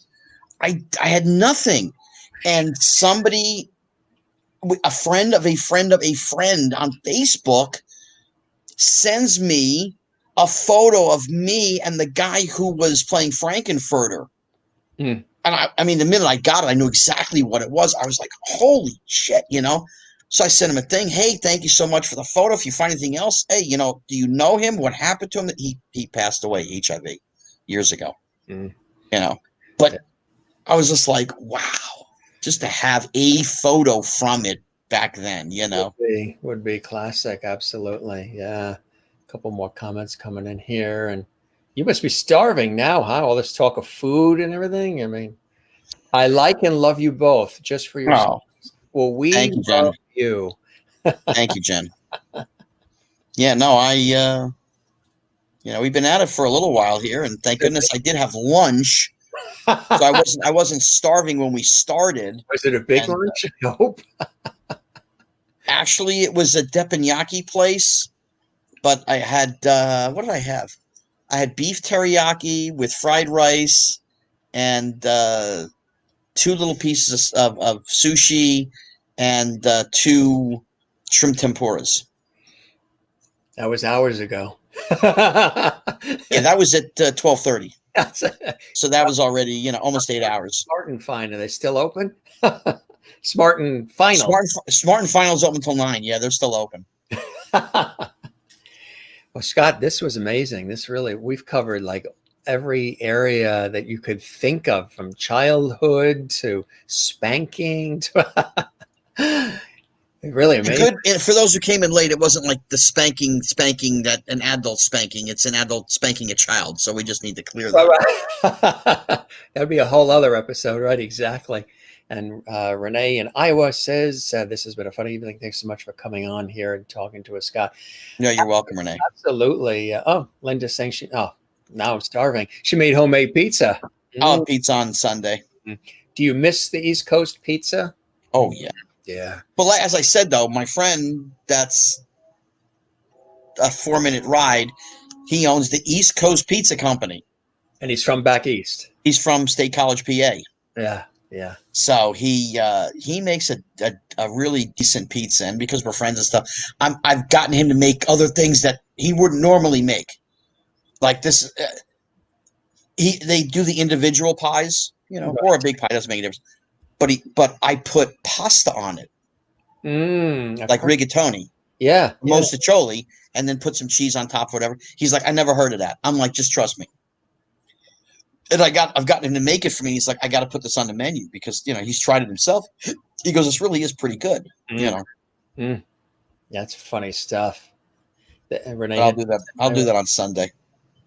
Frozen pizza in Iowa. Oh God, Celeste pizza for one. Hang on one second. Pizza for one. Yes.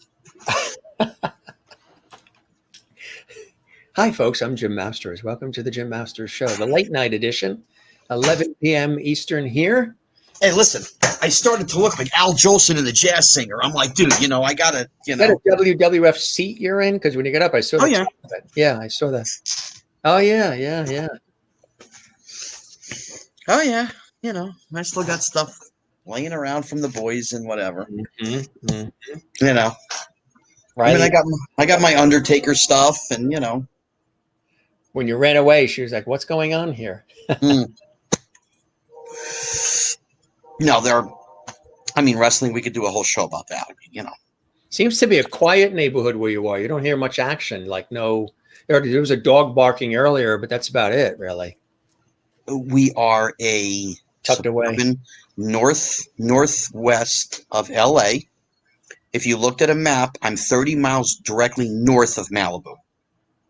Right. So it's like Malibu. There's a town called Thousand Oaks. Right. Thousand Oaks, Calabasas, and yeah. No, I'm north of there. North of there.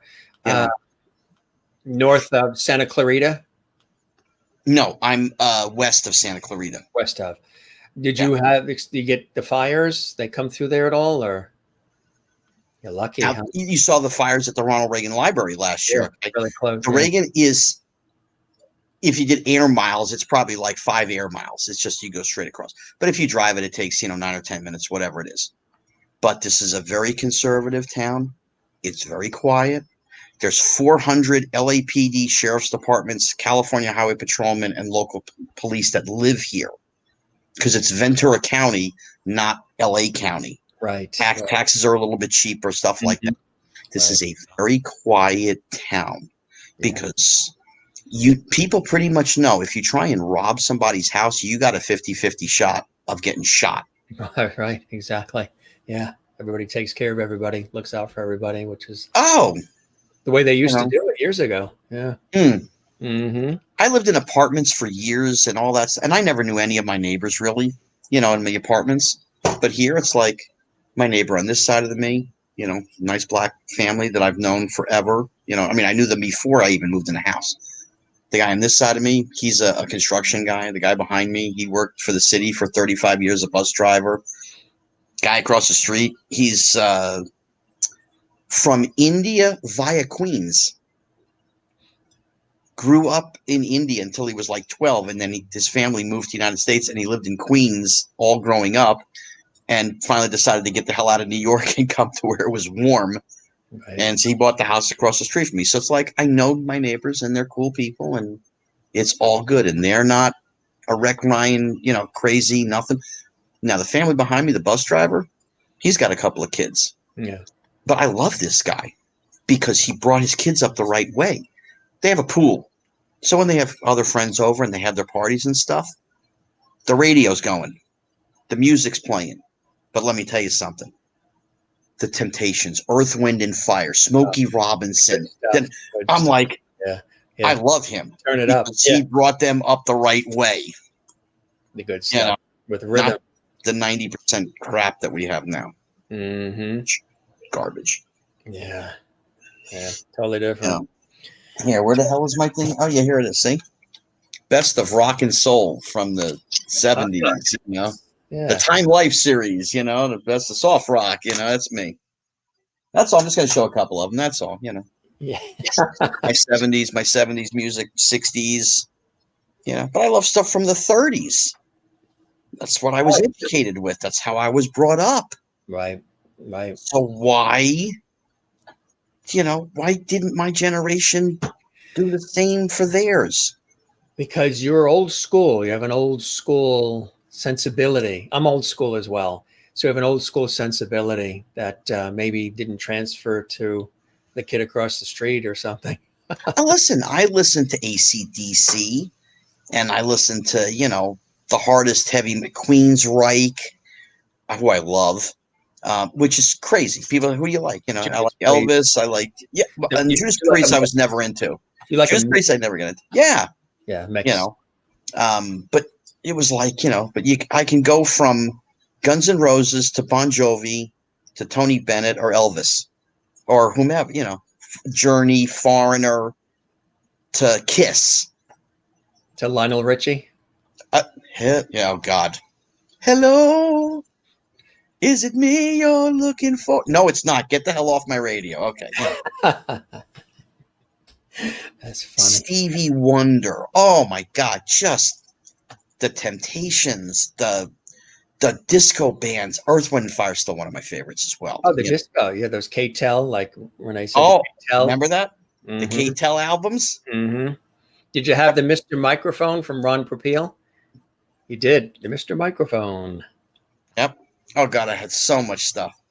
But, I mean, there were crazy and wild things. Bill Paxton, the actor.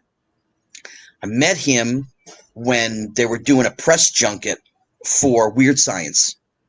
Now, Anthony Michael Hall and Alon Mitchell Smith, the two kids from the movies, they were my classmates in New York. They were going to go to L.A. for the press junket. It was during the summer. And I said, hey, I'm not doing nothing. I'll fly out. We used to have a thing called Tower Air. I don't know if you remember it or not, but back and forth, it was $99 each way. Mm-hmm. So I came out to LA, so I'm hanging with Mike and go to the press junket, and Bill Paxton is listening to this raunchy, X-rated adult singer-rapper from the late 60s, early 70s called Blowfly. This was the craziest stuff I'd ever heard in my life, but I loved it. And he had the little cassette on it. And I said, Bill, can I take that and make a copy of it? And I'll give you back your cassette. He's like, well, I got the album, here, take my cassette. If I see you, you'll give it back to me. Okay. Whatever. And the next day they kind of split everybody up into two separate places, and I didn't see him. And I had this cassette of Blowfly. I can't tell you, I must have played it 500 times. It was wild. And it took me from 86 to 94. He was doing the VSDA, Video Software Distributor show in Las Vegas. And I knew he was going to be there, and I was going. And I brought the cassette with me. And I went up, and they had a big line for autographs and all that stuff. And I'm standing there, I get up to him. He's like, hi, how you doing? I said, I'm doing good. It's nice to see you again. Look, we met before? Yep. Bill, it's Scotty. Okay. I said, here, you can have your cassette back. And I handed it to him. He looked at it. He goes, holy shit. Did I give you this? And I said, uh-huh. I said, you said get it back to you whenever I could because you had it on album. He goes, I did. Oh, yeah, I do. Oh, yeah. But that was like wild, crazy stuff, Yeah. I mean, that made Richard Pryor seem tame. Right. For anybody out there, just go on YouTube, look up Blowfly, and don't let the kids listen while you're listening. It's not a kid's thing. It's an adult thing. And it's wild. This guy was nuts. Stevie Nicks was great. I'm looking, Yeah. I was a Barry Manilow guy growing up. The first concert I ever went to, I took my parents to see Barry Manilow at Radio City Music Hall. Mm-hmm. And I've seen Neil Diamond, but that's me. That's the age. The time period, yeah. Time period, yeah. Mm-hmm. Journey, I never got to see with Steve Perry. KC and the Sunshine Band? Yeah, they were okay. I never had any love for KC. They were all right. Couple songs, whatever, but they were good. You listen to what your parents. Again, everything's different because I was going to Manhattan so much with my dad. So I'm sitting in the car every day. You got to listen to music. Yes, right, exactly. Right. So we did. So that's what I heard. That's it. It stuck with you. Good comments coming. Yeah. Richard Pryor was the best clean comedy. Linda's funny. Linda of Florida. Linda from Florida. Yes, Richard's favorite word is, that's right, motherfucker. That's right. He had another favorite word that we're not allowed to sing anymore. Right. Even though there's an album with that name in it, and it's still sold it still sells in the stores. And George Carlin with those, what is it, the 7 words, right? Yeah, the 7 words. Yeah, but those were nothing. Compared to today's, right, exactly. Well, I tell you, Scott, 45 Records Green song, Rocking Around the Christmas Tree. Sure. Who sang it? We live in the world of Google, Jen. Just Google it. Come on. Rocking around the Christmas tree. Have a happy holiday. Da-da-da-da-da. That's funny stuff.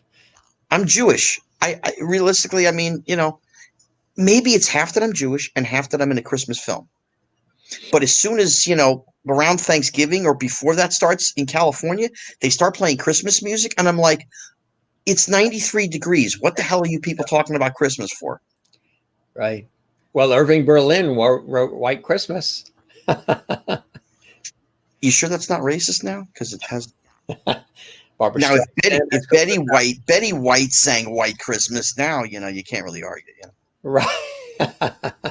Exactly. Oh, my friend. I do remember all that stuff. You remember all of it, yeah. Yeah. And it was just.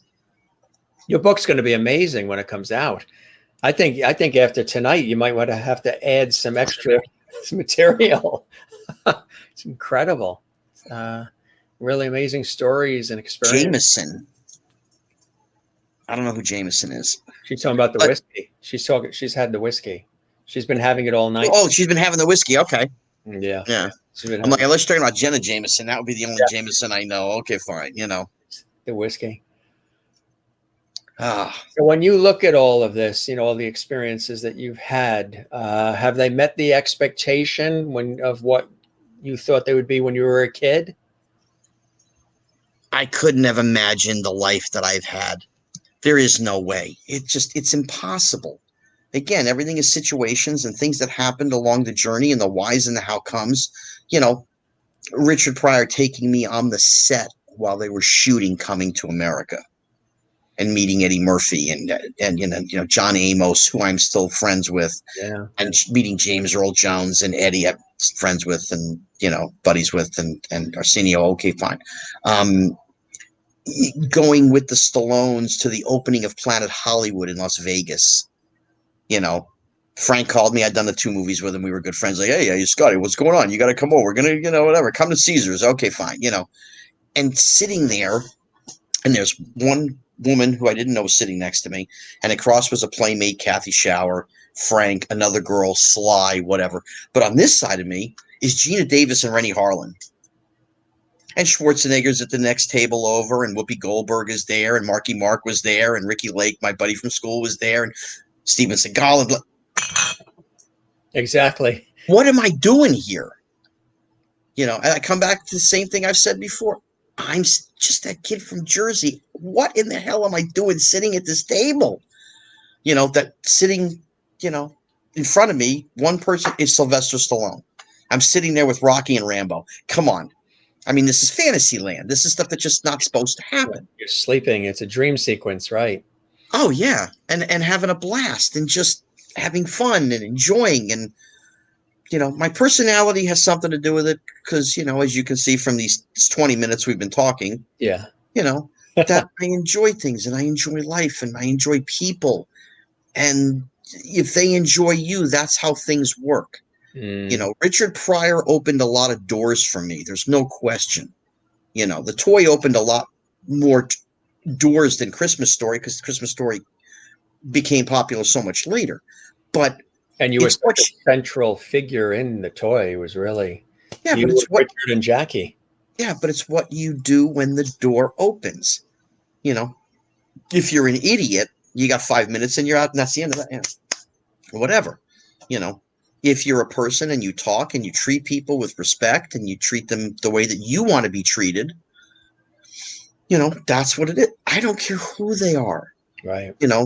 You treat people with respect, they're going to come back to you with respect. You treat them like an idiot, right? That's how you're going to get treated. Kindness, empathy, respect, exactly. Civility, exactly. Yeah. I mean, I've had friends for decades, that are stars, celebrities, athletes, whatever. It's because of who I am and who they are and the friendships that we've built over the decades, and it's far beyond anything I could have ever dreamed of. There's no way, it's weird because the other night, they had the Richard Pryor thing on Omit the Logic, and I've seen it a couple times already, whatever. And I was kind of, in my own way, kind of, not I want to say hurt, because that sounds way too serious. But I was kind of like, why didn't they call me up? I could have said something, whatever. Yeah. But the thing was, it was all about the early stuff. And then once the drug thing and he burned himself. And then, of course, the other guys that are in the thing are saying, this was, his career was over when he did these movies. And they show the poster thing from the toy. And it's like, I'm laying in my bed. And it's there in front of me. Yeah. And it's me. We understand it's a long time ago. So while it's me, it was me at that age who's not me now, who thinks the way I think now, as opposed to as a kid. Right. So I'm looking at him going, holy shit. Yeah, that's me. That was me. I did that. There's Gleason and Pryor, and there's only one other person in the poster, and it's me. How many people wanted that job? How many people are envious that I did that job? Whatever it is. It was supposed to be what it was supposed to be. That's how I was supposed to get that job. That's what it was. But I look at it and I go, oh my God. Still, yeah. And I mean, I'm looking at it reverse because my eyes don't see it this way. My eyes see it the other way. Me in the car looking at the camera and the hallway and going, okay, so I have to turn the wheel here so I hit the pottery plant and then I hit this and then I do that. Okay, you know. Exactly. Right. Right. You remember that moment when you look at it? Oh, sure. Yeah. Sure. I remember everything about shooting it. It was, you know, There was something I was old enough. I told Rain when I was chatting with her, there was something about Richard in that movie, the way he was with you, Jackie as well, but the relationship that seemed to be there between you and Richard, you could see how real it was. And Richard, it was almost like we saw such a more maybe in-depth side of Richard. He seemed really so the way that you've described him as warm and generous and caring and all really did come through in that particular movie. And I've said that to multiple people, and I've said it to Rain as well.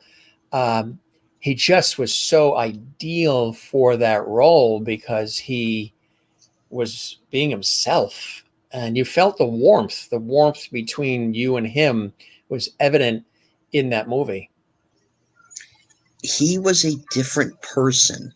Then, when you go past when he set himself on fire, okay, there was a different person at that point. Right. The person that was the crazy, wacky, drugged out everything. He didn't like that person anymore. He had to get rid of that person. And so when he burned himself up, see, I love that shot. Yeah.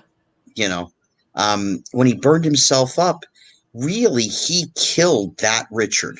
That's really what he did. And it was starting from the base of who he was as a person, not all of the nonsense. There was still pain. There was still agony. There were good times and bad times. But I was the beneficiary of all of it. And I truly believe this in its own crazy way.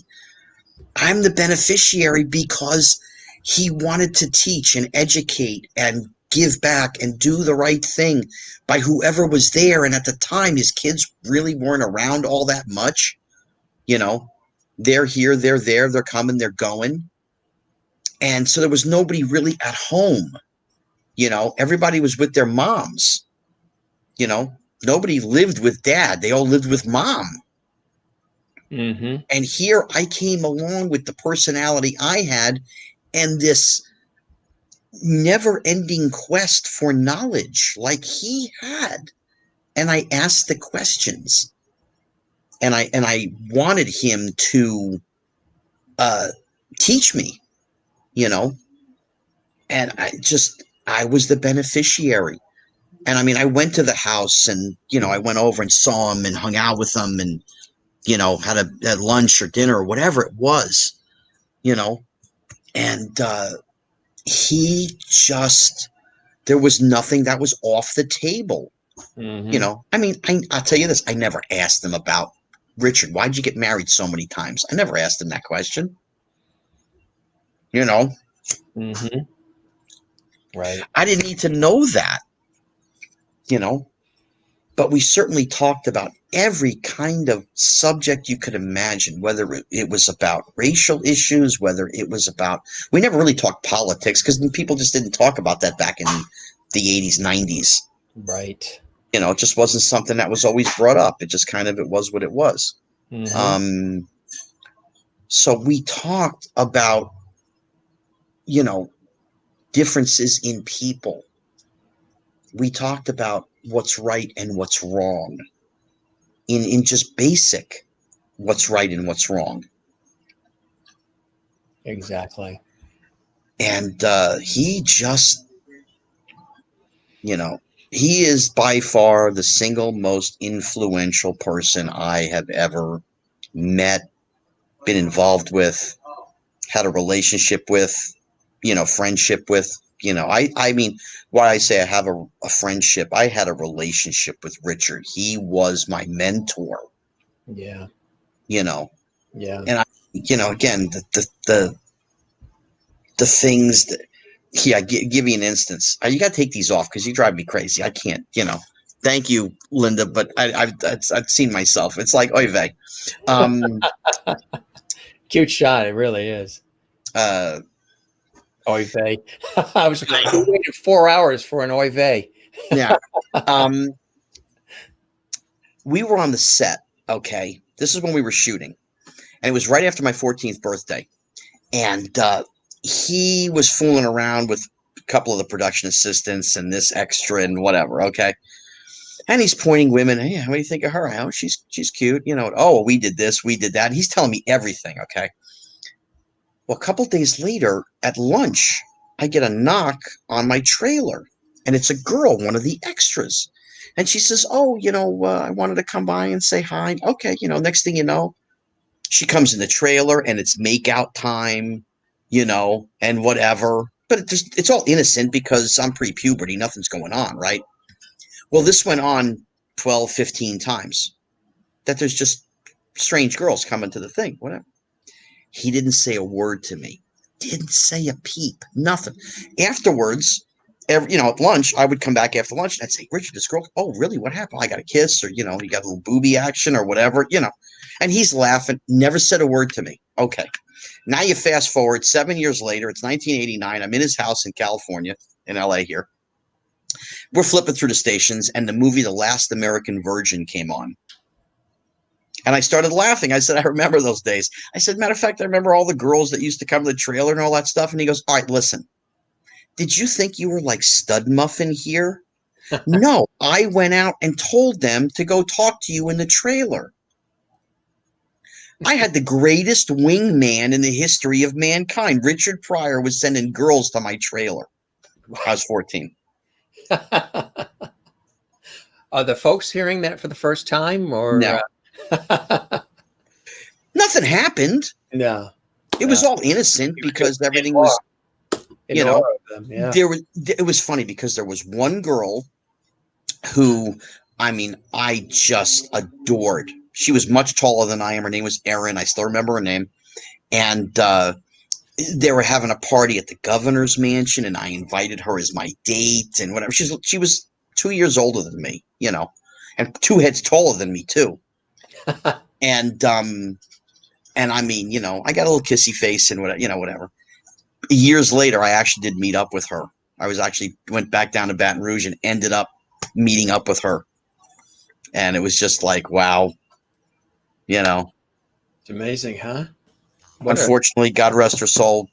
Oh, she had a woman cancer problem, and she's no longer with us. Uterine or something, yeah. But like the kid that played my, he didn't play my stand-in. He was my stand-in for the lighting and all that kind of stuff. He's at the end of the movie. He's the one who comes out of the limousine and shoots Richard with the dart in the head. Oh, yeah. At the very, up yours, you mother. And he shoots Richard with the dart, and Richard runs away, and that's the end of the movie.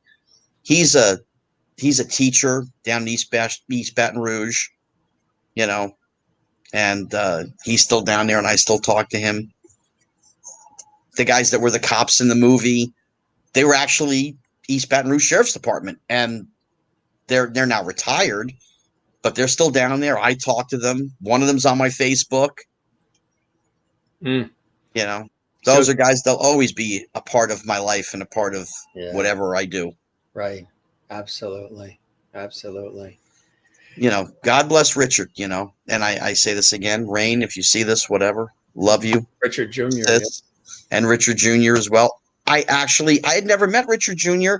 until about 1.5 years ago. He did a book, and he came out to LA because he lives, I think, in the Chicago area. And we had never crossed paths. You know, Rain, I've seen many times over the years. She was doing Tommy, the play Tommy down in San Diego, and I went down to see her in La Jolla, and I saw her here and there and whatever, and we've talked, and you know, recently got married, and she lives in Baltimore, and she was running for political office too in Baltimore. Yes, I don't know if they've had the vote.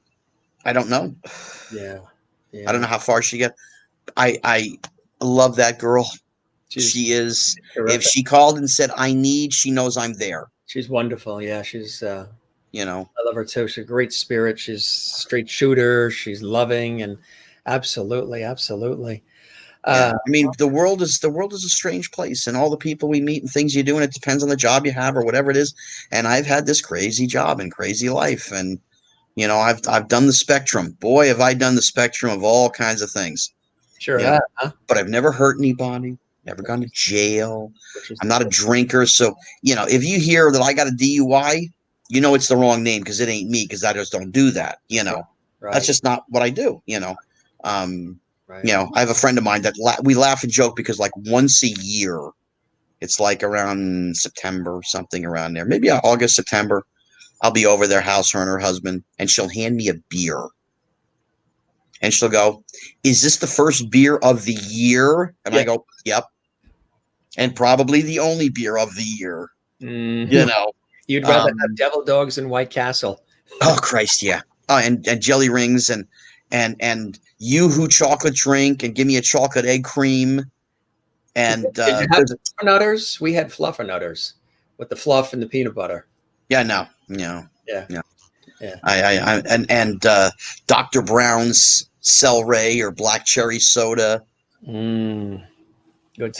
Riley in Kentucky, she loves her Ale 8, and it's not bad. It's pretty damn good. It tastes like celery a little bit. I got to have her try that. You know, cool stuff. Scott, this was absolutely amazing. Willie's back. Willie went to sleep in the Netherlands, and she woke up, and it's got to be what, 5 a.m. there? Don't know. Let's see. Well, it's 1 a.m. when it's 7 p.m. here, so it's about. That is funny. That is funny. Well, whenever you're on the East Coast or when I'm on a TV shoot out there, I'll certainly let you know. Maybe we can break bread. That'd be great to continue the conversation off air too. That'd be we got to get past this insanity that we're going through. And I feel, you know, I mean, I say I feel bad for everybody, and I'm going through it with you. Yeah. And it's just hang in there, and you know, hopefully sometime very soon we're going to see some movement on this stuff, and we're breaking records here. Okay. Reality is HIV broke in 1983, and they don't have a vaccine for it. Right. This thing is the biggest virus to hit the planet, and they're talking about 9 months later, having, you know, from January until October, that there's possibilities, you know. That 300,000 people would be gone by December. I mean, this is stuff of that only I've said this too, and people laugh when I say it because they agree. This is only something that like a Stephen King novel would have, or a Steven Spielberg movie, or a Rod Serling could have thought up. Everything that's happened in 2020, unbelievable. Could never have thought of this when we were kids doing our thing. You in New Jersey, me on Long Island. We didn't have the political divide. We didn't have the media divide. You know, we didn't have a lot of things that we have now that have added to the situation. You know, right. When you don't have support, if somebody, what Willie? Thank you, Willie, for sharing. Jennifer wants to not play. I played the flute growing up. Believe it or not, I did play the flute, but I don't play any other musical instruments at this point. I did ask that. Yeah, if you play instruments, right? I just saw it. Yeah, no. So, as most presidents have had support from the media of some kind, this one doesn't, other than Fox to some degree. No support at all. It's all been constant bash. Whatever he says, it isn't right. If he says something that's right, it's not right. If he says something wrong, we're living through an insane time. You know, and unfortunately, people don't read. They don't learn. All they do is turn on a television, and whatever their particular station says is how they live. They want their views reinforced, right? There's no, like, you know, but come to the table and have break bread and and talk it out, but nobody does that. Yeah. Yeah. I mean, you know, and it's really bad for the country as a whole. Mm-hmm. And I don't care, you know, the president lies. Every president lies. Every president lies. That's fact of life. Every one of them. But when you make it tenfold and it's just everything, it's just blasted again and again and again and again and again, it becomes the narrative. And that's where we are. Yeah. I'm not a Trumper and I'm not a liberal Democrat. I've always been in the middle. I also grew up in a house, though, where my father said to me, there's an election. Somebody gets elected, somebody goes home. The guy in the White House or the person in the White House, you may not like them, but they're there. You support them. If they do the right things, you keep them. They do the wrong things, the next time you go for somebody else. That's how this game is played. Exactly. Okay. So do I support Donald Trump? I support the presidency. That's what I support. The office. Do I love everything that he does? No. Do I like things that he has done? Absolutely. It's not all bad. I don't base it on my feelings. I base it on policy. I base it on what the country needs. You know, but it's all about feelings, you know, and that's just wrong. You know, you play on people's feelings and emotions, but you're telling them, oh, this, you're telling them that. People should figure this stuff out for themselves. Mm-hmm. You know, I don't care if it's Tucker Carlson, Sean Hannity, Don Lemon, Chris Cuomo. I don't care who it is. Read, look up stuff for yourselves, become educated on everything you can, get all the information on everything you can. That's where I come from. Learn. If you say something, you know, to somebody, you better know what the hell you're talking about. Because if you're talking through your ass and the other person knows what they're talking about, then you sound like an idiot.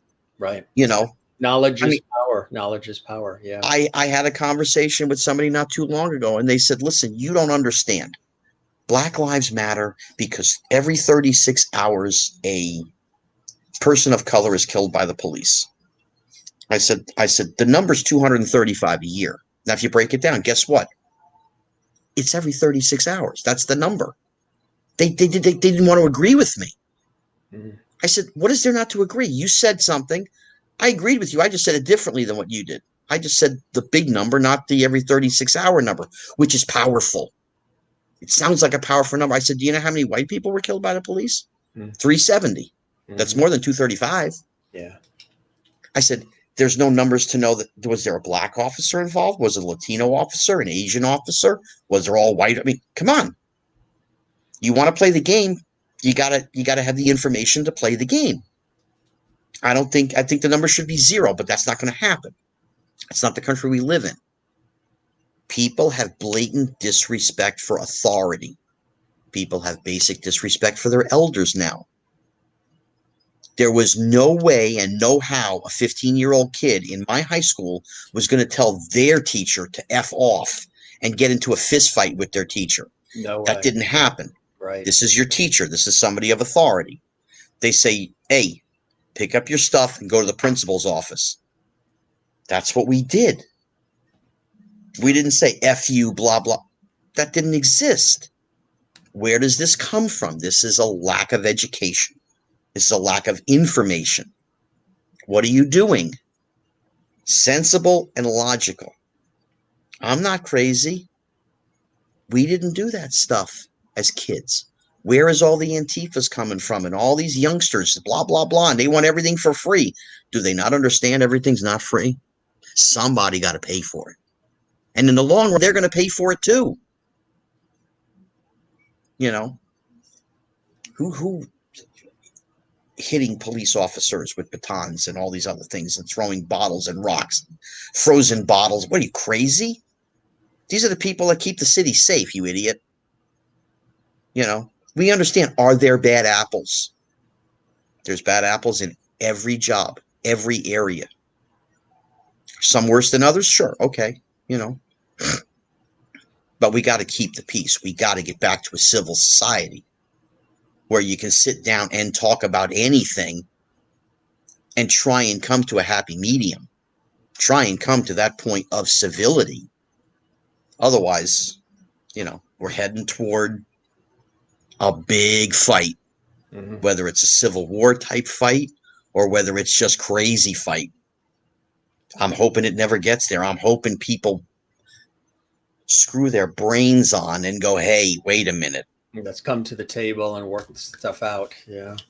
Yeah. Bring it. That's everything and everybody. Bring it together. Yeah, everybody might not get everything that they want, but at least if we can come to the table. Right now, everybody's just like this, but nobody's coming to the table. If we can come to the table and at least rationalize with knowledge and information, and then maybe we'll make some movements in whatever direction. But yeah, it's tough stuff that we're in right now. And it's up to all of us to get ourselves out of it together. We got to come together. And it's everybody having to understand. We got to understand. You want something, I want something. How do we get to this middle ground? Now, you have to be sensible and logical about everything. You can't be illogical and expect to be met halfway. That doesn't work. Yeah, it doesn't work. Yeah. You know, right. there are people in our country. Now, every country has borders. Every country has a government. Every country has laws and rules. And there are people in the United States that say there is no human life that's illegal. What school did you go to? That's not a logical or sensible comment. Get on a plane, go to someplace else. I don't care if it's Canada, Yugoslavia, Germany, Jamaica. You better have your passport. You better have it, because if you don't have it, guess what they do? They put you on the next plane back. And that's it. Yeah. And that's the end of it. We don't do that here. Right. You know, we accept people in because we're the free country and we're the ones that help more than any other country on the planet. But you have to have basic laws and rules and borders as everybody else has on planet Earth. This is not a Latino American thing that we have a southern border. That's what it's called. It's called the southern border. There's a reason why it's called a border. You know, this is your part. This is our part. No, we don't want people to come over the river and come through the woods. To grandmother's house we go. It doesn't work like that. We have legal ports of entry. You come there. Like my bubby, my great-grandma, my bubby Della came from Poland, Russia on the boat through Ellis Island and signed the book in 1897. You know? Right. Yeah. Just do it the right way. That's it. That's all we're saying. But there is no such thing as there is no human who's illegal. That's a ridiculous comment. But I hear people saying it. I'm going, where are you from? What school did you go to? Because I want to go there and I want to talk to your social studies teacher or your history teacher and go, what are you teaching these people? What book does it say this? This is what I want to know. That was a quick self-edit you did there. Yeah. What book says this stuff? This is not logical. You know? Have you expressed these feelings publicly anywhere in any public forum or anything? Too much. Other than you have? Yeah. Not too much. Not too much. A little bit here, a little bit there, you know, but it just came up in the course of conversation. Okay, fine. Yeah. But listen, are there people that are going to disagree with me? Sure, because we don't all think the same way. I get that. But I haven't said anything that's illogical. That doesn't make common sense. Right. You know, what's her name? Because she said it, and it was just like, Jennifer said, I agree Black Lives Matter. All lives matter. Why? We are all one human race. Okay? Yeah. Love and respect each other. That's so true. Love and respect. Okay? Now, we are all getting bombarded with stuff on a daily basis. Okay? Yeah. I believe everybody matters. All people in the United States, together we stand, divided we fall. Linda, no shit. You are right on the money. Absolutely. You know, everybody matters. That's in our country. I don't speak for the whole globe. You know, I believe that there are human beings on the planet that don't need to be here because their job in life is to kill people. Their thing is, oh, we hate the Jews. We're going to kill the Jews. We're going to destroy Israel. No, those people don't need to be here. They don't respect human life. I don't have to respect them. Again, this is just how I think. I don't think there's anything wrong with it. Maybe I'm just an old school asshole. Maybe that's what it is. I don't know. But people in our country, it takes decades to change the way people think and feel. This is our history. Nothing is automatic because we all think differently.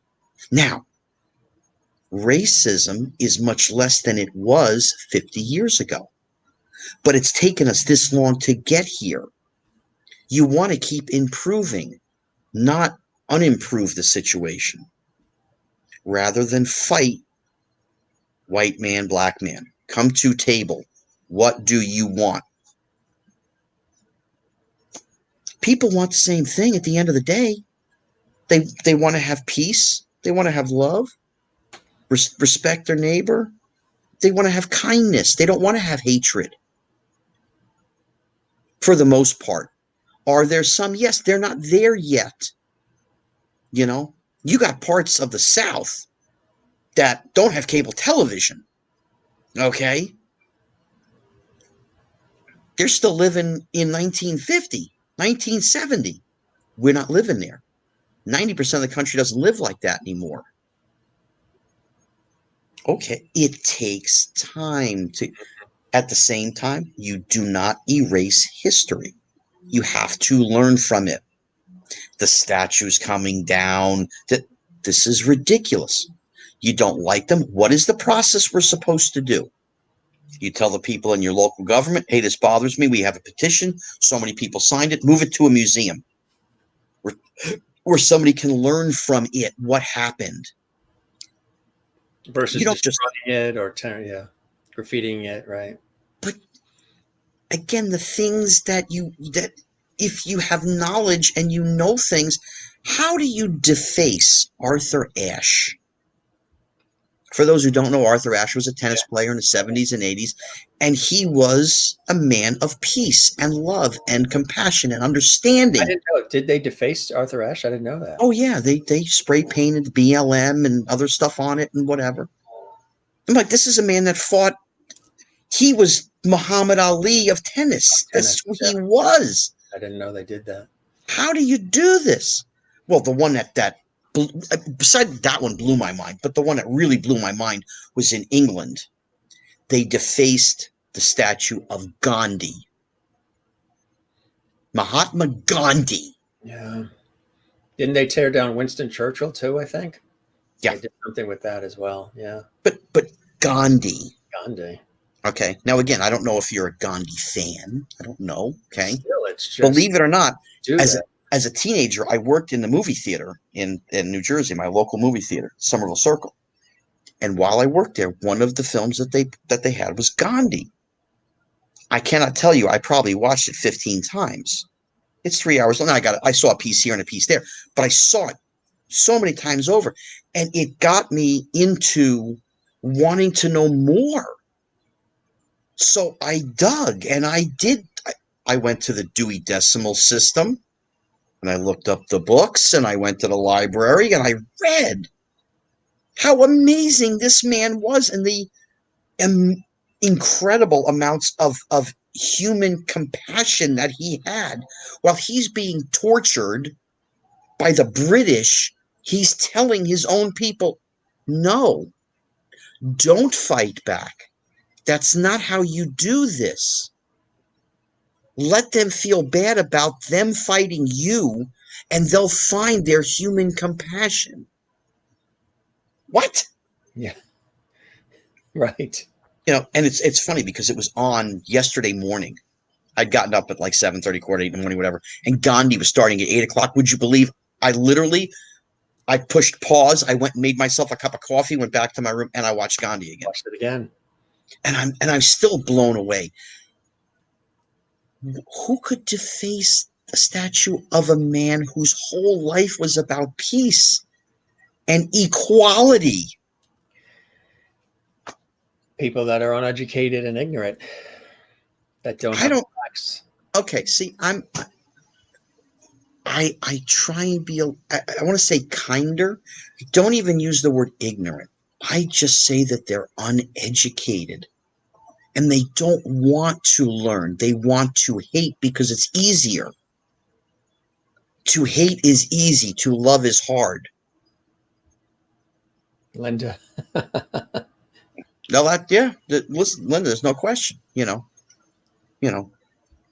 youth of this country. And I don't see a lot of 30, 40, 50, 60-year-olds out there trying to pull statues down. There's a few, granted, but there's not very many. There's none in Antifa or any of that other stuff, These are young kids who just don't get it and don't understand because all they want is free shit. They wouldn't even know what they were doing when they're doing it.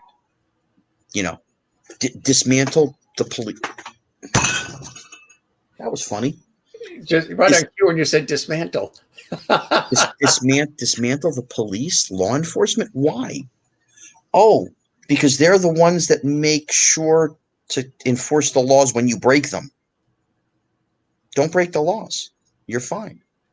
I've never been arrested in my life. I made it this far. Because I'm a saint? No, I'm just not a moron. I'm just not an idiot. Just don't break the laws. That's simple. You'll never have a problem. Be respectful, civil. Again, there are certain amount of police officers that are not that great, and they need to be taken care of. They need to be, taken off the desk, put back on a desk job or whatever. They need to take the training and whatever it is. Okay, I get that. But it's not the majority. It's the minority. It's a tiny bit. When you look at the fact that there's 375 million 911 calls in any given year, 375 million 911 calls. Yeah. And we're just going to add them up. Right. There's 600 people killed by police in any given year, approximately there. And it's just about that number out of 375 million maybes, 911 calls for whatever reason.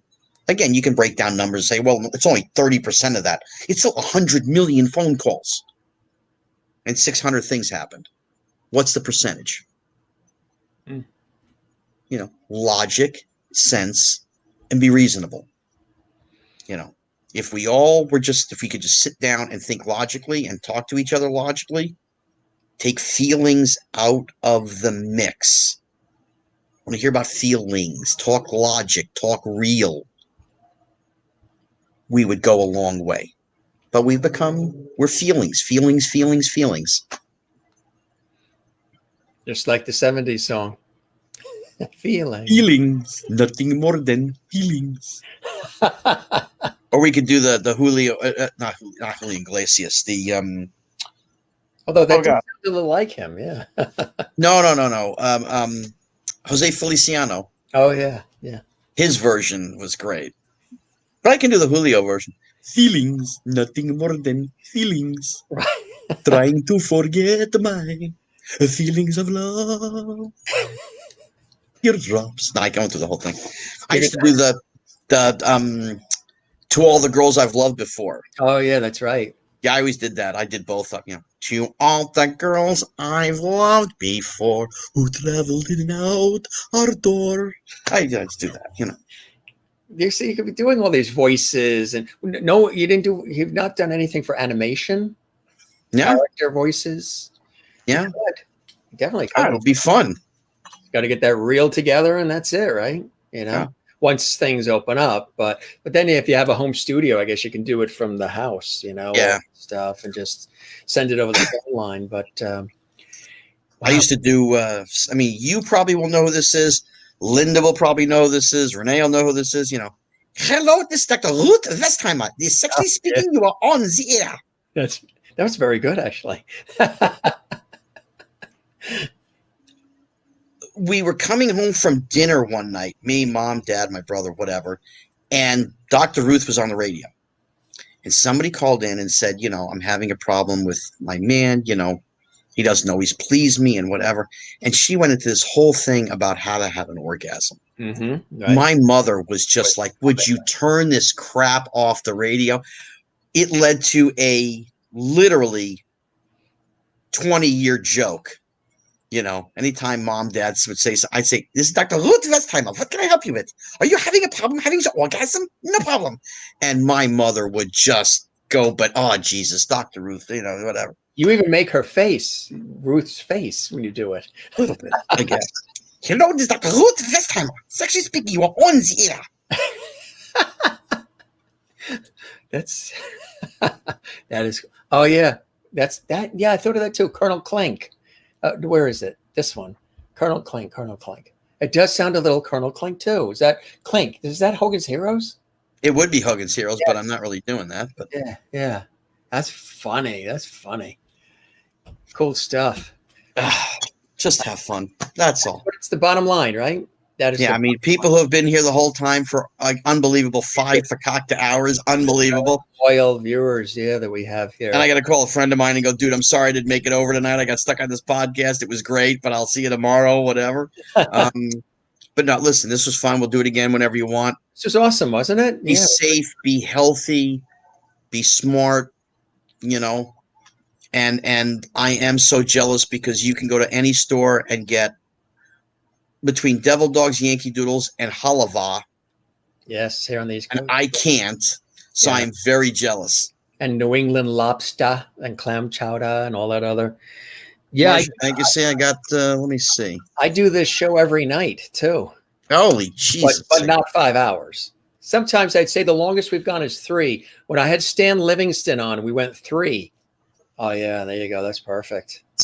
And that's the, I got to see where Deal. my Air Force One coin.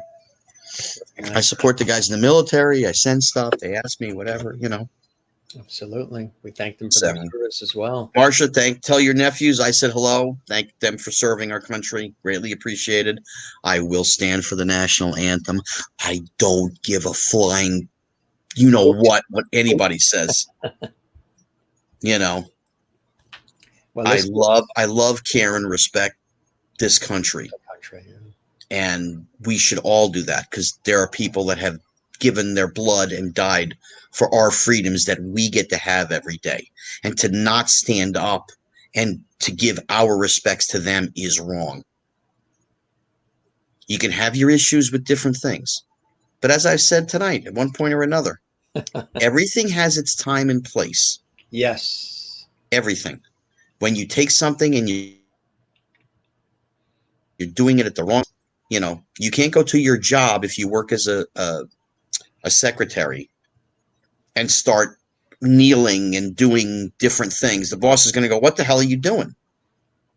Oh, well, I think this. Well, that's not what we do here. This is what your job is. You come to work, you do your job, you go home. And we've got sports personalities and entertainers, and they're just all over the place.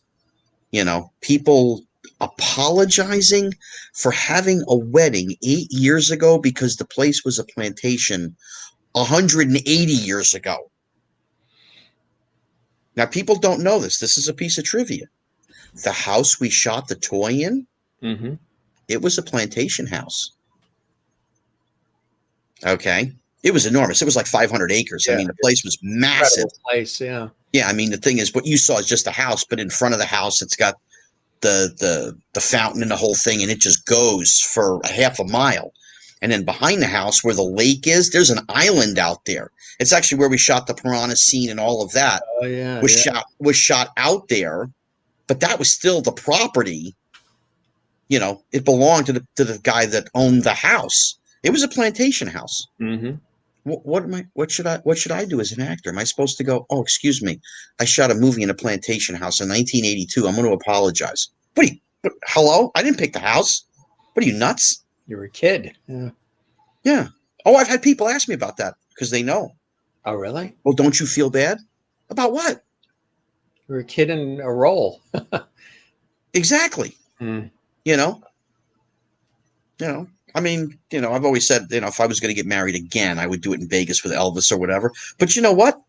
I'd probably go to Baton Rouge And I know the people that own the house now. The original owner sold the house. So there's new people that own the house. And I actually went there and met them. Literally knocked on the door because I knew how to get into the house. Because it's all, it's all fenced up and all that. But I knew how to come through the servants' entrance. And went there and literally knocked on their front door. And the wife was like, "Excuse me." I said, "Hi, how you doing? This is who I am." She said, you talk to my husband." And then the husband came out and I introduced myself. He said, "Of course you are. Oh my God, that's so cool. Yeah, I heard they made the movie here. Come on in." Come on in. So there's the new thought of the day is to, if I ever get married again, to get married there. I'd get married at that house in that backyard. And I would never apologize for it. There's no reason. How many owners of that house has there been? What are you saying? The seventh person after the person is supposed to apologize for the person 7 people ago owned the house? Because? Mm-hmm. I salute all of them, Jen. That's it. Good people. Good people. Well, Scott, thanks for being on the show, the Jim Masters Show Live. And I'm sorry that we didn't have much time to chat, This was, I know we had all those commercial breaks and then all those calls. I forgot to mention, when we set this all up, we did this as a collect call. Is that okay? We don't even have that anymore. It's all gone, right? Collect call. Right. Even that's gone. Person to person collect call from. Yeah, that's right. Don't answer it. It's a collect call. It's going to cost $10. This was really cool. It was really an honor and a pleasure to have you here. And you're welcome back anytime. And I hope when you are on the East Coast, New York area, or I'm out to LA, we do get together. It'd be cool to do that. And I'll see you on Facebook, friend you on Facebook too, and everything. And it was this way we'll get each other's number and all that kind of stuff. It was really a pleasure. And all this time, we really covered a lot of really cool topics. Your career, your childhood, the people you've worked with, what the industry. Linda wants us to keep going. That's because Linda probably already ate dinner. I was going to say, we started this yesterday, your time. Linda, are you buying? She'll send over 10 White Castles. Don't worry. 10 White Castles. How many for me and how many for you? I'm an equal opportunity guy. I'd split them with you. So 5 and 5. Okay. Yeah. I might then go back up to the counter and get 5 more, but that's beside the point, All right, my friend. It was a pleasure. I tip my hat to you, and thanks for all the time. And thank you for doing this. Yeah, it was great. I figured this was going to be an hour. What the hell did I know? That's what everybody says. Yeah. No, I like to, I roll as long as the guest wants to roll. And because on, my professional work on television, radio, we usually don't get to go this long. Everything is more compartmentalized. And, even because I work with public television too, very comprehensive. That's a cool one there. Let's see that one. We'll put that up on the screen here. Very comprehensive coverage of them on a multitude of topics. Thanks to Scott and Jim for this conversation. Jim, like I said before, you give the gift of time. So did Scott, discussing real life issues that matter. We must unite and make a better new normal. I am still here, but just didn't comment lately. Cool stuff. Jennifer wants to sleep over. Christine, what is a new, better normal? A better new normal. I want normal. I don't want a new normal. That's not what this is. This is a inconvenience, a speed bump. We're not going to be doing this shit forever. That's just not how it's going to work. It'll be a little bit of time, and then all of a sudden it'll just get back to life as we know it. But it's going to take a little while. There's no question. I was going to say, if y'all got concert tickets, y'all ain't going to be going to a concert in an arena for a while. Right. That just ain't going to happen. All the venues, Broadway's closed, everything's shut. Right, exactly. Well, yeah, I mean, you got a lot of people in a little space, and that's tough, and that's until there's something circumstantial that's monstrous that will take care of a lot of this. They're being safe than sorry, because a lot of them are already sorry. But again, when you hand something to the general public and you say, This is what we are strongly suggesting to do for the betterment of society so people don't get sick. When you tell them that, and you have yo-yos, bananas, and idiots, oh man, it's bullshit, man. We talk, they got. This is the society we live in, and people disregard older people's words. I think anybody over 30 really understood this a long time ago. I'm sure there was a small percentage that didn't, but the majority did. Mm-hmm. Right. But, I don't believe that we should be out protesting in the streets right now. During this. I'm not saying I don't agree or disagree with what they're doing. I'm just saying we got to get rid of this thing, and the way to do it is not to do that right now. Social distance, be safe, mask, this, that, the other thing. Get it passed. Once we get past this thing, then you're more than welcome to have at it and do whatever the hell you want, as long as you're not rioting, breaking windows, firing, creating fires. That's not legal. You want to walk up and down the street, walk up and down the street. I don't care. Jennifer, I try and be sensible and logical. That's it.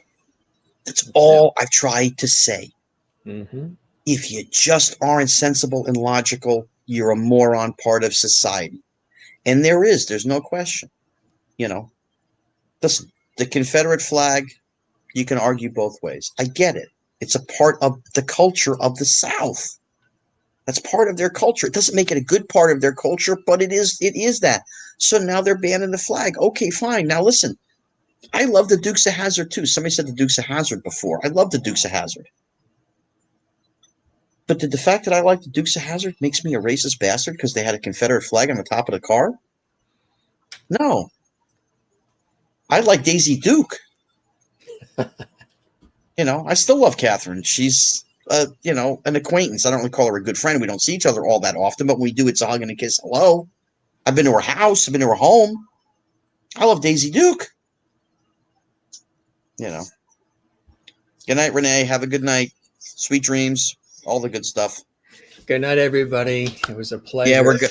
You're going to go to bed in 5 minutes, and I'm going to go get myself something to eat. And I'm going to eat too. Are you kidding me? With all this conversation of food, I'm hungry. Whoa, hop. 17 Mott Street in Chinatown. It's three blocks south of. Starts with a C. Give me the name of the street. Chelsea? No. East West. And it starts with a C. Oh God. Not Houston. What's the other big street? Going east-west. Yeah, Lower Manhattan. You come out of the Holland Tunnel. You come through the Holland Tunnel, and you get on. Yeah. You're gonna make me do it. I'm gonna do it. Hold on. You gotta Google. 17. Oh no, I know the address.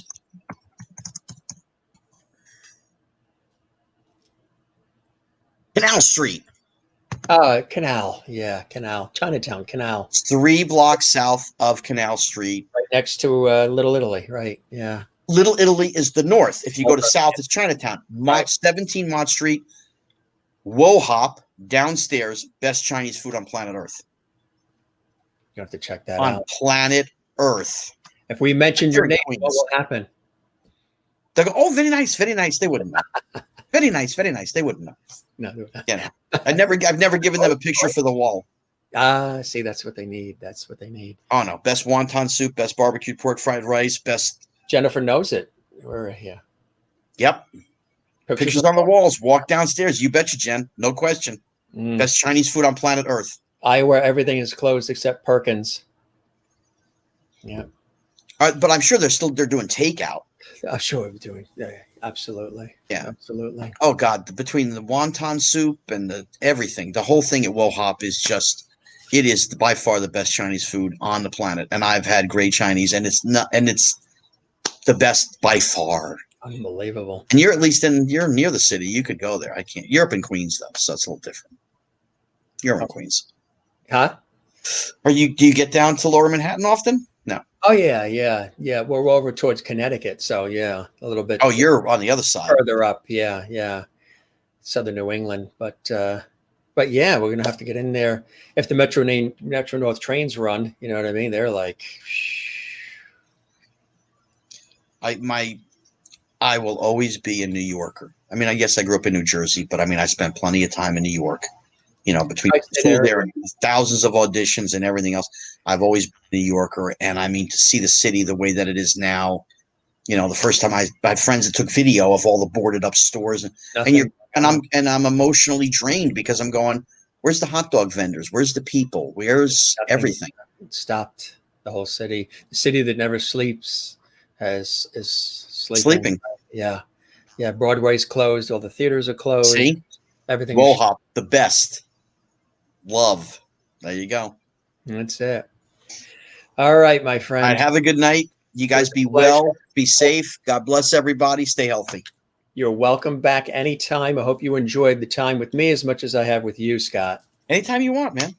Find different sets of questions. You don't have to give me a 12-minute intro the next time. Just say I'm coming on the show and that's it. They know you now. Yeah. That's it. No, I could come on whenever you want, man. This was great. We could talk sports, entertainment, wrestling. I don't care. Movies, television, politics. I don't give a shit. Craziness of life, right? Yes.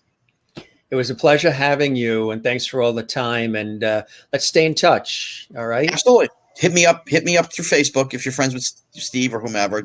Yes, you got it. I will. I'll send the request and all. You get some food. Oh yeah. I shall, and our trains will meet again. Sounds good. Thanks for all the time, Scott. It was terrific. All right. You be well. Stay healthy. I'm easy. That's Take care. You got it. Bye, everybody. Thanks, Scott. That was amazing. Did you take notes? There's going to be a quiz tomorrow. Maybe I'll do a pop-up. I don't know. I don't think I'll be doing a pop-up tomorrow. I think I've done the pop-up today. It is 12:26 a.m. here on the East Coast.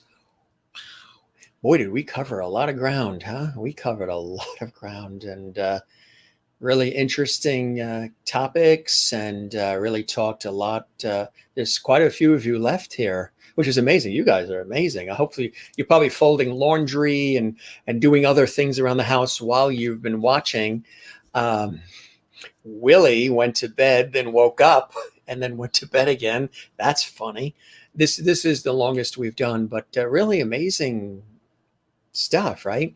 And as Scott said, everybody has their own opinions and their own thoughts about things. And, you have your opinion, he has his opinion, I have my opinion, everybody has. The key is just everybody coming together. I'm a big believer of everybody coming together and, inspiring and positivity and empathy and kindness and reasoning. So, that's yes, Linda. Yes. Willie asked that earlier. They're like, he's tired. Yes. And we're going to eat. The dinner is in the room over there. And, but it was cool, wasn't it? It's, just to do, I want to show you one thing before you go in reference to the movie Christmas Story. I got a chance actually to go to the house. That's the house there. For all of you Christmas Story fans, it's in Cleveland, Ohio. And I happened to be on a TV shoot. I was on a television shoot for something unrelated. It's about a year ago. And the people that I was with, who are from Cleveland, said, we want to take you to the Christmas Story house, A Christmas Story. So we went, and that's the actual house there. And it was very, very cool. So for those who left the show and went to bed or whatever, hopefully they'll see these in the archive. Maybe I'll show this on another night, maybe around the holidays or something. I have posted these on Facebook, but we got a chance to visit that's the actual house that was used for A Christmas Story. which of course Scott Schwartz was in. And it's a cool place, and it's actually a museum in Cleveland, Ohio. It's the actual house. We got a chance to visit it, and it's all restored. And it's in a regular neighborhood, sort of like a blue-collar industrial neighborhood, and it's right there. And there's a museum right across the street. See, it's in a regular neighborhood, and that is the house that was used. And yes, it has the lampshade with the leg right in the window in the living room. I don't know if you've ever been to the Christmas Story house, but it is a place you can visit. You can go inside. They have tours. And then across the street, there's an actual museum as well. And there's the house again. Some of the inside shots, the bedrooms. You may remember from the actual movie, the living room with the lamp and that lampshade, the leg lamp, the kitchen as well. There you go. And of course, the family, you remember from A Christmas Story as well. Mm-hmm. And again, the house, and we got a chance to tour it, and it was really, really cool. So really amazing to see that fantastic house there in Cleveland, Ohio. That's where it is. We thank our special guest, Scott Schwartz. He shared a lot of his life, very open, very expressive, very enthusiastic, and touched upon a lot of different things that mattered to him, and a lot of different viewpoints and a lot of different thoughts that he had that he wanted to share. So, and of course, we talked about his career and his upbringing and the people he's worked with and the people that have meant a lot in his life. And there he is, the then and now, and a couple more pictures just to review here. He talked about his extraordinary love for and relationship and respect for Richard Pryor, and his incredible relationship. There's when he was in that Cheetos commercial, and there's a lot of commercials when he was a kid. And then some other things. There was Kidco, and definitely a cute kid, right? There he is there in that as well. And a couple more if you didn't see that. There's that famous picture in A Christmas Story where his tongue got stuck on the pole. And of course, the legendary Jackie Gleason and Richard Pryor. And there is Scott with Richard Pryor as well. And of course, The Toy, phenomenal movie. And A Christmas Story. And of course, he was in this TV movie with Liza Minnelli. He was in the After School Specials, taking a look, again, just reviewing. And then he's doing the Quarantine Bunch, which is with a lot of the child actors as well. And then some other things we had talked about as well, some projects that were happening. This one is in the works now. This was with Robert Reed and Michael Leonard. This one as well, and TV 101, and just a whole host. And then, of course, being involved in a minor consideration, which helps those who are up and coming in the business. Started, of course, by another TV star and child star, the incredible Paul Peterson. And there he is when he was on the Donna Reed show as well. Cool night, really interesting night. I do, for those of you who are still hanging out, we've got an amazing guest tomorrow night. We won't go as long tomorrow, of course. However, Dreama Denver, she's extraordinary. She is the wife of Bob Denver, who was Gilligan on Gilligan's Island. She's also a wonderful actress, a writer.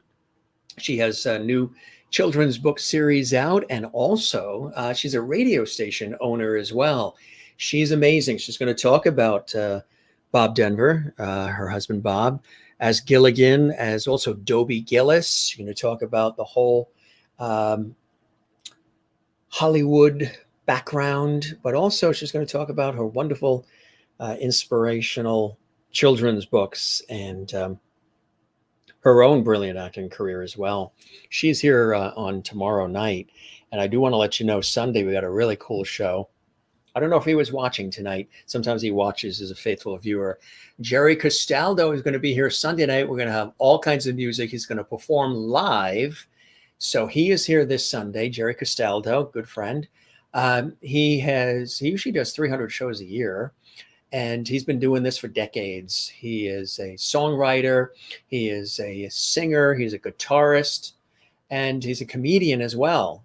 So it's going to be a really cool night. That's this Sunday, if I'm not still sleeping, this Sunday, 7 p.m. Eastern, 4 p.m. Pacific. So Dreama Denver's tomorrow night. Jerry Castaldo is on Sunday. And then Monday, a brilliant actor and composer and writer, Jerome Brooks Jr. is going to be here on Monday night. Now, again, if you're watching this in the archives, none of what I'm saying matters. You could probably see all of these guests in the archives at Jim Masters TV. But for those that are watching live, usually I like to give you a preview of what's coming up in the next few shows so you know. Anyway, again, bottom line for your host, Jim Masters, it's all about levity, light, love, levity, and levity. Take care of one another, regardless of your political views or what side of the fence you're on, or street, or gender, or height, or weight, or whatever. Just love one another. I say that all the time here on the show. It's an honor and a pleasure to have you on the show. It was a pleasure to have our special guest, Scott Schwartz, the actor, here on the program as well. And we'll have him back one of these days and catch up with him with some of the cool things he's working on. I always invite all the guests back, and then usually we chat and we talk a little bit more. And Christine's, let's see, you were in Ohio, never thought to visit, was in Ohio a short time. It's in Cleveland. That's where you'll find the Christmas Story house. It was really cool. It's open for tours. I didn't even think about it. I was there on assignment. I was there for a television shoot for a news magazine show that I host and anchor out of New York. And we then went to the Rock and Roll Hall of Fame. We went to this really cool Polish restaurant. These were friends that I met that happened to be there, who were friends of the people I was doing this interview with, this woman who's a scientist, and she's written 15 different books. So we were in her home interviewing her in Cleveland. And then when the interview wrapped, they took us all around Rock and Roll Hall of Fame, the Christmas Story house. And then we went to this Polish section of Cleveland, and we had this wonderful pierogies and wonderful, it was really, really fantastic. Absolutely. Glad you enjoyed. Yeah, I agree. Those voiceovers and impressions that Scott was doing were awesome. I could see him doing animated voices and impressions and voiceover work as well. And I'll have to try that restaurant when I'm in the city next. I'll have to try that restaurant. Wahop. That sounds really, really good. Very hungry. So we'll have to try that. Christine, The Toy was one of my favorite movies growing up. Scott hit the right timing to have the experience to work with the icons. He really, really did. Yes, Jerry Castaldo is on Sunday night. It's going to be a lot of fun. He's all excited. He's been promoting it, on his pages and everything for weeks. That's right. We're going to have to go there as well. Linda says, good night, Mr. Levity and everybody. Thank you for sharing. My pleasure as well. Yes, if you don't get a chance, because you've got the Girls' Night Out, I saw that earlier. Girls' Night Out, Renee. You can see tomorrow's episode in the archives at Jim Masters TV. If any of you missed any of the episodes of our series, 13 weeks. I can't believe we're going on 14 weeks. In case you're not here, what we will do is we won't do the switching of the viewer of the week until Sunday, just in case. All right, Renee? So you get to be viewer of the week 2 weeks in a row, just because we've been so busy with shows and my professional work and these conversations and prepping all the shows. I'm probably going to eat some dinner, reheat it, and watch a little TV and then hit the bed more than likely. So if you don't see me on Facebook or any of that, you'll know why. Got to get some sleep. But this was terrific. And yes, I'm standing. I've been standing the whole time. And my pleasure. Is there a plan for just an interactive viewers this weekend, or is there time with your schedule? You mean like one of those host chats Matter of fact, there was a week ago tonight, I did a host chat, right? Where it's just us talking. I know a lot of people like that. I've noticed that a lot of people like when it's just us. Again, that's what I do for a living as a television radio personality and host. I love conversing with everybody. We have a good conversation. Usually we set out to do 10 minutes and we end up doing an hour and a half.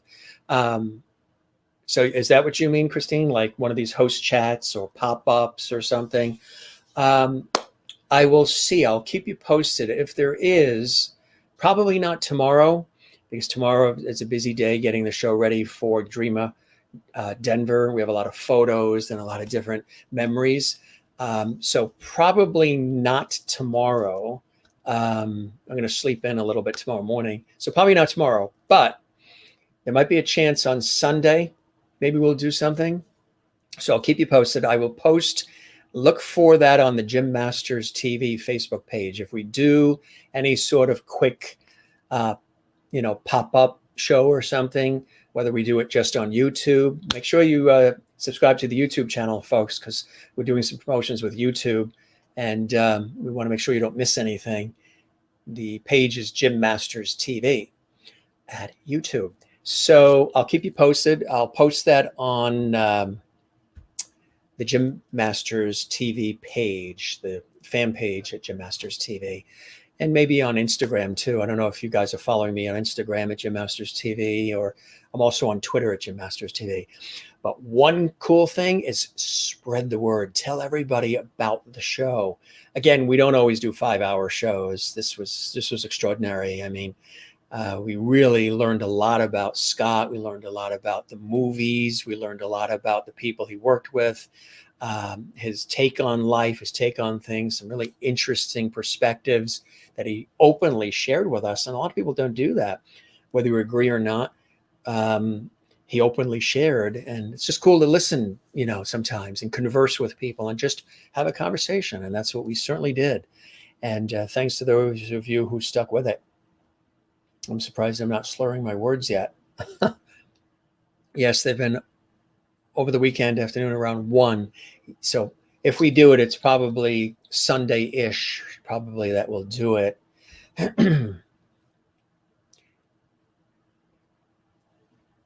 Love the night lights. I might do that over the weekend. So if you're with us over the weekend, I might do that maybe on Sunday after Jerry Castaldo's here, because we'll be doing music and all kinds of cool stuff. Because right now it's about 1:45 in the morning here. So stick with us. We'll probably do it on Sunday. I stand to watch the virtual shows and set it up because I take notes from many. I help. I usually stand up too for some reason. Yeah. Usually I don't stand this long. Eat and rest up. That is on the docket. Jim, to you and Scott, good health. Schlancha, absolutely. To those of you who stuck with us, you guys are real troopers. Even those candles behind me are still going. And those are real. Somebody asked if those were battery operated. They are the real deal. Those are, we got our money's worth with those candles, huh? Kind of Broadway, Hollywoodish. You will be here. Fantastic. So I cheer to all of you. I think George, Jeannie, and Jimmy, and Silver, they went to bed. But I will toast all of you. Don't forget to relax, breathe, be good to one another. We say this all the time. I toast to you and you and you and you and you and you and you all the time. Boy, I feel like this is Dick Clark reporting from New York with New Year's Rockin' Eve. I used to do a show that was live, 5 hours live, Saturdays and Sundays on iHeartRadio, 10 hours live. So I'm used to doing live, but we would have some breaks. There'd be top of the hour news, there'd be some commercial breaks, so you can go get something to eat or what have you. So relax, breathe. All right, you guys take care. Breathe, love one another. And as I always say, may seem goofy, Pollyanna, but what the heck? I might be the star of the show, the host and producer, but you guys are the stars as well. You and you and you and you, all around the world. Thanks for making us a part of your day. or evening or morning or whatever time it is you're watching this, live or archived. It was a pleasure having you here. Yeah, they are like magical candles. They've been going 5 hours straight, and they are real flames and real candles. All right, folks, this is Jim Masters thanking you for your time this time. Till next time, one more time, we thank our very special guest, Scott Schwartz. And it was a pleasure having you here. Hope you learned something. Hope you were entertained, you enjoyed, and we look forward to seeing you tomorrow night. Yes, I think we should submit this one for an Emmy or an Oscar, a Tony, a Grammy, a foot massage. You deserve an award for tonight, the length and time you gave, Scott, to all of us. We love it. You stayed all to the end, which is beautiful. It's amazing. I hope you guys folded laundry, dusted, ate. Would it be funny if I stayed on long enough for Willie to wake back up? She's going to be like, what the? She's going to think she's still sleeping. She actually woke up and then went back to bed. That's a beautiful statement. I've always tried to make things that way, to make you feel comfortable and at home. And I do that in my professional work. I interviewed Sarah Brightman once on public television for a national PBS special. And she had said something similar to me at the end, that I made her feel very comfortable and at ease. So she was able to express herself and emote in ways that she didn't expect to do. And this was during a live interview in a very busy studio, nationally broadcast on PBS. And it was for a special called Symphony in Vienna that Sarah Brightman, the wonderful performer, did. So I was tasked by PBS to be the person to interview her. And it was glorious. It was fantastic. It was really cool. And she was wonderful. But at the end, she came over to me and she had whispered that I made her. She thanked me for making the evening comfortable and welcoming for her, which I thought was, I've always remembered that. Good night to all of you. Lovity. Good night to you as well.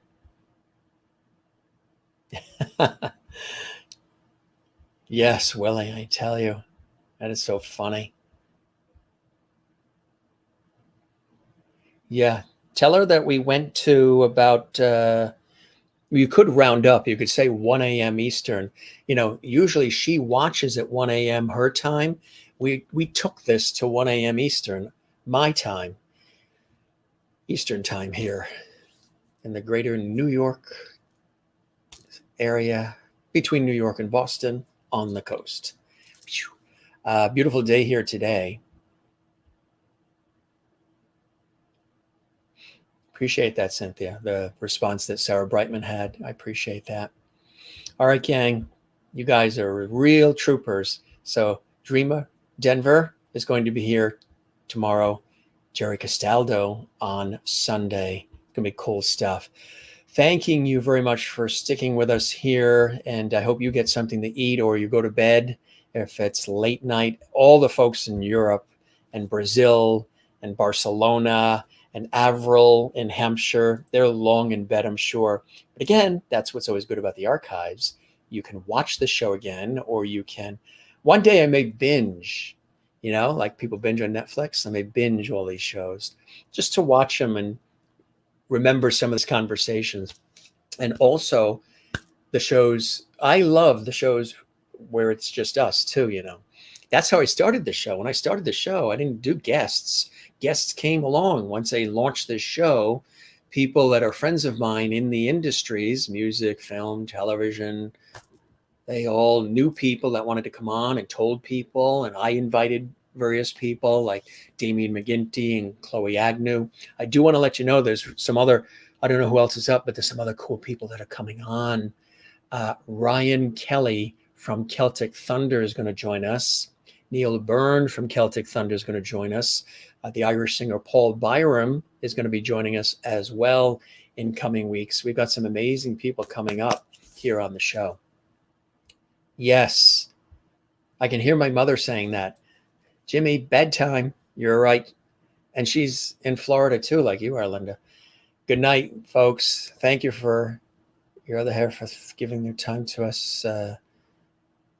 Slunche Schlute. A night to remember for sure. Absolutely. I wish I was paid by the word. Now, we just created this for fun, but we should all get an award for this, right? It's 1 a.m. Yeah. Here on the East Coast, it's just about 1 a.m. here. All right, gang, I know we say goodnight a million times in a million different ways, but we're going to say it again right now. We will talk to you soon. I'm going to rest my voice, rest my feet and my legs. It was awesome having Scott here. Really cool conversation. And we're in a lot of different directions too. Some I didn't even expect. And it was cool. So you have a good night. You take care. Be good to one another. See you in a few hours if you're here. 7 p.m. Eastern, 4 p.m. Pacific. We'll get some sleep. You got it, Christine. Exactly. All right, gang. Love you all. You're a blessing to stick around with us this long. I know my family was watching too because they love, the toy and Christmas Story and all. But I wonder if even they have. Maybe. I will check with them in the morning. I mean, family and relatives that are out of state that we're going to be watching. We will see you soon in a few hours. Thanks to everybody. You have a good night. Thanks for watching the Gym Master Show live. Don't forget to share the links, have watch parties. Tell everybody about the YouTube channel. Let's build this together. I really love when you guys do that. I mean, many of you that are here right now with us do that. You share the links, you tell everybody, you repost, you tag. It's cool stuff. I see all that. I want you to know I really see and appreciate all that work that you guys are doing to have this entertainment lifestyle talk show series grow. Or I can't wait to look at this episode when I'm 95 years old on a rocking chair with my lemonade and watch this. I don't know. Will I make the whole show or will I fall asleep? I don't know. Check back with me when I'm 95 and I'll let you know then. All right. You guys have a good night. Take care. Love you all. Thanks for being with us on the Gym Master Show, semi-live. Good night. See you tomorrow. That's a wrap. I don't have anything left to say. Do you want me to keep talking? I really don't have anything left to say. We're just about at almost 1 a.m. So that's it. Dinner. It's got to be reheated. See you tomorrow. Bye-bye.